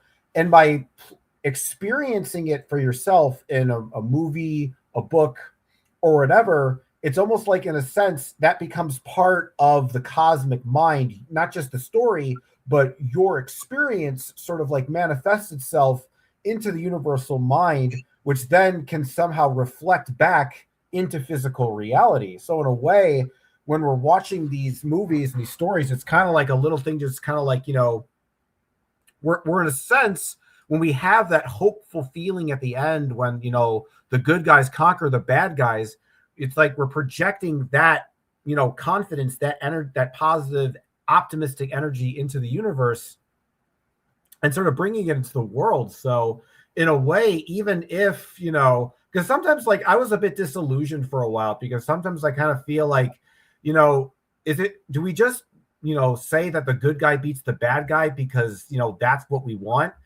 Because sometimes that doesn't really reflect life, you know, like, you know, a lot of times the bad guy, you know, beats the good guy in real life. But now I started to realize maybe that's not the right way to look at it. What we need to look at it, instead of looking at these stories as like, you know, this is how things are, we look at it as, this is what we want to manifest into the world. The idea is we're taking these dreams and making them these fantasies and trying to make them real. By, you know, allowing that experience of hope into our heart, we then can better manifest, you know, our desires into the world. Because in a lot of ways, when it comes to, you know, manifesting our magical intent, it's not just, you know, our intellectual want. It's like, because I remember, like, when I was into chaos magic, one of the things they would always kind of say is that when you know, write your intention, you don't write it and instead of saying, I'm going to be very wealthy, you know, 10 days from now, you write, I am wealthy right now in the present moment. You write your intention as if it's already manifested. And the thing is, that a lot of that manifestation comes from that feeling of satisfaction, that feeling of relief, that feeling of, you know, victory. And what a movie and a film does is it instills that energy into it, thus kind of charging the sigil. So if you think about the script of the movie or the story as sort of the sigil of the spell, the sort of the music, the acting, the emotional investment of the actors, the score, the cinematography and the beautiful aesthetic of it, that's the sort of the magical energy sort of being pushed into the magical symbol or the sigil, which then manifests the intent. So in a way, it's like when you watch a movie, it's like it's kind of like a magical ritual, and you're sort of manifesting a spell by kind of just vicariously experiencing it. Because in a way, if we are, the universe, if we are this sort of collective consciousness in our mind, it's like when we experience, it's kind of like the Rupert Sheldrake's morphic resonance thing, where it's like if rats are able to figure out a maze, in one space, that the other rats around the world can kind of figure it out by that sort of morphic resonance. And I think it's kind of like the intention kind of works like that, the sense that one person has this sort of experience and they felt that victory of good overcoming evil that then reflects into the rest of the Zarfax that we exist in. So that's another way of looking at how the relationship between consciousness and the media that we invest in. I'd like to add here, and I really I like what you're both saying, but I'm seeing sort of like a triangle in the center here, and I'm more inclined to say, I think, Shinobi, that what you're saying about the spell being cast is true. And Cosmic, the way that you're describing the spell being cast, I think it's completely accurate. But what I feel is that we aren't the ones casting the spell when we watch a film. We are the ones being spelled. The people that cast the spell are the people that made the film, the people that did the work. Sort of like watching someone else do something, watching someone else surf is just watching someone else surf. And you might feel that, like in your unconscious, that you've done something. Namaste, Natalie. I hope you're good. But actually surfing is exhilarating. You're dropping in on that wave. If the wave's big, it's if it's a fast wave and it's a wall of water, you got to drop in. It's high. It's like, ooh, it's scary. You drop in, there's that feeling of a rush of exhilaration, the speed of your board gliding over the water, and you're a little bit scared because you know that water could take you and put you in a washing machine and keep you under the water for a long, long time. So you got to stay on the board. You don't want to hit one of the other surfers. You got to look where you're going. You got to be careful. There's an exhilaration. But watching someone else surf isn't the same. It's like, wow, look what they did. That's cool. And I think like the film is like this. It's like you say, Cosmic. It's completely a spell. But the spell, I think we are the recipients of the spell, not the ones casting the spell. I think the ones that cast the spell, like you say, Shinobi, they are casting the spell. Their spell is, let's give these poor sods a false sense of accomplishment so that they won't stand up and rebel against us. Let's give them a little dose of like what it might be like if light was winning over darkness. That way they'll be able to go home and go, wow, that film made me feel that light is winning over darkness. That's so cool. We're winning this fight, man. Like that's like rosy cheeks when actually they're so wrapped up in the film and they're not looking at the reality they're walking through, For example, that reality being that there's blue light governing them when they're walking through London. And then there's a stop and search on the next corner. And they've got to get home. And then they're going to need a digital ID to get onto the internet, right? And then they're going to be getting watched by drones through their windows, right? Drones that have cameras that see in multispectral frequencies can watch you in your homes. No more privacy, right? And then being all the other layers, having their children taken and put into an education system that's doing the same harm to their children, maybe worse than what they got when they were children. And just observing all of this stuff coming in on them, but they aren't looking at the reality. They're looking at the imprint of the film in their minds going, we're winning, when actually you're not winning. We're not winning at all.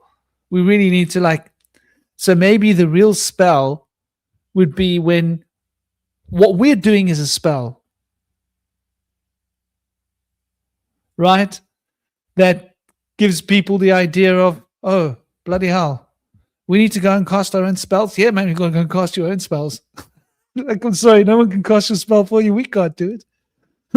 We can give you an idea that, like, you got to cast your own spells. I don't know. That's just that's what I think. Yeah, Got a to go back to your question earlier, I feel like fantasy really started like around the fires, like in the earlier times, like in way back in the hunter and gatherer ages, when we were roaming through the forests and living in the caves. If that was the time, you know. But I feel like, you know, in our story or narrative of our past, that was one of our times and that of our origins, and I feel like that was corrupted. You know, it started innocently as we were trying to entertain each other by the fire. When it's dark out, you can't see anything really to entertain your eyes with. And so for somebody to come up with something for you to imagine, it starts to take form as you can kind of stare into the fire that kind of mesmerizes and puts you into a trance. So I feel like it's a beautiful place where it began, but over time it kind of became like the allegory of the cave, where that fire and the idea of the fantasy was used against us to create a fantasy in the favor of those who control us. And so it's been turned around. And also I feel like the spell is effective on the people that are the problem, that are motivated. And so if they're motivated and they have a task, and it's shown that the good guy always wins, it's like, oh, we don't really have to prepare or have any precautions. We're going to win. We don't need to even try to figure out how to win. We're just going to win. And whereas the people who are like, I don't think we're going to win, it's like, you're going to win every time. It's like, oh, really? Okay, maybe I'll try to win. I've never done this before. So the people that are like never experienced or practice in like trying to fight these battles are going to be more motivated, whereas they're probably still not going to do anything. Like, oh, okay, like we're going to win. I'm just going to let the people who do it do the work. And they trust in that. And those people are like, we're sitting on the bench now. Like the work's already done, I thought. So both parties are staring at each other, pointing fingers. It's like, I thought they was going to do it. No, I thought you was going to do it. And so I could see how that's motivational strategy just like kind of shoots everything down, even though it does seem to some people still want to have things happen, but they don't really do much with it. You know, I kind of want to comment on this whole idea of like, you know, fantasy creating this like, I don't see Jim Henson like thinking this idea, I'm going to create this fantasy story to create false complacency in people, because I've written a fantasy novel myself. It's like called Dream Nexus. It's basically about like a boy who, you know, finds this dream sorcerer named Tabu, and they go to basically different Zarfexes. This is before I came to the concept, but the point I'm trying to get at is that, you know, when you're, I guess, like, I'm thinking about my motivation, because like with this story, this novel, I kind of wanted to be, I was hoping that, you know, one day it would turn into a big movie, you know, and get published and stuff. And I'm kind of thinking from my perspective, like, as like, you know, being in those creative shoes myself, you know, and I'm trying to think about like, why do I want to bring fantasy to the public? Because, you know, when you're crafting a story and you're coming up with a fantasy story, you know, you have to get sources of inspiration. So in a sense, you kind of have to go through a mystical journey. Like one of the reasons that like I got into psychedelics was, you know, it was for spiritual reasons too. But another, you know, maybe more superficial reason was, you know, I wanted cool ideas for my fantasy novels, right? I wanted cool, interesting ideas. But in that process, though, it's like by writing that book, like, you know, I was undergoing, you know, a spiritual metamorphosis, going through the journey, and like, and coming up with all these really fantastical worlds in my imagination, really using my imagination to stretch out into parts of the, you know, the dream space that haven't been explored before, to, you know, and bringing that exhilarate. And it's a fun process. You know, I kind of listen to music, like some, you know, go aside trance, and all these kind of like these images would sort of pop into my, you know, imagination. And then I would think of ideas that sound really cool. And then I would, you know, translate that into a book and like come up with different worlds, different characters, you know, maybe different, like, you know, stuff that was going on. Like there's like, you know, a part in my book where, you know, the characters have to eat sound, because in this particular, you know, dimension, they only eat sound waves. And he puts on implants on his head so that he actually can ingest the sounds, and just, stuff like that. And I think about it, like, to me, the reason I want to like get published, besides, wanting to be called creative and wanting to be, famous and all that stuff. I mean, obviously there's, egotistical reasons, why I wanted to publish that book, looking back, but also because like there's an exhilaration and a joy that comes from peering out into the imaginal universe and like looking into these different crevices of the world and looking into those surreal, strange spaces in the astral and sharing that with people and saying, hey, look at all this stuff out there. And when you give that idea into their mind and you put it into their head, it kind of makes them think, maybe I should investigate and explore these outer imaginal spaces myself too. And when I see a lot of like fantasy, in literature or just even in movies, I'm just realizing like nobody is exploring these new spaces. Nobody is exploring these, or at least not many of them are. And I feel like by putting that out there, I feel like I'm shining a spotlight on sort of a part of the dimensional matrix that we are in that a lot of people aren't necessarily paying attention to and might give them more of a sense of optimism.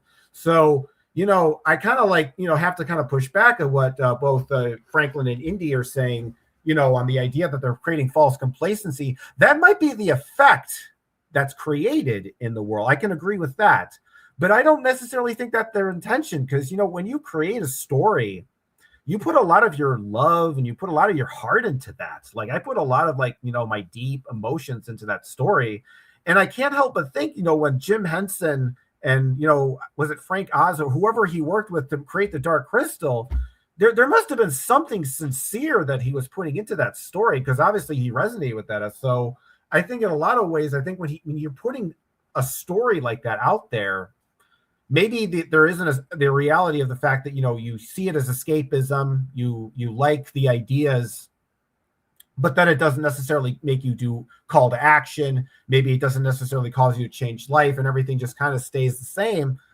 But I think there's an importance of having that escape, even like just having that time where you can just, leave reality. Because a lot of things, when I was growing up, I got bullied a lot as a kid, and I didn't really necessarily like fit in at school, and I'd be depressed. But, fantasy and these movies, they were always there as an escape, and I could get away from that.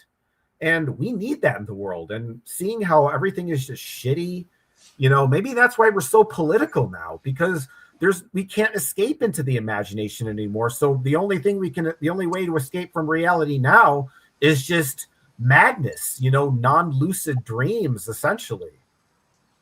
So that's kind of my take. I think it's pretty fair to say that the movie was made because, as we mentioned earlier, Jim Henson ended up doing it out of his pocket as a whistleblowing kind of a film to show that media is used to do that. But it's kind of ironic in itself that it was using media to show that media does that, I guess. I don't know if that's the right word. I think, and I'm not saying that the individual person that's doing it is doing it. I'll give you an example of what I'm talking about. Let's say a scientist in America is doing a particular experiment, right? You will find that the same scientist, different scientist in Russia, different scientist in China, different scientist in Europe, different scientists somewhere else will be doing the same experiment and coming out with the same findings. This is like a universal thing that's been discovered. I think it works the same with art. I think if one's being inspired, I don't think that we are in control of the art that gets created through us. I think that's a false belief, personally. I think that we get possessed by the spirit of art, and art flows through us. And what comes isn't like we decided beforehand, I'm going to do this, I'm going to do that. It sort of comes in the moment, and it sort of falls through us. We're like an empty channel.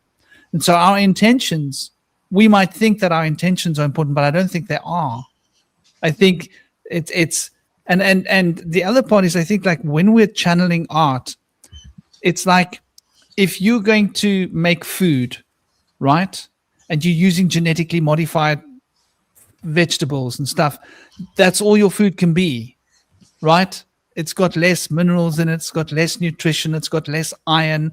It's not now magically just going to have more iron and more calcium and more of all the good stuff that you need from your food, because the GMO food has got less nutrients, right? It's grown, super grown to get as much from one piece of ground as possible, but the minerals in the ground aren't increased. They just divided up between more potatoes. So like each potato's got less nutrients, and that means it's got less flavor. That means the food's not going to be as tasty. So I think when we're digging into the egregoric group consciousness mind and channeling out some piece of art, we are being used as a vessel. We might not even be aware that we're being used as a vessel. Our own intentions might be good. I think this is where the saying, like the road to hell and the intentions, and don't get me wrong, I'm not saying it's bad to have an escape, but I think it's better not to escape. I think it's better to live in the real world and face the real world and tackle the real world in the real world, because that's how we change the real world. The moment we're trying to escape from the real world, then we're taking our power that we've got to be a part of the change that we want to see in the world manifesting out of the world and putting it into a fantasy world. And all that power then goes out of the world, which means that the other people that are putting their power into the world can more easily manipulate the world. So if so many of humanity, if so much more of humanity weren't taking all of our power to shape the world and putting it into fantasy, into entertainment, right? Take it into the garden. We're being led into the garden, down the garden path, to take our energy out of manifestation, so that small little group of black magicians over there that are addicted to adrenochrome can use their energy to shape our lives, because we are escaping out of the world instead of being in the world and becoming a part of the world and building strong community where we no longer have to escape into a fantasy. We would sit around a fire and we would start telling a story, and we would all be a part of the story. And John would be telling the story, and then I'd be telling the story, and we would all be a part of the creative process, and we would be the spell casters. And we would be casting our spells into reality, using our presence and physical manifestational potential. And the fantasies that we then choose to create would be channeling through us a different potential of the human egregoric consciousness, because we would be focused on community and not looking for an escape from reality, but looking to change reality. So this is like really the subtle, and this is, I think, a difference between the Skeksis and the mystics, right? The mystics, they wanted to escape from reality and go off to a plane of light. The Skeksis, they were like, we want to control this world.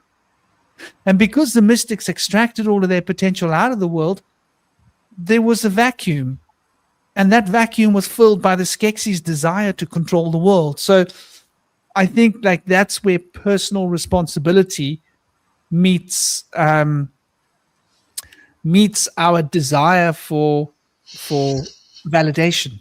Anyway, that I think is the other, and I think that there is a part of what you're saying, Cosmic, that I do resonate with as well, because I think we can become overloaded in physical reality and sometimes need to hit the brakes, because physical reality can be pretty hard. But I do think that a lot of the content that's out there does carry an egregoric consciousness, which is being dominated by the Skeksis at the moment. And since the Skeksis are controlling the world, and the Skeksis are controlling our minds, and the Skeksis are advertising, controlling all of our entertainment, controlling all of our literature, all of our information, controlling the internet, controlling everything, we were educated by the desires of the Skeksis. They designed our education system. They designed us from the top up, bottom down, to be what they wanted us to be. And then they hit us with all this media to keep us being what they wanted us to be, so that we would be programmed to want to escape from a world that we feel we cannot change, when actually we have all the power right now. Anyway, that's my 2 cents worth. So spot on. Yeah, Yeah. I want to speak up on two illusions that we have. I feel like what is the reality? And if we find out that there's a deeper reality and our reality was a lie, we start to realize that that was not the reality and that this one is. And so I feel like there's a couple of things there where we can see that an example, like in America, they say that America was actually taken back over by the British in the War of 1812 or the War of 1802. And so our country might be the military strong arm of the British monarchy. We don't know, but it seems like the case to me. But on the other hand, also we have mystics that have uncovered the truth and been able to provide it to the collective, whereas a lot of the misinformation and disinformation is more popular and sweeping through the collective's conscious, and so kind of taking away from the pearls that have been brought to us. But Sanyave was in the Agarthian mystery school, was said to have found out that there is a god of the world, and the god of the world's name is Brahitma, and that Mahitma knows the purposes of all future events, and that Mahinga is the ruler, ruling the causes of those events. And so this kind of like knowing something like that would completely potentially change somebody's way of being. And so those things are interesting. You know, do we consider that to be like a possibility of showing our world now to be more of an illusion than it really seems to be, whereas things are being controlled from the inner earth below us, and as above, so below. So I feel like there's a totally different way of seeing things that has not really been brought into the public eye and the mainstream. So it's hard for people to wrap their head around, because it's kind of shows that everything's been an obfuscation and we're looking at things backwards.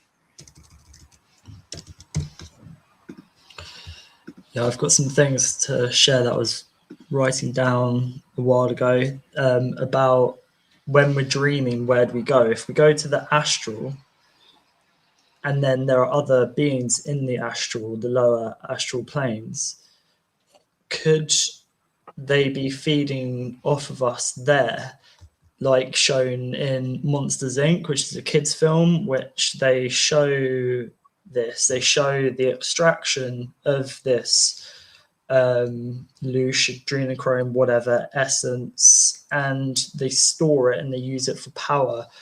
Also, above the doorway of one of the kids' bedrooms is the number of adrenochrome, which I can't remember what it is, but people might know what that is. But anyway, my point is that there's a lot of dark themes in movies recently. Like, we watched a comedy a few months ago, and it was actually a horror. They didn't say it was a horror. It was just really, really dark. Not a horror, but it was really dark. It wasn't a comedy. There was a couple of funny bits, but it didn't really make us laugh. But it said it was a comedy. So they try and sneak these things in so it goes into our subconscious. And then when we're dreaming, we can kind of have these like little seeds in our mind, and we could potentially go to some of these planes that these spells are taking us to. And then that sort of led me into thinking of shells and us becoming shells, and is that the end game, like with having our dreaming extracted so that we're just here in this world, not really able to create, existing, still a worker, still have the essence, but not the intuition, not the kind of, not bringing things into here from the astral. And then therefore people will view the material realm as very negative, because they won't be reflecting their dreaming into matter. It will be hollow, as within, so without. So then they'll want to leave matter. They'll reject the mother. They'll reject this realm, and they'll want to leave. And then their body, if they don't have the bar or the identity, because I think this is really what it comes down to, is the lack of identity, that it's going to be filled by another being. And I think this is what's going on here, is that people are trying to be like hollowed out so that other beings can come into them and live in this plane. And that's why we see so much fear and so much so much negativity when it comes to the earth, like we're running out of time and this, and there's just so much going on where people just like, right, well, let's just leave, let's escape.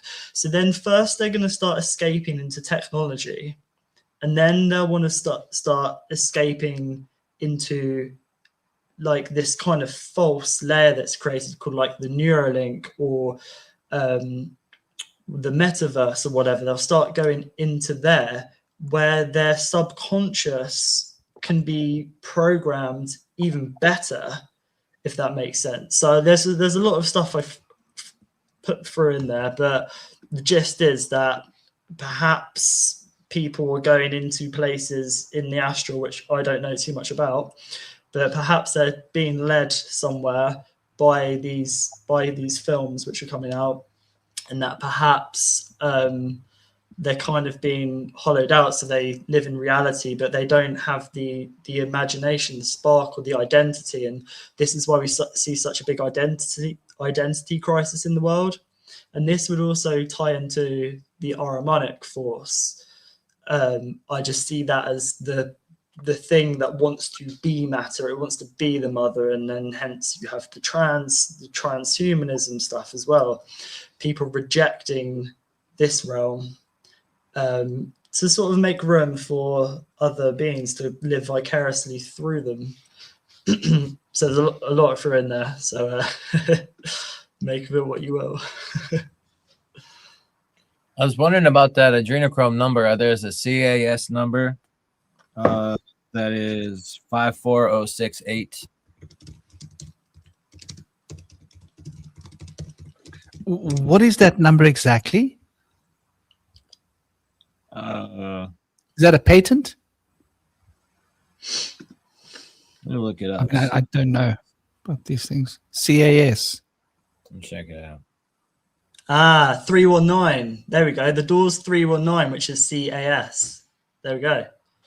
Wow. Monsters Inc. 3A9. So S, hang on. That's not right. S is 19, isn't it? 319. CAS. Hang on. S number.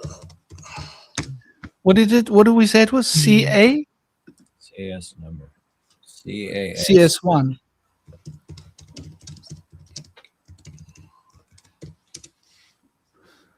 What were the three letters?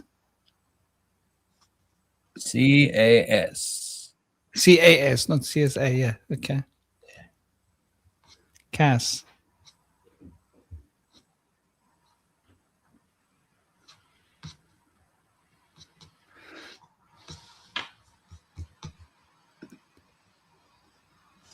I can't find an image of that door anywhere. I'll keep looking. It sort of makes me think, like, if you're thinking of there's different ways of putting that into number form. You know, if you're going to use, there's different ciphers. If you're going to use the Phoenician, Paleo-Hebrew, numerical, or if you're going to use the popular English, then there's the Chaldean cipher. Then the Sumerian cipher is different too.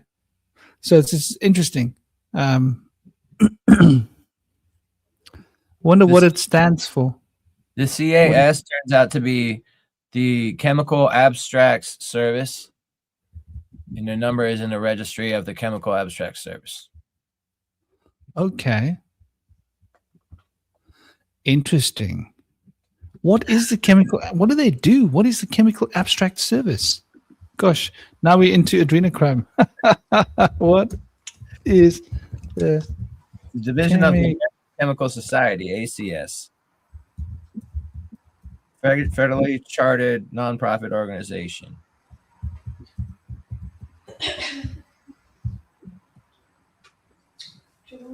Chemical Society. Yeah. I guess they're in charge of that stuff. Have you found anything related to adrenochrome with A113? Because that's the number where I've seen a video before saying A113 has something to do with adrenochrome, and that number comes up in loads of Disney movies, including Monsters Inc. That's very interesting.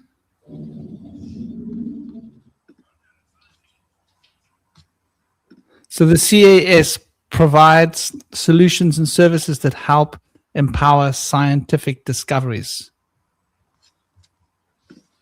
CAS.org. Isn't that interesting?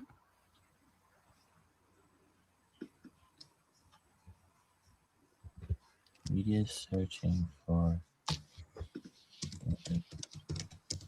They're the world's authority for chemical formulation. You gotta be joking. This is like an NGO. How did they become the world's authority? Who decided they were the world's authority? I don't know. That's quite interesting, don't you think?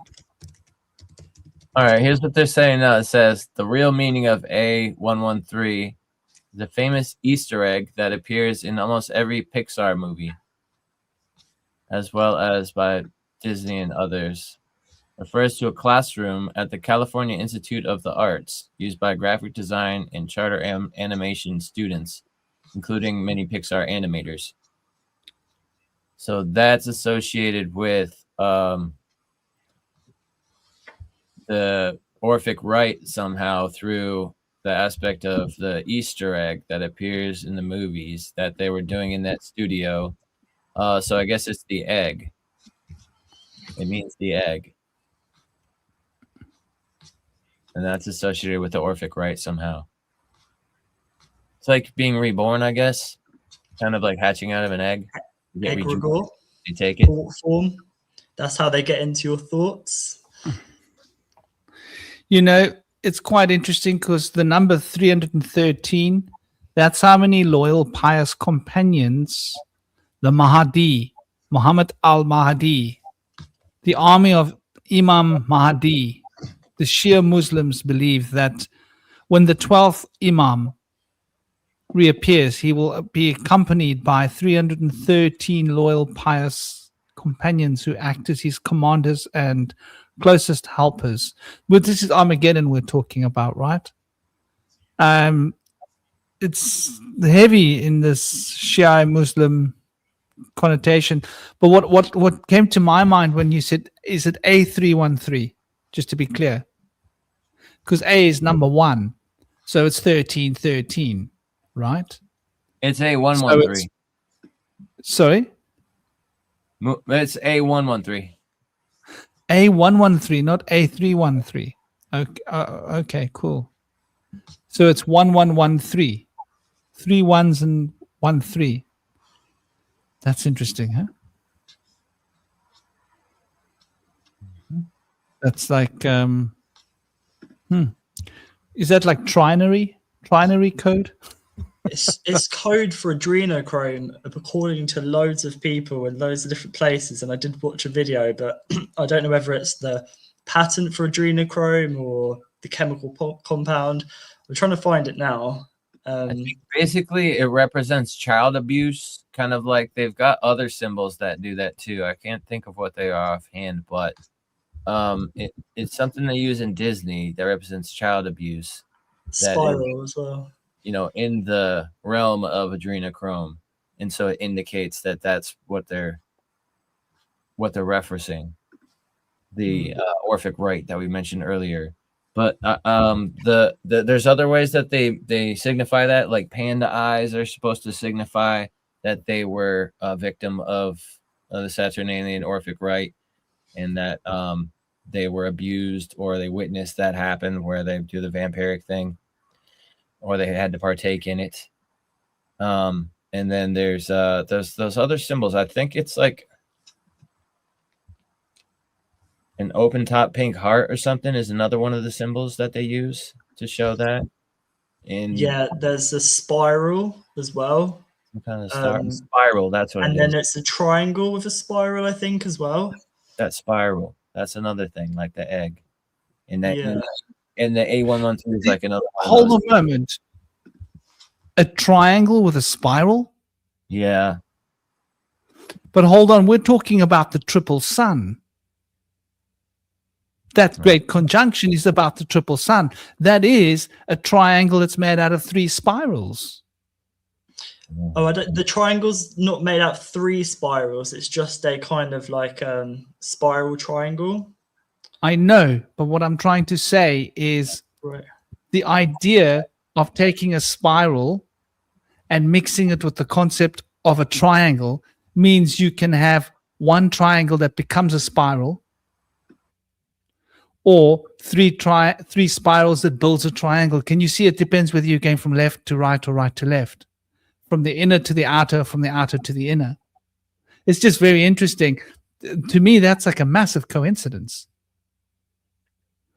Like it's a direct link to adrenochrome, because 3 spirals forming a triangle is the idea becoming physical.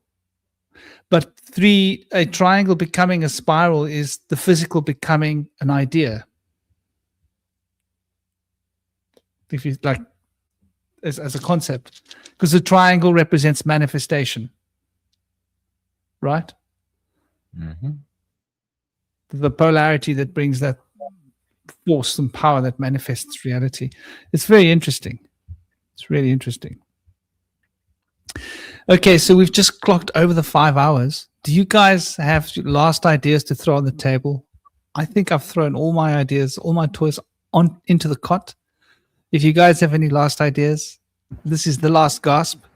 Yeah, I want to say one thing, because you guys were talking earlier about collective egregores sort of being polluted by certain types of thought. And I want to show an exercise in sort of my, the magical practice that I work with, just like as a kind of a thought experiment that you guys work with, that every belief system is, in a sense, its own collective mind space. So you got a Christian one, you got an atheist one, you got a New Age one, chaos magic one, everything you can think of, every religion, basically. So right now, you guys are kind of more in the magical, mystical sort of bubble, right? And by being around you guys and taking a couple edibles right now, being around you guys, it's like I'm inside of your dimension. I'm a dimensional traveler, and I'm inside of your dimension. So when you're around somebody, and let's say you're around a Christian, let's say you're around a skeptic, think to yourself in that moment, okay, I'm inside their dimension right now. This is what their universe looks like. Because when you're around people, it's like you become part of their egregore. So if I was talking with a bunch of atheists, for example, I would be in their kind of atheist universe. And by doing this, you start to recognize, oh, this is this particular mind space. This is a different mind space. And then you can start to see oh, I can step outside of this mind space and enter into this other mind space. And so by going into different Zerfaxes and different Zerfax channels, this is kind of like a good kind of technique to help you kind of stay, outside of sort of collective influences of, if you're thinking, oh, this particular channel, if you think one channel is corrupt, think, oh, I can sort of access a safer channel to manifest my magical energies and work with that instead. So I just wanted to throw that out there.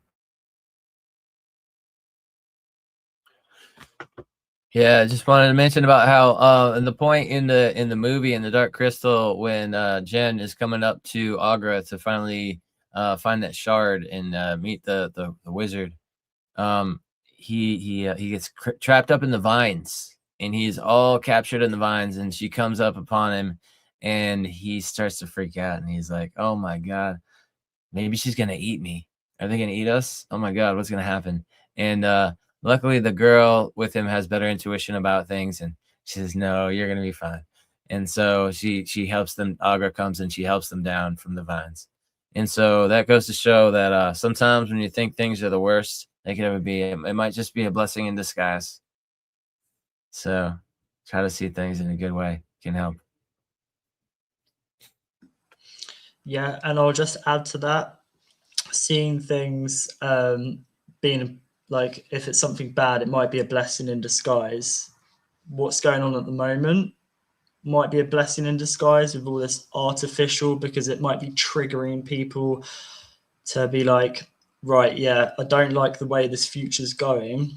So let's like start doing something about it. You know, be that whatever, going inwards, vibrating differently, getting at a different vibration, and then like a tuning fork here is still, this one vibrates, this one will start vibrating also. And you know what? Time and space isn't a thing. I'll just quickly add to that there's water all around us, and Vader Austin has done experiments with like, what's the word? Like non-free range eggs. So eggs have an amalgam, is that what it's called? Layer of water around them just inside the shell. So what she did is she placed a free range egg surrounded by other non-free range eggs around it. And she took out some layer of this water and she froze it and saw what it looked like, the free range egg. And she could see feathers. You guys can go and check this online. The water, when it's in a state of plasma, showed feathers. So obviously the free range egg recognized its mother. The other eggs didn't do that. They were like, they showed nothing or they were distorted. But then when this free range egg was placed in the middle of all these non-free range eggs, after like 24 hours, she extracted some of this water from the outside layer of eggs, and it had exactly the same frequency as the other egg. So this is what's happening at the moment, like because I think that people are becoming aware of what's going on, or like tapping into like dormant energies or potentials. We're very spread out, so it can be isolating. This is why this round table is great, because people come in here on the chat who like, you know, listen to us kind of rambling about this and that, kind of abstract concepts and trying to bring them into matter. And when I listen to myself, it's quite funny because I'm just trying to like bring this stuff into like trying to verbalize it, but it's a journey. And I think that I'm very positive of our future, even though there's a lot of evil in the world. But you got to look at it as you got to see this and observe it, and like how when light's observed, it collapses into matter. When we observe the shadow, it will dissolve. And I think that we need to start observing more with all three eyes. And yeah, I'm very positive for the future, even though there's a lot of mechanical energy in the world, but that's just a shell. That's not the essence. So yeah, big love to everybody in the chat and all you guys. Much respect. Big love, everybody. And it's, as always, been an honor. I love the idea that we are able to propagate free rangeness just by being. We should all strive to be that free range egg and pollute all the other eggs with our free rangeness. And I think that's happening, like in its own way. Look how many people these days are more interested in being part of a conversation like this than going out night clubbing, right? Picking up a chick or taking like a wild ride, you know, go out, take drugs, dance, do this, get drunk, whatever, you know, or just go and watch a film or something. It's interesting because this is like an interactive process where everybody here is part of the conversation. Everybody's putting in their ideas, and so it's like it's a melting pot of concepts, which is like really healthy. So I think like this is a sign of the times in a way, the fact that this is still happening and that we aren't AIs yet, you know. Watch out for that, eh? Next thing you'll be seeing the round table, we won't quite sound like ourselves anymore, you know. We'll be like, they got hold of them, cloned us. But You're muted. My finger touched the mouse. I love the way you put that, Cosmic, that we're journeying through each other's universes. It's a beautiful idea. And I suppose in a sense, we all are journeying through each other's universes in this, monoverse of unilateral verseness. As long as we're not averse to the verse that sings the song of, unilateral verseness, then we won't become perverse, and we'll be able to think out of the box and become a little bit transverse, and we won't be going in reverse, and then they won't need to put us into a hearse. Big love, everybody. It's been an honor, Cosmic and Indy and Toby and Zerilat and all of you shiny, lovely, beautiful people in the chat. Been loving what you guys have been saying here. I was just watching Coffee Stained Mug. Hello, Coffee Stained Mug. I didn't see you here before. I was just seeing what you were saying. Yeah, man. Sending you all big love. Yeah, circumstances are most definitely illusions. Wonder Wild Treehouse Pirates. That's pretty cool as a name. Big love to all of you. Namaste. Take it easy. Keep smiling. Keep shining. And keep the dream alive. Yep. Become the creators of your own universe. Om Shanti. Big love.